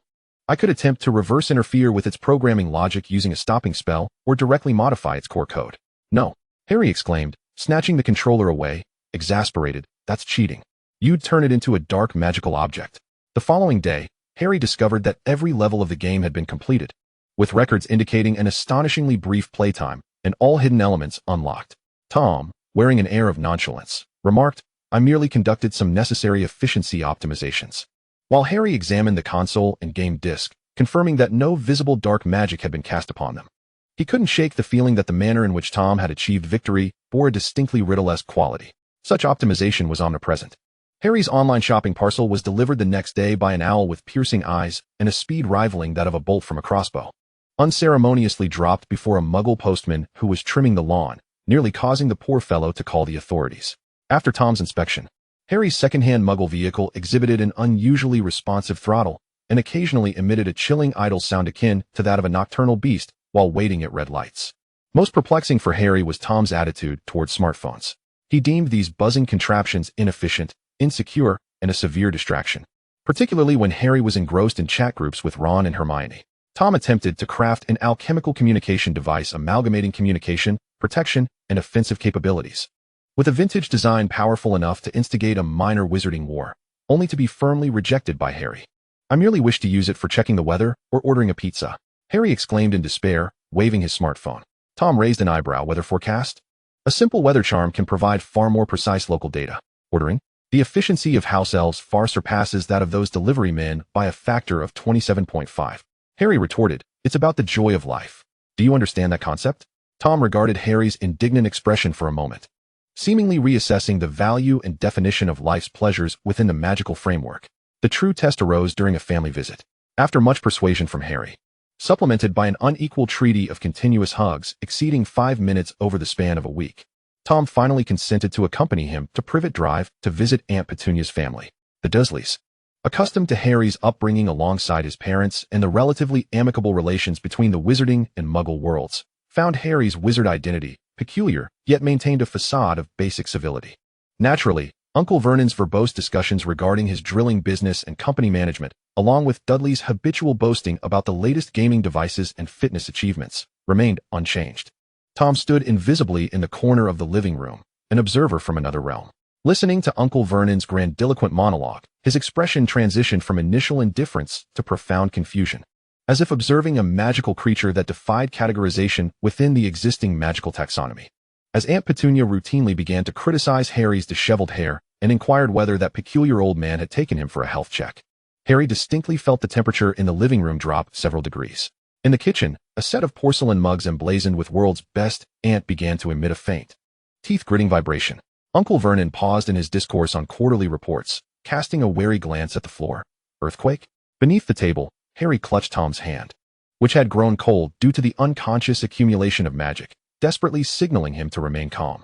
Internally lamenting, dining with the Dursleys is more exhausting than facing 100 Dementors. After a chaotic, laughter-filled evening of Muggle studies, Mr. Tom Riddle remained unable to fully comprehend the underlying logic of most Muggle behaviors. He considered their entertainment inefficient, their technology riddled with flaws, and their social etiquette redundant and elusive. Yet, on an ordinary evening, as the sunset painted the sky in hues of orange and pink, they shared a bag of piping hot fries purchased from the corner shop, seated on a park bench, watching children frolic and the elderly stroll leisurely. Harry, with a sprinkle of salt on his lips, smiled as he offered Tom the last particularly crispy fry. "Give it a try? Though it's not healthy, just this once." Tom gazed into those warm, emerald eyes glimmering in the twilight, then glanced at the golden fry emanating a tantalizing aroma of grease and salt. He remained silent, foregoing his usual analysis of ingredients or risk assessment, and gently lowered his head, accepting the fry from Harry's hand. The taste was peculiar, excessively salty, the oil distinctly palpable, and the magical response nearly non-existent. Yet, it was not wholly unpleasant, especially when Harry's astonished and joyous smile outshone any starry enchantment upon witnessing Tom actually partake of it. Tom mused quietly that perhaps these inefficient, meaningless, and even unsafe Muggle actions were not devoid of merit. They seemed to effectively, elevate Harry's emotional value. And within the redefined value system of Tom Riddle, Harry Potter's emotional value ranked as the highest priority. That evening, while in Tom's study, Harry inadvertently caught sight of a freshly drafted parchment, the ink still wet, titled Standardized Procedures and Risk Management Manual for Muggle-Style Dating with Mr. Potter, version 10 Trial Edition. Harry picked up the manual, observing its neatly categorized and clearly delineated sections detailing viewing procedures and emergency contingency plans, purification protocols before and after fast food consumption, and guidelines for interacting with Muggle relatives along with energy field stabilization measures. Unable to contain himself, he collapsed onto the soft carpet, laughing uncontrollably. Just emerging from a bath, Tom observed the mirthful Harry and shook his head in resigned amusement, approaching to lift him from the floor, commenting in a tone laced with both indulgence and mild bewilderment. Evidently, Muggle humor is yet another mysterious phenomenon that defies quantifiable analysis. Chapter 44, Epilogue 4, The Potion of Progeny. Life, several years after the binding of the soul contract, had matured like the finest wine, growing increasingly fragrant in the cellar of time. Tom Riddle's once frigid world, existing solely for control and power, had been entirely illuminated and warmed by the presence of Harry Potter, taking on a hint of warmth and vivacity. The tumult over Muggle studies gradually subsided. Despite the ongoing updates to the standardized procedures for Muggle dating manual in Tom's study, life settled into a deeper, resonant tranquility. However, a deeper yearning began to quietly sprout amidst this serenity. It was not a mere whim, but a longing that emerged from the depths of their bloodlines. A natural anticipation born of their intertwined souls. The catalyst arose during a routine family gathering, which was torturous for Severus Snape. He presented a new batch of improved potions. Expressionless as he endured Tom's occasional critiques and Harry's attempts to lighten the mood with novice questions about potion making. After the briefing, Harry, noting Severus's still slightly pallid complexion, out of concern, instinctively sensed the flow of magic within him, his starry eyes flickering slightly. Severus, Harry suddenly spoke, curiosity lacing his tone. Have you been researching an ancient magical rune pertaining to the creation of life? I seem to detect faint traces of it within your magical field. Very subtle, yet quite distinctive. Severus's body stiffened almost imperceptibly, his sharp black eyes narrowing at Harry with a flicker of astonishment at being seen through, quickly reverting to a vacant expression. He pressed his thin lips together, hesitating to respond. Yet Tom immediately seized upon the subtle anomaly and the keywords in Harry's utterance. He set down the jeweled ink bottle he had been toying with, his gaze honing in on Severus with the precision of a probing needle. Runes for the creation of life? That sounds intriguing. Please elaborate, Severus. Under Tom's unwavering gaze and Harry's pure curiosity, Severus was acutely aware that he could not conceal the truth. He inhaled deeply and spoke in a tone that was almost flat, akin to an academic report. It was not a deliberate study. While organizing some rare manuscripts left in the Slytherin chamber, I stumbled upon fragmented records concerning a bloodline continuation contract. At its core lies an exceedingly intricate potion, augmented by specific ancient magical runes, said to transcend certain limitations of natural law. He endeavored to avoid certain sensitive terminology, such as conception potion. A brief silence enveloped the study.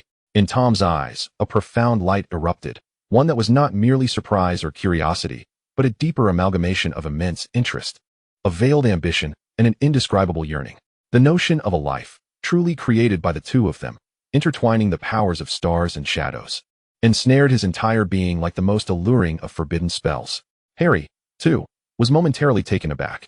His emerald eyes widened slightly, shimmering with astonishment and confusion, which gradually transformed into a gentle, pulsating glow. He recalled the lonely childhood spent in the Dursleys' cupboard and the warm, boisterous atmosphere of the Weasley household he experienced at Hogwarts. A family, with a child of his and Tom's. This thought, like a seed, fell into the fertile ground of his heart, nourished by love, swiftly taking root and sprouting. The success rate? Tom's voice remained steady, yet both Harry and Severus, familiar with him, could detect the undercurrents of turmoil beneath that calm exterior. The theoretical basis is incomplete. The potion's formula is missing over a third, and the construction of the runes is unprecedented, Severus replied dryly, attempting to dissuade this evidently perilous notion. The success rate is infinitesimally close to zero, coupled with extremely high unknown risks, including but not limited to magical backlash, bloodline conflicts, and irreversible harm to both the mother and the recipient in the event of failure. You can complete it. Tom interrupted him, his tone declarative rather than interrogative. He regarded Severus with absolute trust and an undeniable pressure to comply. Whatever resources you require, feel free to mobilize.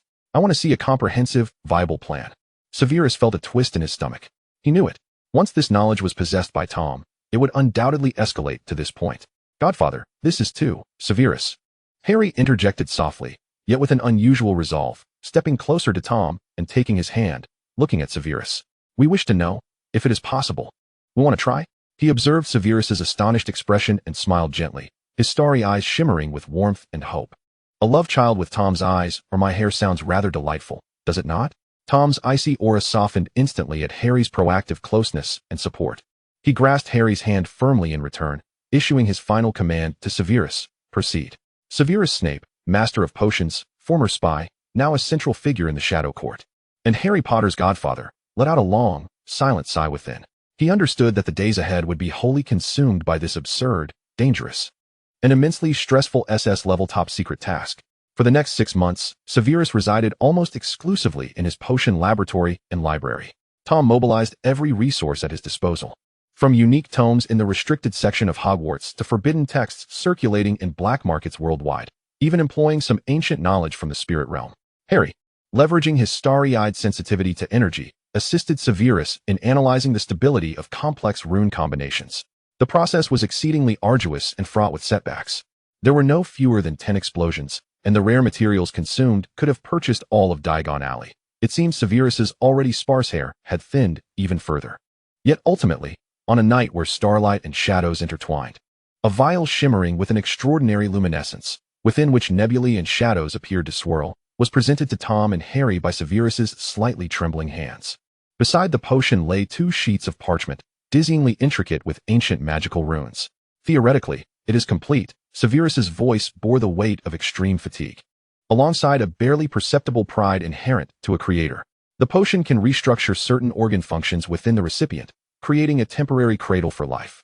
The runes must be inscribed on the recipient's abdomen by another bloodline provider after potion consumption, to guide and stabilize the fusion of their bloodline powers and protect the embryo from magical conflicts. He paused, issuing a grave warning. But this remains purely theoretical. There has never been a precedent. Any misstep could lead to unimaginable consequences. Tom and Harry gazed at the vial, then at each other. No words were needed.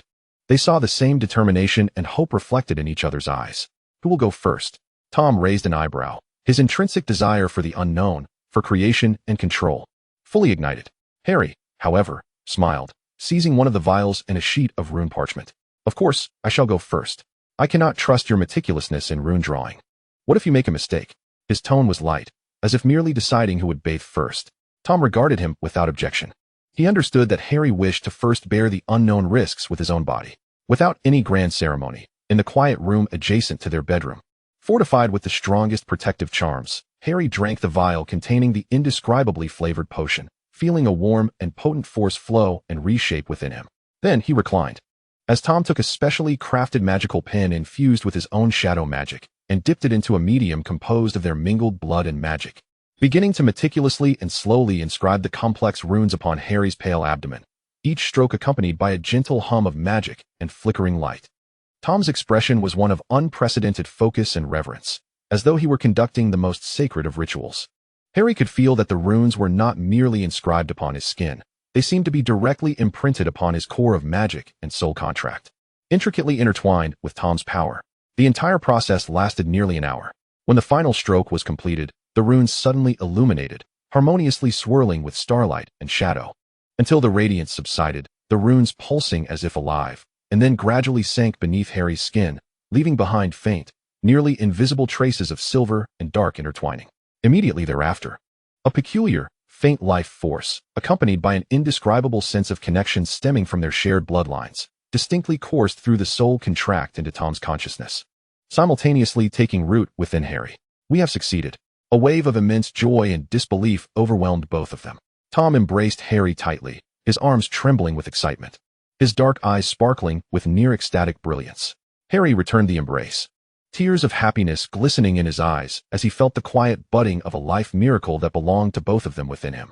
Severus sensed the stabilizing magical fluctuations emanating from within, infused with the essence of new life. He let out a long, genuine sigh of relief, only to be overwhelmed by a wave of exhaustion. Months later, when Harry felt the lively little being within him occasionally nudging him with faint magical kicks, Tom sought out Severus once more. "It is time," Tom stated calmly, as if he were merely commenting on the pleasantness of the weather. Severus nearly crushed the crystal vial in his hands. "Godfather, this is far too perilous. The situation with Mr. Potter is stable, thanks to Merlin. It is precisely because Harry has succeeded that your potions and runes have proven effective," Tom interjected, his dark eyes profound. "Our child ought to possess an equal bond and legacy from both bloodlines, one flowing with the gentleness of more stars, the other inheriting the majesty of deeper shadows. It is only fair. More importantly, I wish to experience the extraordinary connection of nurturing life alongside Harry."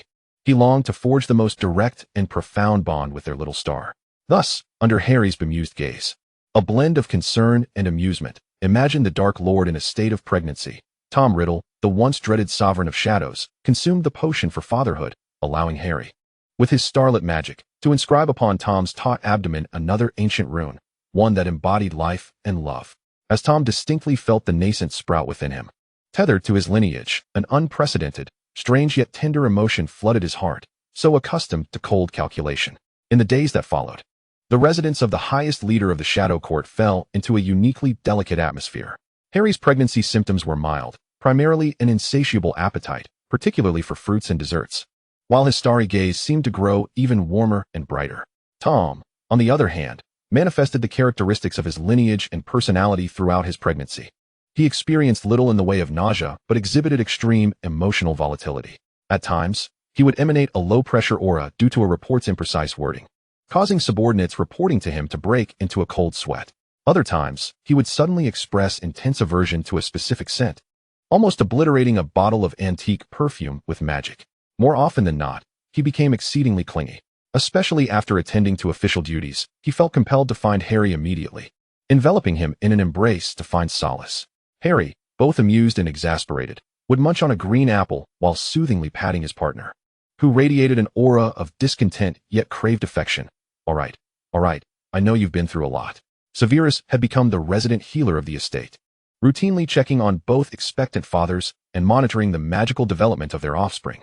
He observed Tom's still statuesque form, save for a slight protrusion of his abdomen, and the handsome face that occasionally betrayed signs of irritation from hormonal fluctuations. And he was filled with a sense of absurdity. He, Severus Snape, was perhaps the first potion master in the history of the magical world to conduct prenatal checkups for both the Dark Lord and the Savior. This experience was destined to become a chilling chapter in his memoirs. As the months progressed, both fathers began to interact with their unborn child through soul contracts and magical perception. Harry's baby radiated warmth and vitality, akin to a small sun. Tom's, however, was comparatively tranquil, with a magical essence that was more acute and reserved, reminiscent of a profound night sky. They commenced preparations for the nursery, debating potential names for their child, and even engaging in friendly debates regarding whether the child would attend Hogwarts or receive familial magical education. All worries and risks transformed into steadfast anticipation and boundless tenderness as they experienced the growth of new life within and their deepening bond. Stars and shadows, having forged a covenant of souls, together nurtured the miracle of life. Their love, their bloodlines, would continue in this most extraordinary manner, weaving into a more complete and enchanting legend. Chapter 45, Epilogue 5, Growth. Time flowed swiftly, akin to a fleeting shadow. The miraculous lives nurtured within the two male wizards, shielded by incredible potions and ancient runes, had flourished. The first to arrive was a girl, who graced the world ahead of her brother. She inherited Harry's wild hair, dark as the night, yet possessed Tom's deep, endless black eyes. Upon opening her eyes, a faint glimmer of golden light, belonging to the feathered serpent lineage, occasionally flickered within her gaze. They named her Alaris Lily Riddle Potter, affectionately called Ella, signifying the Song of Stars. Following her was a boy, who bore Tom's sleek black hair, albeit a shade lighter, closer to Harry's. His eyes, however, were a pure, crystalline green, akin to Harry's, but within that verdant expanse, fine silver specks swirled like a miniature galaxy. He inherited Harry's starry gaze. They named him Sirius Tom Riddle Potter, after Harry's brave godfather, while also carrying his father's name, affectionately called Sirius. From the moment of their birth, the siblings displayed strikingly different qualities. Ella exhibited remarkable magical talent and an innate desire for calm control from a young age. She learned to walk and articulate words earlier than Sirius, her magical prowess far more formidable. She cherished order, categorizing her toys meticulously, and demonstrated an interest in complex magical principles that surpassed her age. When she sat quietly in Tom's study, experimenting with magical apparatus that even adult wizards found daunting, her focused demeanor and slightly pursed lips mirrored those of her other father. Tom looked upon Ella with an unmistakable pride and a sense of finding a kindred spirit. Sirius, in contrast, embodied Harry's vivacity, curiosity, and a Gryffindoresque bravery. His starry gaze rendered him extraordinarily sensitive to the flow of energy, allowing him to detect hidden magical mechanisms or subtle emotional shifts in others. He adored flying, attempting to mount Harry's old broom the moment he could walk steadily, and he possessed a fervent passion for Quidditch. He was thoughtful and emotionally rich, feeling sadness at withered flowers in the garden and rushing to comfort house elves who accidentally broke a cup. As Harry observed Sirius, he perceived a reflection of his own carefree childhood, filled with love, warming his heart. These two extraordinarily gifted yet distinctly different children breathed life into a once quiet estate, igniting endless energy and joyous chaos. By the age of 3, Ella could accurately retrieve her out-of-reach toys with simple levitation spells, while Sirius preferred the adventurous route of climbing. On one occasion, as he attempted to reach a sparkling prophecy ball atop a shelf, he nearly toppled the entire bookcase. It was Ella who calmly used a levitation charm to stabilize it, then, with a stern expression, admonished her astonished brother, "Next time, use your brain, not brute strength. In that moment, she was unmistakably a little Tom. At the age of 5, Sirius inadvertently triggered the precognitive ability of his starry gaze for the first time. Foreseeing an impending minor explosion from a magical pot in the kitchen, he burst in with a scream, attempting to pull Tom away from the concoction he was brewing, only to trip and inadvertently topple a nearby container of armadillo bile. With one hand, Tom swiftly lifted the wailing Sirius, while his other hand expertly cast a silent spell to stabilize the imminent explosion of the cauldron, his expression dark as soot. In the aftermath, Harry, while wiping the terrified Sirius's tears, could not suppress a chuckle, earning a sharp glare from Tom. Their educational philosophies became the focal point of the ideological clash between Tom and Harry. Tom favored a systematic, elitist approach to education, establishing a rigorous schedule and curriculum for Ella and Sirius. He covered subjects ranging from ancient runes to the history of magic, from the principles of charms to defense against the dark arts, as well as some aggressive magical theories he deemed essential, teaching with high expectations. He believed that power and knowledge were the cornerstones of existence. In contrast, Harry emphasized interest-driven learning and character development. On sunny afternoons, he would take the children to the garden to familiarize them with various magical plants, regaling them with tales of Hogwarts and Quidditch, instilling in them a respect for all life, even house elves and muggles. He firmly believed that a joyful childhood and a kind heart were far more significant than mere strength. Thus, scenes often unfolded where Ella would be furrowing her brow, poring over a complex magical diagram in Tom's study, while Sirius chased after glowing flower fairies in the garden. Trailing behind Harry, at the dinner table, Ella might engage Tom in a discussion about the magical efficiency of a particular spell, while Sirius excitedly described to Harry the trajectory of energy flow he observed on a bird's wings that day. Remarkably, this blended educational approach did not lead to chaos. Ella learned to smile and express concern from Harry, albeit her manner remained somewhat awkward at times, while Sirius, under Tom's stringent guidance, gradually mastered the control of his exuberant energy and refined his magical prowess. Their soul bond rings appeared to serve as a familial connection, allowing them to perceive their children's emotions and states more clearly, enabling timely adjustments to their educational strategies. On the eve of their 11th year, two owls delivered Hogwarts acceptance letters, without a hint of surprise. During the sorting ceremony, all professors and ghosts held their breath. Ella was nearly sorted into Slytherin the moment the sorting hat touched her hair, striding toward the Slytherin table with an air of grace and poise, reminiscent of a born queen approaching her throne. Sirius, on the other hand, had the sorting hat linger on his head a little longer, as it seemingly deliberated between Gryffindor and Ravenclaw. His keen intellect and thirst for knowledge were well suited for Ravenclaw, but ultimately, a resounding Gryffindor echoed through the hall. Sirius cheered and bounded toward the jubilant red table, waving at his sister seated at Slytherin's table. Ella merely nodded slightly, a faint, almost imperceptible smile gracing her lips. At Hogwarts, Ella and Sirius swiftly became figures of prominence, not merely because they were the children of the illustrious Riddle and Quidditch star Potter, but due to their own dazzling brilliance. Ella stood as the undisputed princess of Slytherin, excelling academically, particularly in charms and defense against the dark arts. She even adeptly challenged authoritative theories from textbooks, proposing incisive critiques and modifications, displaying exceptional leadership skills from a young age, naturally attracting a following. Calm and formidable, she never bullied the weak. Instead, she upheld Slytherin's order and honor in her own unique way. Sirius, conversely, emerged as the jester of Gryffindor and a Quidditch prodigy. Inheriting his father's flying prowess and his mother's sharp seeking instincts, he was selected for the house team in his first year. His keen eyes on the field allowed him to effortlessly decipher opponent strategies and track the Golden Snitch's path. He was enthusiastic and cheerful, with friends across all houses, though at times his impulsive reliance on intuition could lead to recklessness. Nonetheless, his sincerity and courage inspired those around him. Interestingly, despite their differing houses and contrasting personalities, the bond between this brother-sister duo remained remarkably tight. Should anyone attempt to trouble Sirius, Ella would politely make it clear that the consequences could be dire. Conversely, if Ella became so engrossed in her studies that she neglected to eat, Sirius would invariably appear, snacks in hand, coincidentally passing by the Slytherin common room. 7 years at Hogwarts flew by in the blink of an eye. Upon graduation, Ella became the student council president, earning 12 OWLs and achieving outstanding results in her newts. Sirius graduated as the captain of the Quidditch Cup winning team, also attaining commendable grades. During their coming-of-age ceremony, Tom and Harry gazed proudly at their now poised and striking children, filled with an indescribable sense of pride and reflection. Ella chose a path filled with challenges, rather than immediately entering the Ministry of Magic or inheriting Tom's shadowy dominion.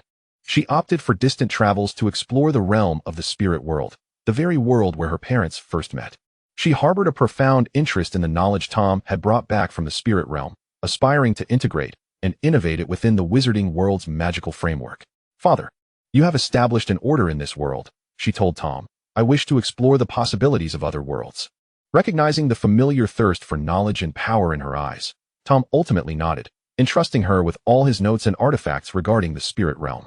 Surprisingly, Sirius did not immediately sign with a professional Quidditch team. As he matured, his keen eyes revealed even more wondrous abilities, particularly in healing magic and the exploration of ancient magical relics. He decided to first study under the top healers at St. Mungo's and participate in the Ministry's Ancient Magical Relic Protection Project during his holidays. "I feel as though my eyes can see so much more," he explained to Harry. "Not merely the golden snitch, but also the injured magical veins and the secrets hidden beneath the dust of history. I wish to use this ability for something more meaningful." Harry embraced him, comforted by the protective light flickering in his eyes, reminiscent of his own. The heirs of stars and shadows ultimately chose their own paths, each bearing the imprint of their parents, yet distinctly different. Ella embarked on her journey toward the unknown, her back resolute, like a feathered serpent about to take flight, while Sirius remained on familiar soil, guarding and exploring the mysteries and beauty of the magical world through his unique perspective. Tom and Harry stood before the expansive windows of their estate, gazing out at the tranquil night over Godric's Hollow. Tom's arm instinctively encircled Harry's waist. Yet the grip was no longer infused with the restless tension of youth, but rather filled with the stability and harmony that comes with the passage of time. "We have grown," Harry softly remarked, a hint of reluctance in his tone, yet predominantly filled with satisfaction. "Indeed," Tom replied, his deep voice tinged with a barely perceptible warmth. "They will journey farther than we ever did." As the starlight cascaded down, shadows embraced gently. The tale of Tom Riddle and Harry Potter had already transcended into legend, while the story belonging to Ella and Sirius was just beginning to unfold. Blood and love, akin to eternal stars and the night that cradles them, would continue to weave new, infinite chapters amidst the currents of time. Chapter 46, Extra 6. Tom's journey into the original work. Tom Riddle had never anticipated that the Time Stone would unleash such violent and uncontrollable fluctuations while he merely attempted some rudimentary temporal coordinate anchoring experiments. A temporal maelstrom, far more tempestuous than that of his journey to the spirit realm, engulfed him in an instant. It felt less like navigating time and more like being seized by an invisible colossus and hurled into a boiling vortex of time. When the surrounding chaos finally subsided, a profound sense of vertigo and the disorientation of temporal displacement rendered him nearly incapable of standing. He swiftly summoned the immense shadow magic and feathered serpent bloodline power within him, barely managing to suppress the tumultuous sensations that threatened to overwhelm him. As he surveyed his surroundings, he discovered that he stood upon a dimly lit path, shrouded in a faint mist. The desolate scenery bore a familiar yet repugnant starkness. He was near Little Hangleton. What shocked him to his core was the presence of a force emanating from a short distance away. One that shared a source with his own magic, yet was infinitely more frenzied, fractured, and imbued with a desire for carnage and destruction. It felt as if he were gazing into a warped mirror, reflecting the most abysmal future he could have possibly envisioned. Instinctively, Tom reined in the majority of his aura, blending seamlessly into the shadow of a nearby ancient tree like a true specter. In the next moment, a figure cloaked in black, tall and gaunt with a pale, serpentine visage, accompanied by a cadre of similarly robed Death Eaters radiating fear and sycophancy, rushed past him. It was Voldemort. It was him from this timeline. With a singular purpose, he was headed for Godric's Hollow, to assassinate the infant Harry Potter, the one dubbed the Chosen One. A profound sense of absurdity and a chill of fury surged within Tom. Absurdity at witnessing this historically foolish scene firsthand. Fury at this manifestation of his own madness and short-sightedness, and at the impending harm he was about to inflict upon the being known as Harry Potter. Though he understood that this infant was not his Harry, that name and visage had long since become an untouchable sore spot within his soul. Without a moment's hesitation, as the procession was on the verge of vanishing from his sight, Tom moved. He glided from the shadows like a wraith, his speed reaching an unimaginable peak. Not even causing a ripple in the fabric of space, he materialized directly behind Voldemort, wielding no wand, merely condensing the pure, refined shadow magic from the spirit realm into an invisible hammer that struck ruthlessly at the back of Voldemort's neck. Voldemort, entirely consumed by thoughts of imminent slaughter and victory, was utterly unprepared for the existence of a being born of the same essence, yet far beyond his comprehension, launching an attack from behind. He barely had time to react before darkness enveloped him, and that ferocious force tore through his defenses, plunging his consciousness into complete oblivion as he collapsed forward like a puppet severed from its strings. The Death Eaters were momentarily stunned, witnessing only a fleeting shadow before their fearsome master slumped to the ground as if a marionette had its strings cut. Panic swiftly spread among them. Tom emerged slowly from the shadows, his gaze coldly sweeping over the paralyzed Death Eaters rather than acknowledging the unconscious Voldemort at his feet. He made no effort to disguise his appearance. His face, nearly identical to that of the younger Voldemort, was even more exquisite, bearing the gravitas and inscrutable authority forged through the trials of two worlds, especially evident in his black eyes, which held neither madness nor warmth, only a chilling indifference akin to a god surveying ants. One of the Death Eaters, trembling, ventured to speak, uncertain of the identity of the figure before them. "He is no longer your master." Tom's voice resonated, calm yet imbued with an undeniable authority, imprinted upon each Death Eater's heart like an edict. From this moment forth, Death Eaters, disband. He did not even need to employ the killing curse. The sheer weight of his formidable magical presence, coupled with an essence more refined and terrifying than Voldemort's, was sufficient to send shivers of dread through these sycophants, accustomed to yielding to power. They glanced at the unconscious Voldemort on the ground, then back at this more potent and fearsome master, and without a trace of hesitation, they bowed and vanished like startled birds. Tom paid them no mind. He approached Voldemort's fallen form, looking down at this disheveled, unconscious version of himself, a hint of undisguised disdain flickering in his eyes. He knelt, his fingers brushing against Voldemort's forehead, and his formidable mental prowess forcefully intruded, swiftly extracting all memories concerning the Horcruxes and the events of the evening. "Foolish," Tom muttered disdainfully, the word dripping with contempt. "Splitting one's soul? Creating such crude Horcruxes? All in pursuit of a delusional immortality?" To him, this was an utter self-degradation and descent into depravity. He could have simply walked away, allowing the fate of this world to unfold as it would. Yet a thought halted him. Harry had once mentioned that Voldemort's demise was a pivotal moment in the timeline of the original work.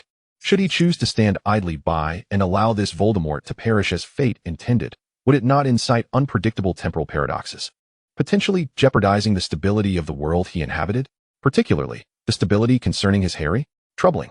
Tom furrowed his brow, yet he never shied away from trouble, especially not from potential threats. He resolved to intervene, in what he deemed a corrective manner. He first infiltrated Godric's Hollow, the Potter residence. From outside the window, he glimpsed the infant Harry, nestled in his cradle, his smooth forehead betraying his youth. Those emerald green eyes and tousled black hair bore a striking resemblance. Yet he was not his star. This realization quelled the stirrings within him that had been ignited by the name, confirming that this Harry was presently in no danger. After all, the one intent on his murder lay outside, unconscious on the path. Tom chose not to linger. He seized the unconscious Voldemort and, guided by the memories he had gleaned, apparat directly to the Riddle house, Voldemort's temporary lair. The place was ominous and riddled with dark magical traps, yet to Tom, it appeared as mere child's play. He effortlessly dismantled all defenses and cast Voldemort onto the cold floor. What followed was an unprecedented and unfathomable operation of collecting Horcruxes and stitching souls together. Utilizing the memories that Harry had shared with him in the spirit realm regarding the whereabouts of the Horcruxes, the diary, the ring, the locket, the goblet, the diadem, and Nagini, combined with his profound understanding of soul magic and high-level spells from the spirit realm, he commenced his work. He swiftly located all the Horcruxes. Rather than destroy them, he employed a complex spell that fused shadow binding with stellar stabilization characteristics, forcibly extracting the fragmented souls, rife with resentment and madness, from their containers. This process was far from easy. The soul fragments resisted fiercely, yet under Tom's overwhelming power and masterful spell work, they were compelled to amalgamate as if under the grip of an unseen hand. With Voldemort's principal soul as the nucleus, Tom painstakingly adhered these fragments back together. Piece by piece, he did not merely restore his morality or intellect. Instead, he forcibly reintegrated the fragmented soul into a relatively complete whole, reinforcing it with the stabilizing runes of the ethereal realm, thereby eliminating the maddening side effects brought about by excessive fragmentation. He reshaped Voldemort's body, twisted by dark magic, restoring it to a semblance of the youthful handsomeness of Tom Riddle. Though the lingering shadows of malevolence and madness in his gaze could not be eradicated in such a short time. As Voldemort slowly opened his eyes, he felt an unprecedented sense of wholeness and clarity. The restlessness, chaos, and paranoid fears stemming from the soul's division had diminished considerably. He abruptly sat up, warily scanning his surroundings, and immediately spotted Tom seated leisurely across from him, idly toying with the time stone. Two nearly identical faces faced each other in confrontation. "Who are you?" Voldemort's voice emerged, raspy and incredulous from his awakening. He sensed the vast and pure magical power radiating from the other. A power that shared his essence, yet was magnitudes greater, along with an aura that seemed to meld with the shadows themselves. Tom lazily lifted his gaze, curling his lips into a cold, mocking smile. "I am the possibility you forsook, the contrasting example of your foolish actions. For the sake of so-called immortality, you sliced yourself into pieces like a platter of Italian sausages, only to be rebounded by a mere infant's curse. Truly, a breathtaking inefficiency." In an instant, a murderous intent erupted in Voldemort's eyes. He instinctively raised his wand, unleashing a blinding green light that shot toward Tom. Avada Kedavra! Tom did not even flinch. Instead, the shadows enveloping him writhed as if alive, and the lethal green light, upon nearing him, vanished soundlessly as if a droplet had sunk into the ocean. "Spare me." Tom's tone dripped with undisguised contempt. "In your complete state, you remain as feeble as a newborn puffskein before me." Voldemort was taken aback, sensing the despairing chasm of power that lay between them. He fixed his gaze on Tom, hoarsely demanding, "How could you possibly have become so strong? How do you know about Horcruxes? And why would you help me?" Tom regarded him as one would a wayward apprentice, a tone of near pity in his frankness. "I ventured into a world you cannot fathom, experiencing the true crucible of power. As for Horcruxes, it was my Harry who informed me." He paused, enunciating the name clearly. "Harry Potter." "Potter." Voldemort reacted as if a serpent had been stepped on, his body tensing rigidly. "That mudblood lily and that pure-blood Trader James's son. Mind your language." Tom's gaze turned dangerously sharp, shadows pressing down upon him as if they were tangible. "He is my soulmate, the one I am determined to reclaim across time and space. The child you refer to as a mudblood is the singular beloved of Tom Riddle." This declaration thundered in Voldemort's mind, leaving him momentarily dazed. He stared at this powerful, composed version of himself, grappling with the realization that he was with the infant destined to die by his hand, the so-called savior. This was more difficult to accept than discovering his soul had been forcibly fused. Absurd, chaotic. Yet, the integrity of his soul prevented him from being swayed by extreme emotions as he once was. He forced himself to calm down and began to think rapidly. Reflecting on his process of creating Horcruxes, he identified numerous flaws and dangers. It was not a pathway to immortality, but rather a shortcut to self-diminishment and destruction. The path this version of himself had taken was evidently more righteous and far more powerful. Tom showed no interest in the turmoil within him. He rose to his feet, casting one last glance at the Voldemort he had forcibly corrected, whose expression fluctuated. "The fate of this timeline has already changed. Take care of yourself," Tom stated coldly. "Do not touch that child again, or I will not hesitate to return and let you experience a more profound annihilation than soul fragmentation." With that, he lingered no longer, utilizing the power of the time stone once more. This time, the coordinates were clearly locked onto his own world, the one with his Harry, their children, and the order he had established. A flash of light, and Tom vanished, leaving behind a Voldemort who was restored yet more powerful than before. His mind now a complex tapestry of emotions, standing alone in the vast, eerie hall, confronting a fate and understanding that had been utterly upended. Tom's intervention was akin to casting a large stone into a tranquil lake, stirring entirely different ripples. In this world, Voldemort did not perish in Godric's Hollow. He became more profound, restrained, and infinitely more dangerous. He disbanded the overt Death Eaters, refraining from initiating widespread terror. He heeded Tom's warning and spared Harry Potter. Instead, driven by an exceedingly intricate mindset, perhaps out of curiosity regarding another version of himself, a desire to prove something, or simply a distorted sense of control born from the wholeness of his soul, he took the infant Harry under his wing. Harry Potter grew up under Voldemort's guardianship, unaware of his true lineage, believing himself to be the orphan adopted by his master. In the Slytherin environment, he was nurtured, becoming intelligent, perceptive, and imbued with the characteristic ambition and situational awareness of Slytherin. Yet he was distinctly different due to the unique bond forged with the Dark Lord. He revered Voldemort, depended on him, and through their daily interactions, his complex emotions gradually morphed, intertwining admiration, a desire for conquest, and a form of twisted affection he himself had not recognized. Voldemort, observing this boy with emerald eyes and a resilient spirit, nurtured under his protective wing, witnessed his burgeoning talents and unique charisma. Deep within, the frozen territory of his heart seemed to stir quietly. No longer did he perceive Harry as a threat or a mere symbol. Instead, he regarded him as a fascinating possession, evolving into a possessive obsession that brooked no rivals. When Harry, at the age of 17, mustered the courage to confess his astonishing feelings under the starry sky of Hogwarts. Voldemort, after a brief shock, allowed a smile to curve his lips. A smile filled with the Dark Lord's inescapable confidence. He accepted. Thus, in this parallel world unexpectedly rewritten by Tom Riddle, the Savior did not vanquish the Dark Lord but grew up under his shadow and protection, ultimately plunging into a distinct, dark, and twisted love. Meanwhile, the architect of it all, Tom Riddle, had returned to his own stars, blissfully unaware and indifferent to the parallel world that had veered entirely off course due to his intervention. His world, with his Harry, was already complete. The time stone lay quietly in his collection, as if it had never stirred the small ripples of time and space. Chapter 47, Epilogue 7, A New Era. Time flowed on, and decades had quietly passed since Harry Potter and Tom Riddle forged their soul bond. Under the guidance of the two companions who transcended the boundaries of time and death, the magical world entered a previously uncharted and magnificent golden age. This was not merely a result of Tom's earlier insidious grasp based on power and ideology. Rather, it stems from the entirely distinct arcane knowledge and systems they brought back from the ethereal realm, resulting in a profound and thorough collision and fusion with the inherent traditions of the wizarding world, as well as the cutting-edge technologies of Muggles.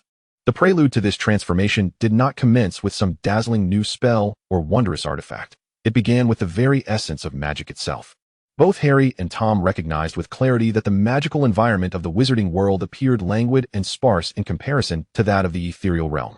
Wizards relied on wands as conduits, casting spells that primarily directed external magical forces to execute specific commands, rather than genuinely awakening and harnessing their own latent life energy and soul power. Such dependence curtailed the growth, diversity, and absolute potency of magic. Tom, with his keen perception of the essence of energy and the inherent affinity for rules and order within his feathered serpent lineage, was the first to propose the theory of magical matrices. He posited that magic is not indiscriminately dispersed. Rather, it exists in specific nodes and pathways akin to fields in Muggle physics.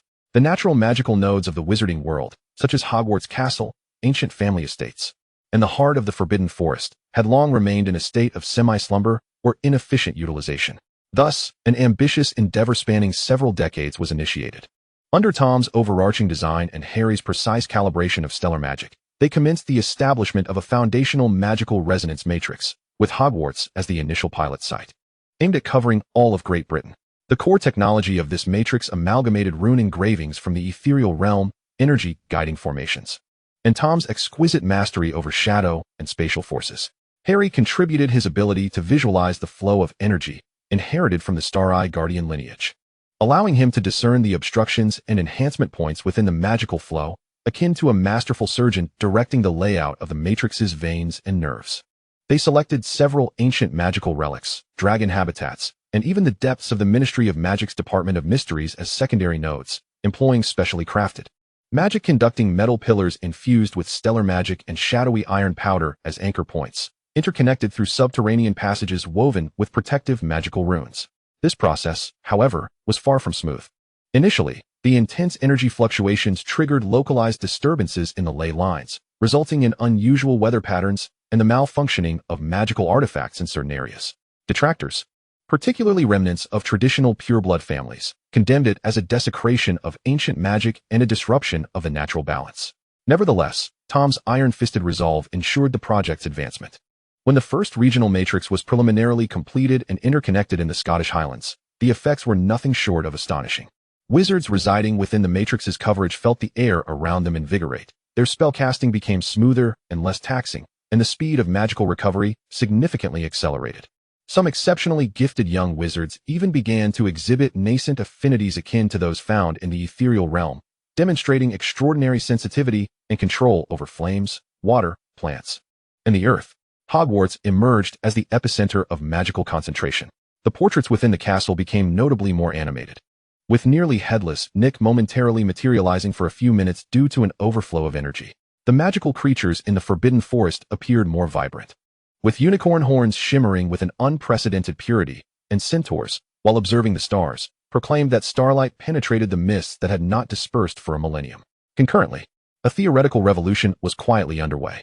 Harry resigned from his position as a Quidditch player and, alongside Tom, established the Interdimensional Institute for the Principles and Applications of Magic at Hogwarts, abbreviated as the Matrix Institute. They began systematically organizing, translating, and adaptively transforming the magical knowledge from the ethereal realm. The standard spell series textbooks underwent substantial revisions, incorporating new foundational courses on magical internal circulation guidance, mental focus meditation, and elemental basic sensing. The study of spells evolved beyond mere recitation of incantations and gestures to explore the relationship between syllables and magical vibrational frequencies, as well as the alignment of gestures with energy guiding paths. Professor Flitwick was ecstatic, proclaiming this to be the greatest advancement in spellcraft since the invention of the wand. He became one of the most ardent researchers and advocates of the new theory, even improving the levitation charm by integrating the ethereal realm's wind whispering technique, resulting in reduced energy consumption and enhanced precision. With the theoretical foundation firmly established, practical application techniques proliferated like mushrooms after rain. Drawing inspiration from the ethereal realm's direct manipulation of energy forms, the Institute developed a series of wandless basic gestures and mental constructs for silent spells. This did not completely replace the wand. The wand remained the best amplifier for intricate operations and powerful spells. However, it significantly liberated the spellcasting capabilities of wizards. The Auror Office was the first to adopt this system, allowing Aurors, even when disarmed, to instantaneously cast basic protective and controlling spells such as the Shield Charm and the Binding Curse through trained gestures and mental focus, greatly enhancing their survival capabilities. Tom contributed techniques derived from the Shadow Court concerning energy absorption, deflection, and mental interference, carefully modified to eliminate any traits of dark magic, transforming them into more efficient magical shield enhancement techniques and advanced applications of the disillusionment charm. Harry, on the other hand, simplified the protective arrays learned from the Starry Realm, creating a regional Star Guardian barrier. This barrier could be established around villages, schools, or significant buildings, effectively providing early warning against the invasion of dark magical creatures and malicious curses. Its core principles resonated with the ancient defensive magic of Hogwarts, yet were more proactive and intelligent. Severus Snape, the potions master who was compelled to refer to Harry as godmother, after an initial period of awkwardness and resistance, ultimately succumbed to the allure of the new knowledge system, wholeheartedly dedicating himself to the innovation of potion making. The alchemical practices of the ethereal realm emphasized the spiritual resonance of materials and the infusion of energy during the brewing process, rather than mere ratios of ingredients and the number of stirs. Snape, utilizing his unparalleled talent in potion making, introduced the technique of magical energy-guided stirring. By inputting minute quantities of his own magic at specific frequencies while stirring, he facilitated the magical fusion between materials, resulting in potency increases of up to 30. He also drew inspiration from the life elixir formulas of the ethereal realm to enhance the bone regeneration potion and the essence of white freshness. The new, highly effective bone regeneration potion could induce perfect healing of bones within half an hour, leaving no lingering issues. While the potent essence of white freshness not only could instantly stop bleeding and promote tissue regeneration, but also effectively dispelled residual corrosive energies caused by dark magic to some extent. More importantly, with Harry's assistance, Snape utilized the Star Eye to observe the energy flow during the fusion of potion properties. They successfully deciphered certain core mechanisms of the Felix Felicis potion, not to replicate it, but to develop a variant with slightly reduced effectiveness but significantly lower side effects, using more readily available materials, thereby making it accessible beyond the realm of a select few elites. Nicholas Flamel, upon learning about the two travelers from another dimension, engaged in several months of clandestine dialogue with them. This centuries-old master marveled at the alchemical concepts of the ethereal realm, regarding them as a shortcut to the essence of materials, distinct from the paths of the Philosopher's Stone. Under Flamel's inspiration and Tom's overarching guidance, alchemy began to evolve beyond the confines of creating elixirs of immortality or transmuting base metals into gold, rapidly advancing towards the fields of magical materials science and magical artifact creation, leveraging the stable, high-magic environment provided by the Matrix. The Institute successfully synthesized several types of magic-conducting metals and energy-storing crystals that were common in the ethereal realm but unprecedented in the wizarding world.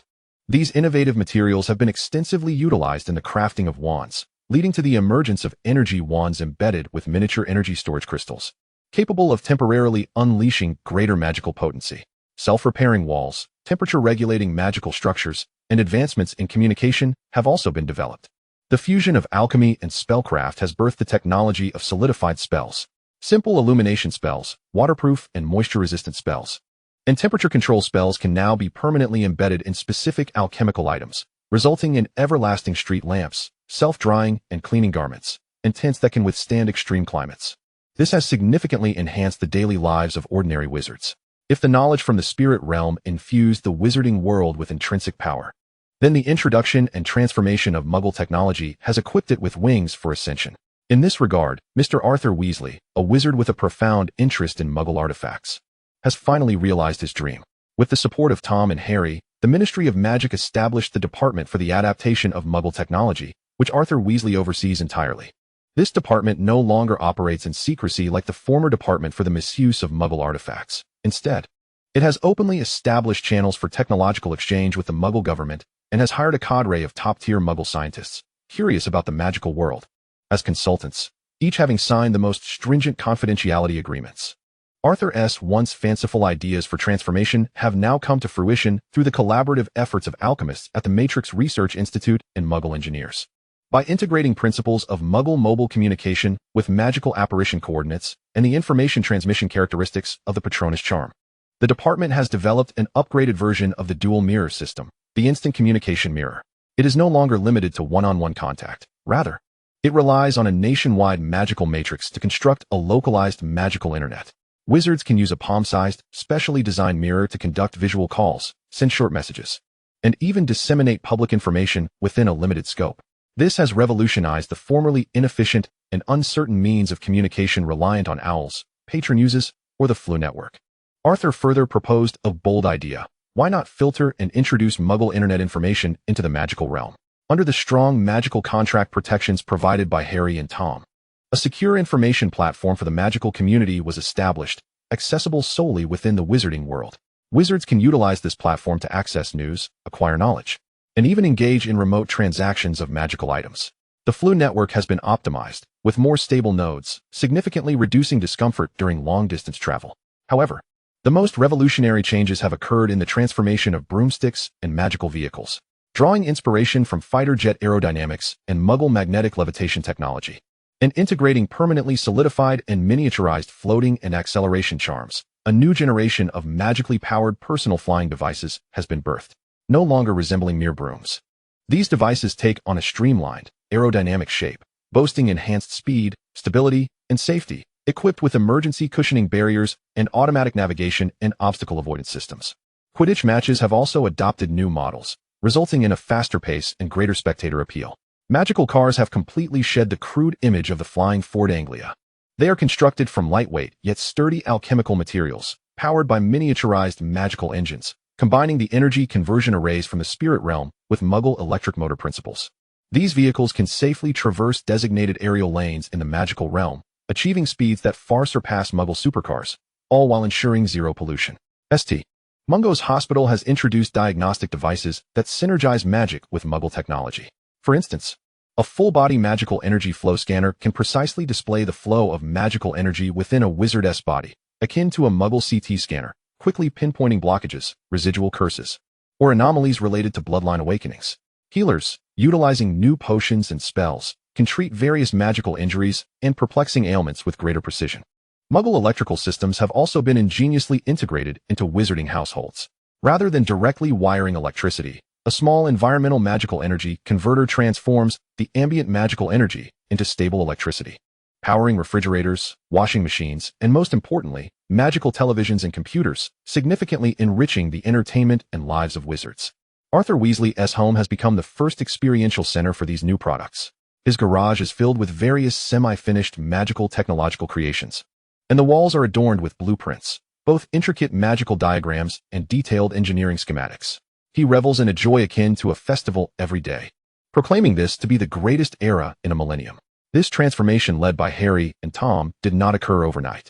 It traversed through initial skepticism, mid-phase adaptation, and culminated in fervent enthusiasm. A whole generation, even two, of wizards have grown up in this new magical environment. Their magical abilities are stronger, their mastery of spells more diverse, and their understanding of the world is broader. At Hogwarts, students are now required to not only study traditional magical subjects, but also to take electives in basic principles of arrays, introductory magical materials science, and even foundational Muggle technology. The relationship between the magical and Muggle worlds has entered an unprecedentedly delicate phase. The stringent international statute of wizarding secrecy remains in effect, Yet communication channels among the higher echelons have become more fluid. For the first time in a millennium, the wizarding world has experienced the most profound and comprehensive technological and societal transformation since the establishment of the International Wizarding Federation. It is no longer a world hidden behind a veil, stagnant and unchanging, but a vibrant, proactive civilization interwoven with magic and technology. And the genesis of all these advancements can be traced back to the Savior with starry eyes, who returned from the tumult of time, and the Emperor of Shadows, who awaited him for 64 years. In the estate overlooking the entire village in Godric's Hollow, Harry and Tom often stand side by side before the expansive windows. Harry's gaze is gentle as he looks toward the distant spires of Hogwarts Castle, shimmering with the magnificent auroras that only starry eyes can capture, sparked by the magical matrix. Tom's arm instinctively encircles Harry's waist, his expression contemplative, as if surveying the new world they have shaped and continue to evolve. "We have changed everything, Tom," Harry whispers, his tone imbued with satisfaction and a hint of wonder. Tom bows his head, resting his chin lightly atop Harry's hair, his voice deep and affirming. "We have merely granted this world a better choice." He pauses, adding, "A future that encompasses both you and me." Outside, a sleek magical car glides silently across the sky, leaving a fleeting trail of light in the rich magical air, akin to the trajectory of this new era that continuously unfolds. The interplay of starlight and shadow weaves the next millennium's legend for the wizarding world. Chapter 48. The Line of If. Tom and Harry return to the original text. When Harry Potter awoke from an unusually profound slumber, he was not greeted by the familiar, oppressive air of number 4, Privet Drive, but rather by a disorienting sense of temporal dislocation. He abruptly sat up, casting a glance at his hands. They were the slightly slender hands of an 11-year-old boy, with faint traces of long-standing household chores etched into his knuckles. Yet he could distinctly sense that coursing through him was not merely the untamed magic of 11-year-old Harry, but rather that familiar, vast, and warm celestial power. Although constrained by his youthful physique, its intensity had yet to be restored, yet its pure essence and the unique cadence belonging to the star-eyed guardian remained unchanged. Memories surged back like a tidal wave, encompassing the tender embrace shared with Tom in the Godric's Hollow residence, the comforting assurance brought forth by their soul bond, and the faint dizziness experienced while traversing time. He had returned. His gaze fell upon the bedside table, where a letter crafted from parchment lay quietly, its envelope adorned with the Hogwarts crest, his name and address clearly inscribed in emerald ink. Surrey, Little Whinging, number 4, Privet Drive. Harry's heart skipped a beat. 1991. He had just received his acceptance letter to Hogwarts. He swiftly picked up the letter, confirming the date, and then, nearly holding his breath, began to sense and explore frantically. His soul had returned to its complete form. Though the power of the star-eyed lineage was diminished, its essence had awakened, allowing him to vaguely perceive the twinkling starlight deep within his soul. He could even feel the fragment of Voldemort's soul residing in his mind, still existing as a cold, discordant stain, yet under the shroud of celestial magic, it appeared remarkably subdued, almost cowering. But what of Tom? A wave of panic gripped Harry instantly. Had the time-turner malfunctioned once more? Was Tom cast back to 1938? To that lonely orphanage? Were they to endure that long, despairing wait again? 64 years of solitude. Merely recalling it brought him a pang of pain to his heart. No, he could not allow Tom to experience that again. Just as Harry's anxiety threatened to reach its peak, an extremely faint yet profoundly familiar soul vibration rippled at the edges of his perception, akin to a stone cast into a tranquil lake. This vibration did not emanate from a distant time or space, but rather from somewhere close, in a rather peculiar direction. Harry furrowed his brow, concentrating his nascent but inherently powerful mental faculties, mingled with a touch of celestial magic, cautiously following that vibration. His perception extended like invisible tendrils, penetrating the thin walls of the Dursleys' home, brushing past Aunt Petunia, who was frying bacon in the kitchen, Uncle Vernon, who was prattling on about the news on the television, and Dudley, who was noisily playing with toy trains on the living room floor. Harry had caught it. The vibration had grown clearer. It bore the unique, cold, and pure soul signature of Tom Riddle, yet it was exceedingly weak, flickering like a candle in the wind, and its location was decidedly strange. It seemed to be directed towards London, and it was moving? Harry was filled with shock and immense confusion. This was not right. If Tom had returned to the past, the soul vibration should not be so immediate and close. He forcibly suppressed the urge to rush out. He knew he must first attend to the matter at hand and gather more information. Silently, he cast a small confundus charm, which was effortless for him at this point, ensuring the Dursleys completely overlooked the owl and the letter. He calmly responded to Hogwarts' letter, accepting the invitation. and used a flicker of his waning magic to guide a passing owl to carry his reply away. In the following days, as Harry adapted to this youthful body, he remained like the most patient of hunters, persistently tracking that faint yet stubborn soul vibration. Ultimately, he reached a conclusion that left him utterly astounded. The fragment of Tom Riddle's soul, he was certain, was merely a remnant and not the whole of Tom. At this moment, it was clinging to Professor Quirrell, and it seemed to be located at the back of his head. Merlin's beard. Harry covered his mouth, nearly laughing out loud, but was immediately overwhelmed by a wave of intense heartbreak and absurdity. His Tom, the master of shadows, the elegant and powerful sovereign, the one whose soul resonated with his own, had now become a mere face upon Professor Quirrell's head. This was beyond ludicrous, even more outrageous than the godmother incident. He could not wait any longer. No matter how absurd it seemed, he had to confirm it. He had to rescue Tom. The opportunity soon presented itself. At the Leaky Cauldron, when Hagrid took him to purchase his school supplies, Harry fortuitously encountered Professor Quirrell, who was engaged in conversation with Tom, the pub owner. Quirrell stammered a greeting, the overwhelming scent of garlic forming a tangible barrier around him. Harry had previously thought this was to repel the vampires he had encountered in Romania, but now it seemed it might also serve to mask certain soul signatures. Just as Quirrell turned away, Harry concentrated, summoning a sliver of celestial magic, akin to the finest silver needle, silently piercing toward the back of Quirrell's head. Professor Quirrell let out a short gasp, clutching the back of his head, his body trembling violently. Professor, are you all right? Hagrid asked in his gruff voice, concern etched on his face. And no, it's nothing, just a little dizzy, Quirrell stammered, his face pale, his eyes flickering, unable to meet Harry's gaze. And Harry, through that thread of celestial magic, could clearly see upon Quirrell's head, where it was wrapped in a purple turban, a weak, twisted fragment of Tom Riddle's soul, thrumming intensely in response to his celestial magic, filled with pain, confusion, and a hint of instinctual longing. He needed help, Harry was utterly certain. Moreover, he absolutely could not remain within Quirrell. That evening, after purchasing his textbooks at Flourish and Blots, Harry excused himself to take another look at the broomsticks, sending Hagrid away. He briefly disrupted the Floo network connection at the Leaky Cauldron, creating a small accident. As Professor Quirrell traveled back to his temporary residence at Hogwarts via Floo powder, he was momentarily and randomly ejected into a secluded fireplace in London. Harry was already waiting there, in an abandoned, deserted back room of a grocery store. Quirrell stumbled out of the fireplace, still disoriented, before being struck down by Harry with a silent, wandless stupefy. Now, even with his magic limited, Harry found it more than sufficient to deal with a disturbed Quirrell, who was not particularly formidable. Harry approached cautiously, unwrapping Quirrell's garlic-scented turban. The sight before him made him gasp. Despite being mentally prepared, witnessing that blurred, burn-like twisted face affixed to Quirrell's skin filled him with nausea and profound heartache. This was the broken soul, lost to reason, relying on Professor Quirrell for its very existence. One of the worst forms imaginable. The eyes of that face were tightly shut, seemingly enduring immense suffering. Harry took a deep breath, extending his hands, gentle starlight shimmering in his palms like celestial dust. He placed his palms softly against that twisted visage. Tom, he called softly, his voice imbued with unwavering resolve and tenderness. It's me, Harry. I have found you. Do not fear. I will take you away from here.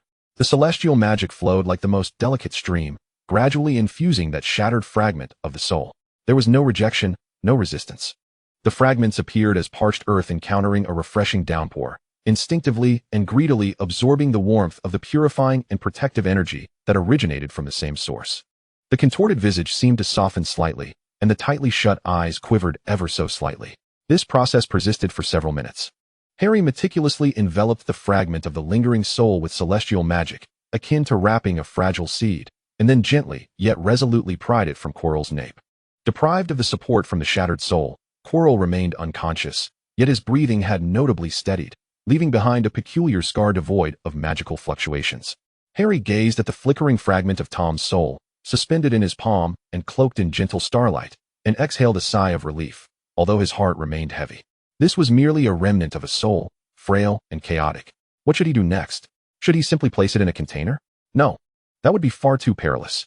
Harry instinctively brushed his forehead, where, beneath the lightning-shaped scar, lay another fragment of Voldemort's soul. A bold idea surfaced. If his soul could contain a fragment of Voldemort's essence without succumbing to complete control, then, now that his soul had awakened and possessed the power of the Star Guardian, could it not also harbor this fragment of Tom's soul? Could he not nurture and restore it with the celestial magic? This was indeed a gamble. Yet, he had faith in Tom, as well as in the bond of their soul contract. Though weakened by the dislocation of time and the incompleteness of the souls, the connection remained. Without further hesitation, he guided the starlit essence enveloping Tom's fragment slowly towards his forehead, not to the scar, but directly into the depths of his own soul. Initially, a chilling sensation coursed through him, akin to a drop of ink plunging into clear water. However, that chill was soon enveloped and tempered by the warmth of celestial magic. Harry could distinctly feel Tom's fragment of soul settling into a corner of his spirit, like a weary bird returning to its nest, even beginning to merge with the cold remnant belonging to Voldemort.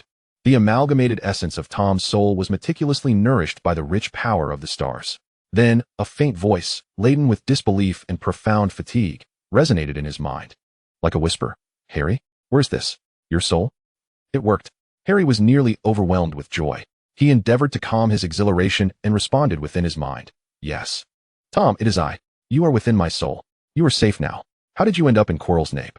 Confused by the chaotic power of the time stone, I sensed a vessel that was easily manipulable, and I attached myself to regain strength.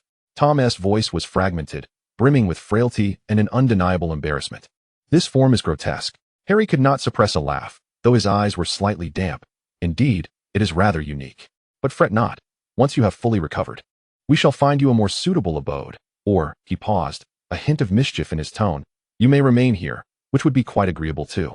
Tom fell silent for a moment, seemingly digesting the enormity of this information and his astonishing predicament. Then, his voice took on a familiar tone, laced with a possessiveness and obsession that even weakness could not fully mask. "Your soul is warm, Harry. The scent of the stars is delightful." Harry chuckled both in exasperation and amusement, his tone soothing. "Now, your foremost concern is to rest and recuperate." "Very well." Tom's voice began to fade, evidently exhausted. "It is wonderful to stay by your side. Let us not part again." "Indeed, we shall not separate again," Harry promised softly, feeling the nascent and fragile connection within his soul, filled with relief and a marvelous sense of stability. He tended to the scene, ensuring Quirrell would not recall what had transpired, and returned him to the vicinity of Hogwarts. Poor Professor Quirrell, upon awakening, would only perceive that he had experienced a mishap while practicing apparition, briefly losing consciousness and inexplicably alleviating his headache. He might even feel considerably clearer-headed. The first year at Hogwarts thus transformed into a markedly different experience. Without Quirrell's tumultuous interference, campus life became far more tranquil. There were no monstrous intrusions, no malevolent curses during Quidditch matches, nor dark creatures hunting unicorns in the Forbidden Forest. Harry relished this rare tranquility. He remained sorted into Gryffindor and forged friendships with Ron and Hermione. However, he no longer found himself in a frenzied struggle to prove himself or to counter Malfoy's provocations. With a matured mindset and formidable inner strength, learning became an enjoyable endeavor for him. Of course, he did not remain idle. He was aware that Professor Dumbledore was orchestrating a challenge against Voldemort, hidden beneath the trapdoor concealing the Philosopher's Stone, which held a series of obstacles. Should we truly proceed? Harry inquired in his mind with Tom. After a period of nurturing, Tom's soul had stabilized considerably, while still unable to manifest physically or wield magic. He could now engage in extended mental dialogues with Harry. "Why not?" Tom's voice carried a languid, calculating tone. "That old bee wishes to assess your abilities, or rather, to guide you along the path he has set. Our purpose in going is not to follow his script, but to declare our existence. Moreover, we shall see if that so-called Mirror of Arist can aid in my soul's restoration." "You remain as unyielding as ever in your disdain for Professor Dumbledore," Harry remarked helplessly. His gaze upon me, regardless of the timeline, resembles that of someone observing a dangerous creature that ought to be caged. Tom scoffed. "However, at present, he will likely perceive you as an exceptionally mature and composed first-year student." Thus, on one fateful evening as the semester drew to a close, Harry serendipitously uncovered the secret of the trapdoor and, along with Ron and Hermione, embarked on a thrilling adventure. The Devil's Snare? Harry did not even employ Lumos. He merely released a hint of celestial magic, causing the sinister plant to recoil in terror, more effective than the sunlight. The Winged Keys? Harry's dynamic vision and flying skills enabled him to seize the old key almost instantaneously. The Giant Wizard's Chess? Ron displayed his courage and strategic acumen once again. Snape's potion logic puzzle? Hermione solved it effortlessly, but as Harry observed the advancing potion, he communicated in his mind to Tom. "I remember this. The flames are purple, right? Drink this." "The correct choice," Tom affirmed, approvingly. In the end, they passed through the black flames, leaving Ron and Hermione behind to await their return. The room stood empty, save for the Mirror of Arist. Harry approached and gazed into its surface. What he beheld was not himself holding the Philosopher's Stone, nor his parents. Instead, he saw himself as an adult, standing shoulder to shoulder with the restored and solidified Tom Riddle, Tom's hand resting upon his shoulder. Both positioned before the expansive windows of their home in Godric's Hollow, the brilliant starry sky visible beyond. Upon their hands lay a pair of rings. "It seems the mirror acknowledges our future," Harry said with a smile. "It merely reflects your innermost desires." Tom's voice echoed softly in his mind, imbued with a barely perceptible tenderness. "And I too." At that moment, Professor Quirrell, no, now he was merely Quirrell, stumbled into the room. His complexion was ashen, his gaze frenzied, and he brandished a wand. "Potter, hand over the Philosopher's Stone." Harry regarded him calmly. Without Voldemort's influence guiding him, Quirrell appeared pathetically weak. "Professor Quirrell," Harry spoke in a tranquil tone, "are you so eager without your master whispering in your ear?" Quirrell stood frozen, seemingly baffled by Harry's words. Ignoring his confusion, Harry strode toward the mirror of Ariste. He knew the stone was there. Dumbledore's magic would reveal it only to those who sought it without the intention to use it. The moment his fingers brushed against the cold surface of the mirror, a vivid crimson stone fell into his pocket. "Give it to me," Quirrell shrieked as he lunged forward. Harry did not even draw his wand. He merely raised his hand, and a flicker of starlit magic shimmered in his palm, conjuring a gentle yet resilient ethereal chain that bound Quirrell tightly, rendering him immobile. This was the most rudimentary protective spell of the Star-Eye Guardians, even in his 11-year-old form. He could barely manifest its nascent form. Quirrell's eyes widened in terror, unable to comprehend how a first-year student could wield such unfamiliar magic. "Take a rest, Professor Quirrell," Harry murmured, and with another silent incantation, Quirrell collapsed helplessly to the ground. Minutes later, Professor Dumbledore arrived as anticipated, clad in a robe adorned with stars and moons. His keen blue eyes, magnified by crescent-shaped glasses, swept over the scene. Quirrell, bound and unconscious, and Harry, unharmed, clutching the Philosopher's Stone. "An impressive display," Harry, Dumbledore remarked, his gaze lingering on Harry for a moment, as if seeking to discern something from his overly composed expression. "I notice you employed some rather unique magic." "Just a few minor tricks, Professor," Harry replied nonchalantly, all the while internally communicating with Tom. "See, he is becoming suspicious." "Let him remain suspicious," Tom responded indifferently. "He will find no evidence. Soon, we shall no longer be bound by this savior narrative." Dumbledore did not press further. He took possession of the stone, dealt with Quirrell, and awarded Harry points for his bravery and composure. At the end of your feast, the Gryffindor table erupted in jubilation. Harry sat between Ron and Hermione, smiling as he accepted his friend's congratulations, yet his thoughts had already drifted elsewhere. On the train back to Privet Drive, Harry sat by the window, gazing at the landscape rushing by. What is the plan next? He pondered silently. First, to fully restore my soul. Your starlit magic provides excellent nourishment, but it is too slow. We need to explore other methods or find additional Horcruxes. Tom's voice carried a hint of coldness. I concur, Harry nodded. Chapter 49. If line. Tom and Harry returned to the original text. The summer following the first school year was, for the already mature-minded Harry, more akin to a test of patience while residing with the Dursleys. He spent most of his time introspecting his soul, nurturing the fragment of Tom's residual soul with starlit magic, and engaging in various forms of discourse with the voice of Tom Riddle in his mind. The decor of this house remains as suffocating as ever, Tom commented disdainfully, critiquing the gaudy floral wallpaper in the Dursleys' living room. Make do, it won't be long now. Harry replied mentally as he leisurely polished the window. He skillfully employed a silent, wandless cleaning charm, rendering the glass immaculate. Aunt Petunia found it peculiar. Yet she merely mumbled a few complaints, distracted by the sparkling clean window. When Dobby the house elf appeared in his characteristically alarming manner, Harry did not react with the same panic as before. He observed Dobby as he banged his head in frustration over his thwarted attempts to deliver messages, then calmly said, Dobby, I appreciate your good intentions, but trust me, I can handle Lucius Malfoy. After all, I am the chosen one, am I not? He even infused a touch of self-deprecation into the phrase, chosen one. Dobby's large eyes widened in astonishment, seemingly unable to comprehend Harry's calm demeanor. After Harry assured him he would be cautious and hinted at having a plan, Dobby reluctantly ceased his self-punishment and vanished, still filled with confusion. You display remarkable patience for a house elf, Tom noted. He is not inherently bad. He merely follows the wrong master, Harry shrugged. Besides, he brought us an important message. Did he not? Regarding the diary. When Harry encountered the Weasley family in Diagon Alley, he deliberately kept a low profile. Upon witnessing Lucius Malfoy in conflict with Arthur Weasley at Flourish and Blots, and noticing the familiar black diary in Lucius's hand, his heart quickened. Here it comes. He mentally alerted Tom. Tom's response was succinct and icy, tinged with disdain for that foolish artifact. Harry stealthily approached. When Lucius feigned assisting Ginny Weasley and slyly slipped the diary into her old cauldron, Harry observed the act with clarity. He did not intervene immediately, but waited until the commotion settled before casually approaching Ginny. Hey, Ginny, it seems you have an extra book in your cauldron? Harry pointed at the conspicuous black diary, feigning innocence. Huh, I don't know. Ginny shook her head in confusion. It must have fallen in during the chaos. It doesn't look new. Harry naturally reached in and retrieved the diary. I'll hold on to it for you. You can ask around later to see if anyone lost it. Lucius Malfoy had long since departed, entirely oblivious to the fact that his meticulously crafted scheme had been thwarted at the very first step. Back in the cramped bedroom on Privet Drive, Harry cast a few simple soundproofing and protective charms before finally producing the diary.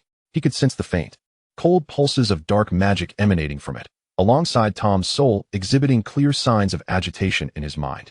All right, let us see what 16-year-old Tom Riddle has to say, Harry remarked with a mischievous smile as he opened the diary. Deliberately, he wrote with a quill, "Hello?" The ink was swiftly absorbed, and an elegant cursive reply emerged. "Hello. My name is Tom Riddle. How did you come by this diary?" Harry eagerly began to tease the young Dark Lord in waiting, intentionally posing childish questions, such as which Hogwarts house was the best. Slytherin, of course, Tom Riddle answered without hesitation, or boasting about having defeated Professor Quirrell and Voldemort. The Tom within the diary fell silent for a moment before responding with a slightly distorted script. That's quite interesting. He even added, "Are you attractive?" I've heard Tom Riddle was quite handsome in his youth. In the diary, Tom appeared momentarily stunned by the bluntness of the question, taking quite some time to respond. I believe appearance is secondary. What truly matters is power and ambition. Oh, so that means you're unattractive. Harry intentionally misinterpreted. Of course not. The diary seemed to drain the ink at an astonishing speed, the handwriting becoming rather hasty. His words remained unfinished. For a chilling and formidable aura suddenly erupted from Harry. The essence of Tom's main soul, which had quietly lingered deep within Harry's spirit, could no longer tolerate this distant flirtation. It forcibly consolidated the portion of its regained power, revealing an exceedingly vague yet imposing visage before Harry. Harry Potter. The voice of Tom's main soul was deep and dangerous, imbued with an unmistakable jealousy. Are you playing a game of comparing which Tom Riddle is more charming? Simultaneously, the diary in Harry's hand trembled violently, as the 16-year-old Tom's soul within seemed to sense the overwhelming, yet kindred, presence of its true self.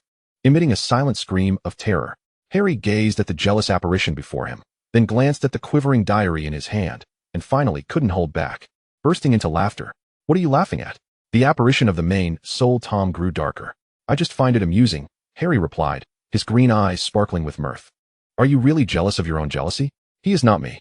The main soul Tom's tone was resolute, tinged with disdain. He is a foolish, short-sighted imitation, hiding in the diary to ensnare little girls. And you dare to ask if he is handsome? The apparition stretched out a hand, pressing it directly onto the diary. A powerful suction ensued, and the portion of the 16-year-old Tom's soul within the diary could barely struggle before being forcibly stripped away and absorbed by the main soul Tom. The diary instantly transformed into a blank, ordinary book, a true relic devoid of magic.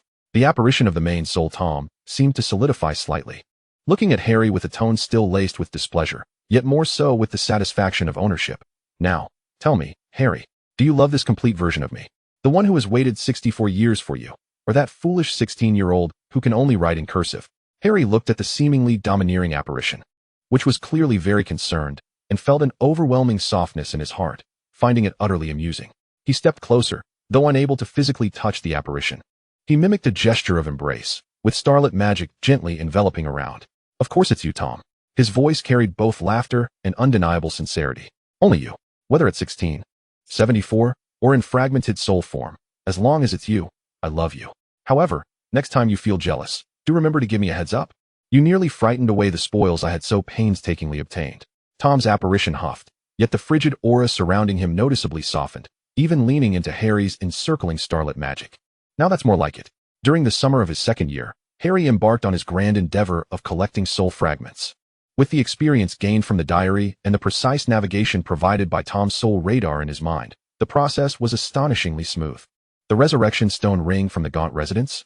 Harry effortlessly shielded the curse with starlit magic and retrieved it with ease. Tom's main soul remarked upon absorbing this fragment. It is utterly ironic to seek deathly relics for the sake of eternal life. the Ravenclaw diadem from the Room of Requirement?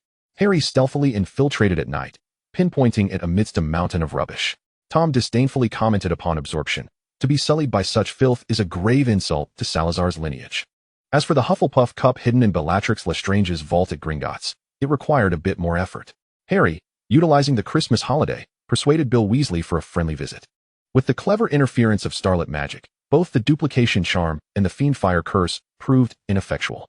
Tom remained silent for a rare moment while absorbing this fragment, seemingly at a loss for words regarding Bellatrix Lestrange's deranged devotion. Thus, save for the unknown whereabouts of the Slytherin locket, replaced by Regulus Black, nearly all known Horcrux fragments had been gathered by Harry and returned home, serving as nourishment for Tom's main soul's restoration. In his third year, Harry's primary objective was to rescue his godfather. He utilized the Marauder's map and the disillusionment charm to effortlessly evade Dementors and searches. When he confronted Peter Pettigrew in the Shrieking Shack, he required little more than the assistance of Professor Lupin and Professor Snape. Harry directly ensnared the fleeing Peter with a powerful binding spell and presented the Veritaserum. The truth emerged, and Sirius Black's name was cleared. At the Ministry of Magic hearing, Harry's calm and articulate testimony, along with irrefutable evidence, compelled Fudge to release Sirius. With his godfather freed, Harry naturally found himself at 12, Grimmauld Place, the Black residence. During the cleanup of the old house, the house elf creature, under Harry's gentle demeanor, finally revealed the secret of the locket. Regulus's bravery was vindicated, and the fake locket was discovered. Tom's main soul absorbed this final significant fragment, and his soul finally approached completeness, regaining sufficient power to maintain a stable corporeal form for an extended period. On a moonlit night, within a heavily warded room of the Black residence, Harry and Tom prepared to undertake the final step, to reconstruct a true body for Tom. The materials were already prepared, comprising precious elements from the spirit realm, the ashes of a phoenix feather, and a drop of Harry's blood. The process was complex and intricate, yet under the steady support of Harry's starlit magic and Tom's profound understanding of soul and magic, everything unfolded seamlessly. As the magical glow gradually dissipated, a tall figure with black hair and eyes, whose features were as flawless as a marble sculpture, slowly opened his eyes. Those eyes were no longer the frenzied crimson, but had regained their deep blackness, filled with the wisdom of the ages, a yearning that transcended time and space, and reflecting the unmistakable love and possessiveness directed at Harry.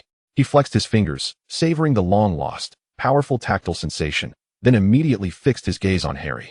Harry, he spoke, his voice familiar yet imbued with the authenticity of regained existence. Harry watched him, his eyes misting slightly, and he joyfully leaped forward. Welcome back, Tom. Tom embraced him tightly, nearly melding Harry into his very being. However, in the midst of this tender and heartwarming moment, an unexpected occurrence transpired. Tom, or rather, the new body he inhabited, suddenly felt a sharp, burning sensation in the area of his left arm. Simultaneously, far away at Malfoy Manor, in the outskirts of Azkaban, and in various hidden corners of the world, Death Eaters felt their left arms burning as the grotesque dark mark became vividly clear and searing hot, as if it had been branded anew. Lucius Malfoy, admiring a newly acquired artifact in his study, dropped an expensive vase due to the sudden agony in his arm. Bellatrix Lestrange let out a shriek of ecstasy from her prison cell. Under the guise of little Barty Crouch, his arm trembled uncontrollably. All the Death Eaters distinctly sensed the return of their master, Voldemort. The power was palpable, the mark unmistakable. Yet, unbeknownst to them, within the confines of the Black family home, the recently resurrected Tom Riddle merely frowned in impatience, casting a glance at the identical mark manifesting upon his own arm. A bothersome nuisance. His tone was indifferent, even tinged with disdain. He concentrated a shard of pure shadow magic at his fingertips and casually brushed it across the mark. The dark mark, which had plagued the wizarding world for years, a symbol of fear and servitude, vanished from his arm in an instant, as if erased by an eraser, leaving not a trace behind. He then turned his gaze back to the bewildered Harry in his embrace, arching an eyebrow as he queried, "Is my first act upon resurrection to deal with this hideous tattoo? Harry, what do you think of my new body? Does it align more with your aesthetic than the one I possessed at 16? Harry, observing the lover whose jealousy seemed to have intensified with his corporeal form, could no longer contain his laughter, thumping his chest as he exclaimed, "Splendid. Absolutely marvelous. Perfect. Tom Riddle, you remain, after all these years, an unmitigated jealous soul." Tom allowed him to laugh, a genuine, joyful smile slowly curving his lips as he pulled his starry companion tightly into his embrace. As for the Death Eaters outside, who were thrown into a frenzy or fervor by the mark's sudden heat, who cared?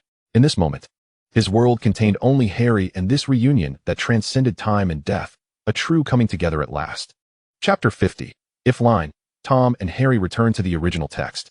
The interlude of Tom Riddle's Resurrection Night was akin to a deep water bomb cast into the tranquil lake of the wizarding world, stirring ripples beyond anyone's imagination. At the very moment Tom disdainfully wiped away the dark mark from his arm, at Malfoy Manor, in the study, Lucius Malfoy was meticulously polishing a newly acquired silver flask, supposedly dating back to the Goblin Wars. Suddenly, a long familiar, yet searing pain surged through his left arm. The sensation was so vivid and intense, far surpassing any feeble tremor he had felt in the past decade. His hand trembled, causing the priceless flask to clatter to the carpet with a dull thud.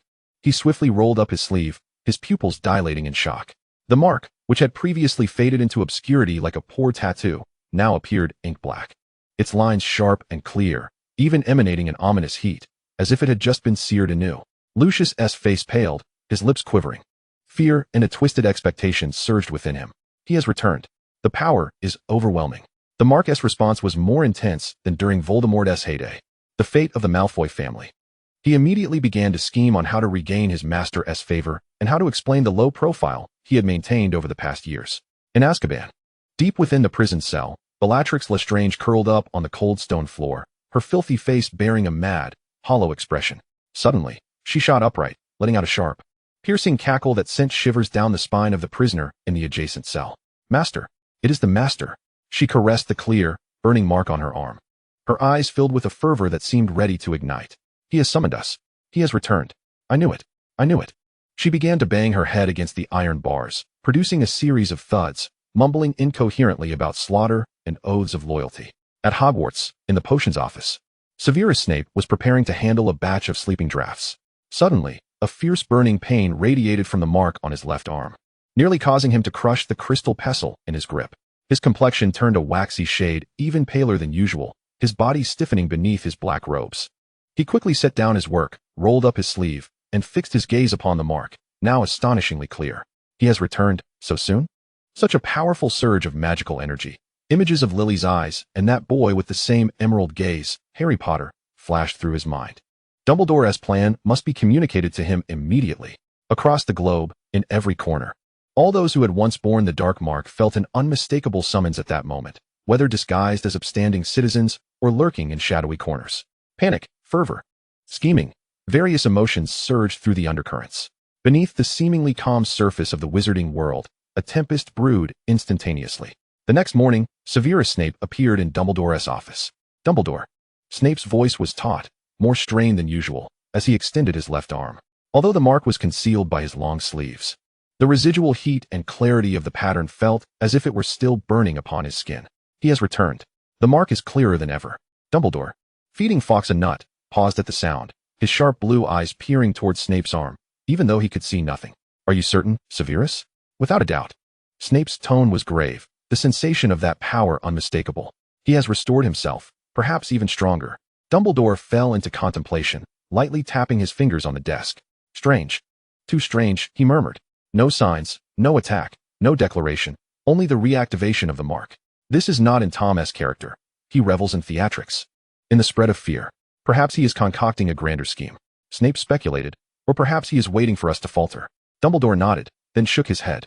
It is possible, but we must not let our guard down. Strengthen Hogwarts' defenses, Severus.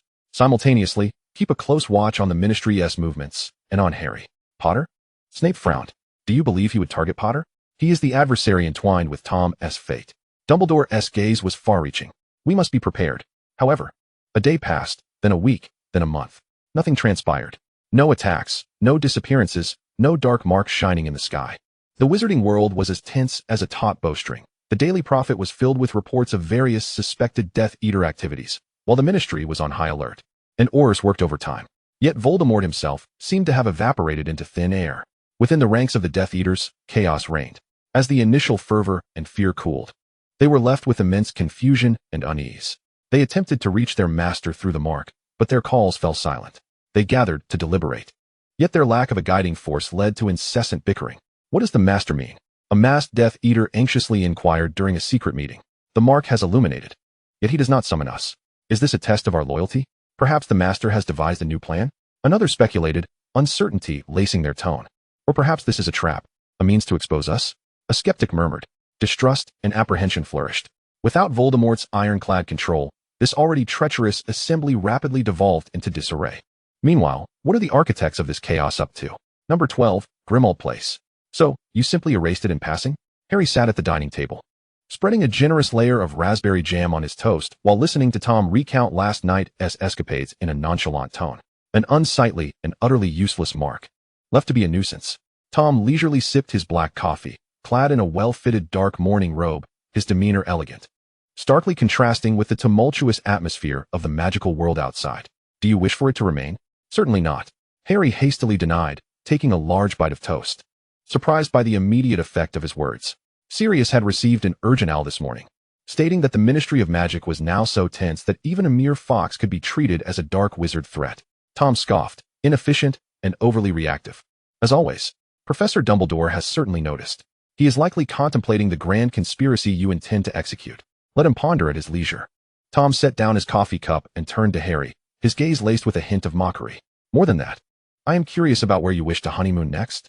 Although we've already visited the spirit realm, I could begrudgingly accompany you to explore the Venice of this world, or perhaps the pyramids. Harry chuckled at his cavalier attitude, seemingly indifferent to the deluge outside. You truly excel at being a hands-off manager. But honestly, Tom, we cannot remain in this timeline indefinitely, can we?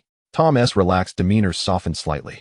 He reached out and grasped Harry's hand resting on the table, his fingertips absent-mindedly caressing it.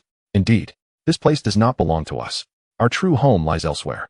His gaze deepened, imbued with the value understood only by those who have endured a prolonged wait. Ella and Sirius are waiting for us. Mentioning the children softened Harry's heart as well. Yes. I wonder how Ella is faring with her research in the spirit realm, and whether Sirius has frightened his colleagues again at St. Mungo's with his starry eyes. A warm, bittersweet silence enveloped them. They harbored little attachment to this parallel world. Everything here followed its own trajectory of fate. Their roots, however, had long since taken hold in that world, which they had forged together, rich with shared memories and bloodline, heralding a new era. It is time to return, Harry whispered. Tom nodded, but before we do, we must address the troublesome source. Their gazes simultaneously fell upon a small box resting on the coffee table in the living room. Within it, the time stone radiated a soft and mysterious glow. Days later, as the chaos within the Ministry of Magic reached a small crescendo, Harry and Tom had quietly departed from number 12, Grimmauld Place. They did not inform anyone, not even Sirius. They merely left a brief note, explaining that they were embarking on a lengthy journey with an uncertain return date, urging Sirius to take care of himself, and to inform Professor Dumbledore that there was no need to search. All was well. They traversed once more to the spirit realm via the time stone. This time, they did not visit the Celestial Academy nor the Shadow Court. Instead, they directly arrived at the very edge of the secret realm from which they had originally departed. The area cloaked in chaos of time and space, concealing the secrets of the time stone. This is it. Harry gazed at the distorted light and ever-changing scenery ahead, feeling the resonance of his stellar magic with this realm. Tom produced the box containing the time stone and opened it. The stone's radiance seemed to flourish more vibrantly in the secretive environment. This thing, Tom remarked disdainfully as he stared at the stone, is indeed a nuisance. It appears to operate time according to its own understanding rather than the user's intent. Recalling the painful separation during their first encounter with differing time points, and the near-terrifying experience that nearly turned him into a mere accessory to Quirrell, his resolve strengthened. Harry nodded in deep agreement. I certainly don't wish to wake up one day back in the Dursley's cupboard, or worse. So, let us return it to where it rightfully belongs. Hand in hand, they ventured deeper into the secret realm, locating the ancient altar where the time stone had first been discovered. The altar, constructed of an unknown silvery stone, was inscribed with long-lost ancient runes pertaining to time and space. Tom gently placed the time stone in the central recess of the altar. The stone fit perfectly, and instantly, all the runes on the altar illuminated sequentially, emanating a soft and expansive glow. The brilliance of the time stone gradually subsided, no longer restless, as if a wayward traveler had finally returned home, merging with the very essence of the secret realm. A wave of stable, serene temporal energy radiated from the altar, smoothing the chaotic folds of time and space surrounding them. Well, Tom clapped his hands together, as if dusting off an invisible residue. Finally, we can enjoy a peaceful night's sleep. Harry exhaled deeply, observing the now docile stone on the altar, feeling an unprecedented sense of relief wash over him. No longer would he have to worry about inexplicable temporal travels. They exchanged smiles, hand in hand, turning to leave the secret realm, leaving behind the time stone and all the troubles it had wrought in that ancient land of another world. They activated the long-prepared stable cross-dimensional teleportation array, aimed directly at their own timeline, their true home. In a flash of light, their figures vanished from the spirit realm. Meanwhile, in the parallel world they had abandoned, the tense atmosphere lingered for months, even years. The Death Eaters transitioned from initial fervor and confusion to later disappointment and infighting, ultimately sinking back into silence. The dark mark gradually faded with the passage of time. It was as if the vivid intensity of that night had merely been a collective illusion. Dumbledore never received the anticipated move from Voldemort. All of his spies failed to uncover any trace of Tom Riddle or Harry Potter. They seemed to have never existed, leaving behind a bewildering mystery that left everyone scratching their heads. The magical world, after a prolonged state of tension, gradually returned to a semblance of normalcy, though the vigilance and doubts hidden beneath the surface would likely require much longer to dissipate.